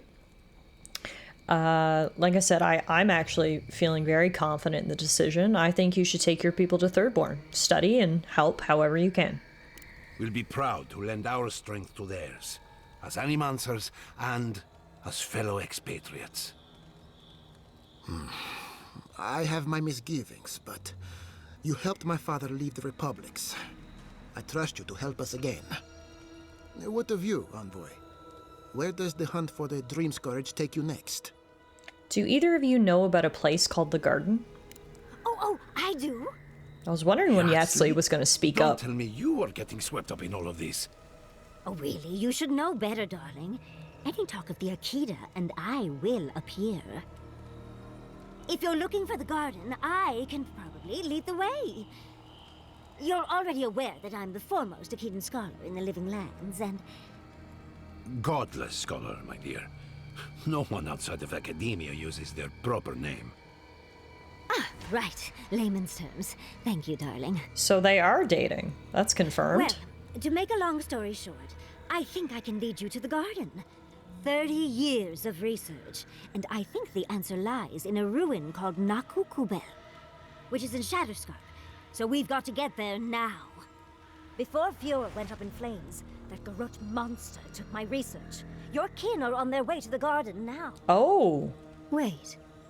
If they know as much as we do, they know to go to Shatterscarp too. Oh no. I've got to warn Temerity. Meet me in Thirdborn, all right? You can't miss it. It's the only bit of civilization in Shatterscarp, if you can call it that. I'll finish getting ready here and just meet you there. Ugh, what a whirlwind. Whirlwind. God, I love that tiny woman. I was just going to say, that was a lot to unpack. So first of all, that's Yatsli. I thought we were going to see more of Yatsli, actually. If you guys missed, I guess it wasn't last stream, I think it was the stream before that. It was the stream when we very first entered the Emerald Stair. If you missed the first hour of that stream, you're probably like, who is this little furry girl? The second we entered this area, we met her, and right away I was like, oh my god, she's the cutest little thing ever, I want to put her in my pocket. Turns out she has a foul potty mouth and likes to make a lot of sexual innuendos, which I just think is hilarious because it's in such contrast to her visual appearance. And right away I was like, oh, Yatsli's definitely going to become our companion. And then we never saw her again. This is the first time we've seen her since the very beginning of this area, which is surprising. Now, maybe she is going to become our companion once we meet up with her later down the line. I was just surprised this is the first we've seen of her. Also surprised that apparently she was dating Quilichi. But yeah, I guess she's going to be our next companion. Sounds like we have a brief detour in Shatterscarp ahead of us. One thing I wanted to mention, though, is apparently the Steel Garrote are now hunting down the garden. I've got multiple questions there. One, how do they know about the garden? Two, why do they care about the garden? Because when we spoke to Inquisitor Ludwin, she made it very clear she gave no fucks about the Dream Scourge. She was here to get rid of any enemies of the Empire, and perhaps most importantly, put an end to animancy, which is what she did here. So I don't know why she would even care about an ancient godless ruin. She knows something we don't. Or this has become something bigger. It's very, very interesting. Now, there was a lot of terms during that conversation that I did want to look up. So obviously the Akita are the godless. The garden is where we're trying to go. Naku Kubel, an ancient godless ruin located in Shatterscarp. Rumored to be the largest intact ruin in the region, Naku Kubel is steeped in mystery and superstition. Okay, so if it's anything like the ruin we just explored, It should probably give us a lot of answers. And then Shatterscarp is the next area we're going to. It's a wild desert on the southern coast of the Living Lands and home to the city of Thirdborn. Settlers in the region are mostly immigrants from Rautai, stubborn survivalists determined to eke out a living as a community. And then Temerty is the no-nonsense and much beleaguered current leader of Thirdborn. Okay. And Thirdborn is the main settlement in the Shatterscarp region of the Living Lands. It is primarily occupied by Rauataian expatriates, sailors, soldiers, explorers, and merchants. Pretty sure Thirdborn is where Kai used to live. It's a bit uncivilized there from what he's told us. So I'm sure it's going to be an interesting place. Oops. All right, so sounds like we have a brief detour in Shatterscarp ahead of us. TS says, it's territory, and territory exists to be pacified, Ludwin. Or there might be a deeper reason, who knows. Okay, yeah, touche. She heard of some, like, hidden sanctuary. She probably just wants to go burn it down. That wouldn't surprise me, but... Desert is definitely going to be a change in scenery. One thing I have really appreciated about Avowed so far is the very different biomes we've explored. The first area was sort of your more classic coastal area, a lot of cliffs, a lot of water. And then here is obviously more like deep forest and open farming fields. And then we're going desert, so we've got 3 distinct biomes. So I'm very excited to see the desert area, but yeah. Sounds like we have a brief detour in Shatterscarp ahead of us. I would be surprised if your journey were that uncomplicated, but stranger things have happened. For what it's worth, I vouch for Yatsley. She's a good friend and a bad influence. Right now, we could use both. There's a gate to the north, which will take you to Shatterscarp. It's guarded by some of our best rangers. Then we should approach carefully. They'll be on their guard after this. I'll make sure they grant you safe passage. May the gods protect you, Envoy. I'm like kind of excited to have a new furry friend. What more could I ask for? But I'm also scared because the last time we had a small furry friend that I loved, we found him hanging by his neck on the side of the road. So you could say, you know, I'm a little worried of getting too attached. Now, Quilichi, am I allowed to ask you for more details about your relationship with Lotzley? Because I'm not going to lie, I'm very nosy and very curious. Giada, thank goodness you're all right. When I saw the flames spread... Luke says, yeah, don't get attached. I thought I'd lost you. You're not going to lose me, old man. Not even banishment can keep me away. Sorry I couldn't help you evacuate. We were preoccupied in the ruins. Oh, I managed just fine, but unfortunately... Your family's lab, your parents... There's nothing you could have done. Besides, the living are more important than the dead. I don't think this is my place to say anything. Are you going to be all right? Thirdborn will be a good home for our people. Anywhere is safer than Emerald Stair. Yes, but it's you I'm worried about. I won't lie to you, Giada. War is a young man's game, and this attack has rattled me to my core. I hope that I live long enough to see peace return to the Living Lands. That is all. There will be peace again. Somehow. Hope never dies when there's belief. Then I have hope, Envoy. Don't be a stranger. I'm still your apprentice after all. Oh, I beg to differ. You have taken your education places I cannot follow. Be well, Giada. Well, unfortunately, we didn't get any gossip about his relationship, but we did get a nice conversation between Giada and her mentor, Quilichi. It's clear to me now. There is a threat in the Living Lands, but it is far greater than the Dream Scourge. Your Adiran friends have made a powerful enemy. They never told me that burning Fjord was part of the plan. So either your people don't trust you, or they wanted you burned alive with the rest of us. Think on that when you choose your loyalties, Envoy. I'm not sure why you're acting so threatening here. Look. We know something. We know that Ranger Dorso was spying for the Steel Garrote. That's probably how they got their in. Damn. I assumed they had inside help, but to think it came from one of our own rangers. Tell me, what's your interest in this matter? Captain Asierno asked me to investigate. If she convinced an Adiran envoy to unmask an Adiran spy, clearly I'm not paying her enough. I appreciate the warning. If more Adirans were like you, maybe we wouldn't have to worry about the Steel Garrote. Did you know... I don't care about that now.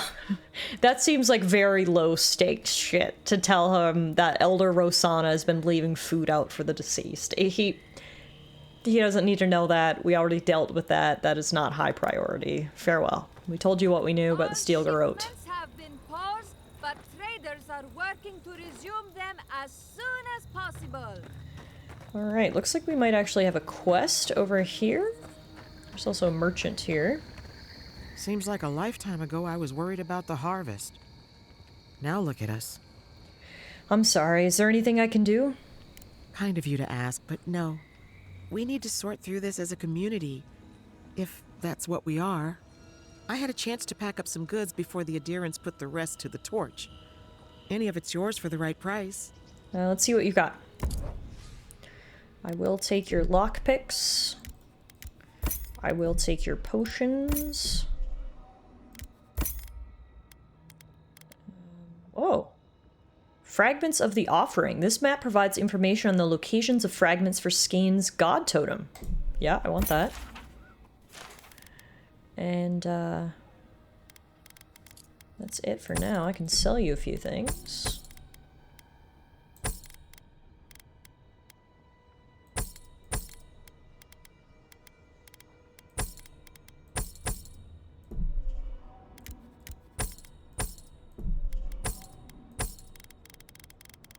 Okay, perfect. Thank you. I love how she somehow got the bounty board out. Everyone was desperate to, you know, save themselves and their families. Somehow, Bounty Master Martella hauled the entire bounty board out with her. Now that's dedication to her job. Holy moly. Alright, who's got a quest for us? Over here, Vimus Rogera. Hi, oh my god, are you okay? It's you. The godlike. The Rangers told me you help people in dire straits. I thought they were lying. But here you are.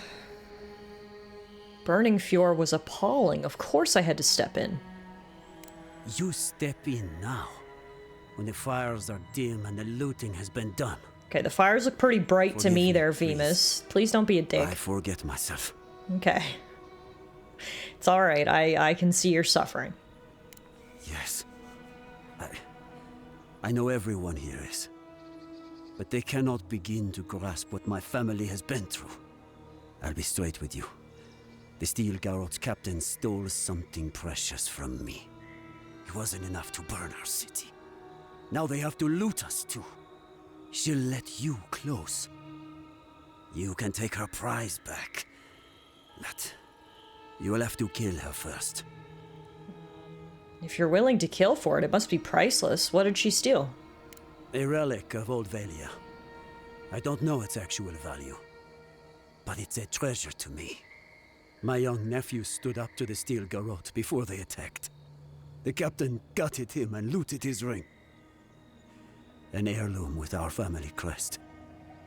My condolences, that's horrible. I left pity behind long ago. I demand justice. I want that commander to die as painfully as he did. You'll find her at the Eastern Watchtower. It is not far from here. I warn you though, her troops will probably still be with her. I mean, I'd like to hear what she has to say about it. I'm not sure if I'm a killer for hire here, but at the very least, the Steel Garrote needs to explain what the hell they were doing here. We need to confront them, so if that turns to violence, it does. It probably will. I highly doubt they're gonna be much in the mood for talking, but I was planning to go confront them anyway. If I can get your ring back at the same time, then absolutely. You want to subject yourself to that? Fine. Hey Sharp, how are you? Happy Sunday. Howdy. It makes me ill. I should go now. My sister will need help preparing my nephew's body. We'll both be praying for you. All right. Damn the Steel Garrote. I spit on their graves. How Well, can our family that's go on? actually a good quest to pick up, because like I said, I definitely want to go confront the Steel Garrote if we can and see what the hell. Literally, what the hell. There are so many dead people here. Clearly, they're not using the stuff in their pockets, so... we'll grab all that. Now, what is this weird little icon on my map? Can you guys see my mini-map? No, you can't really. Ah, it's a note. The quiet slave has judged these lands and found them barren. We will not farm that which has no life. The harvest will fail with or without us. When death finds you, remember that you did not heed the warning of Skane. Okay. Well, that was pinned to the side of this wall with a sacrificial dagger. Gold shrine totem fragment, so we will grab that. Thing you were fiddling with at camp. There's only 2 more pieces of the totem, so we should totally try to find those before we leave this area. I wasn't able to find... oh god. I wasn't able to find all of the totem pieces in the previous area, but we've done a lot better job this time around of finding them just throughout our travels, so we don't have many left. I think we've only got 2.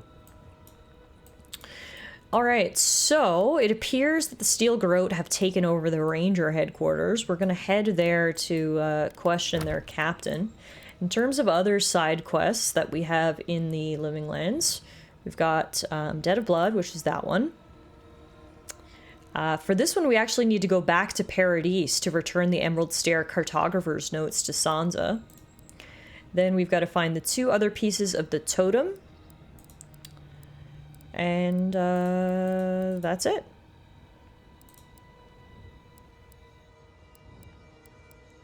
That's it for now. So we're basically getting to the end of this area, clearly. So we'll finish up the last few quests. There's obviously still a few areas we haven't fully explored too.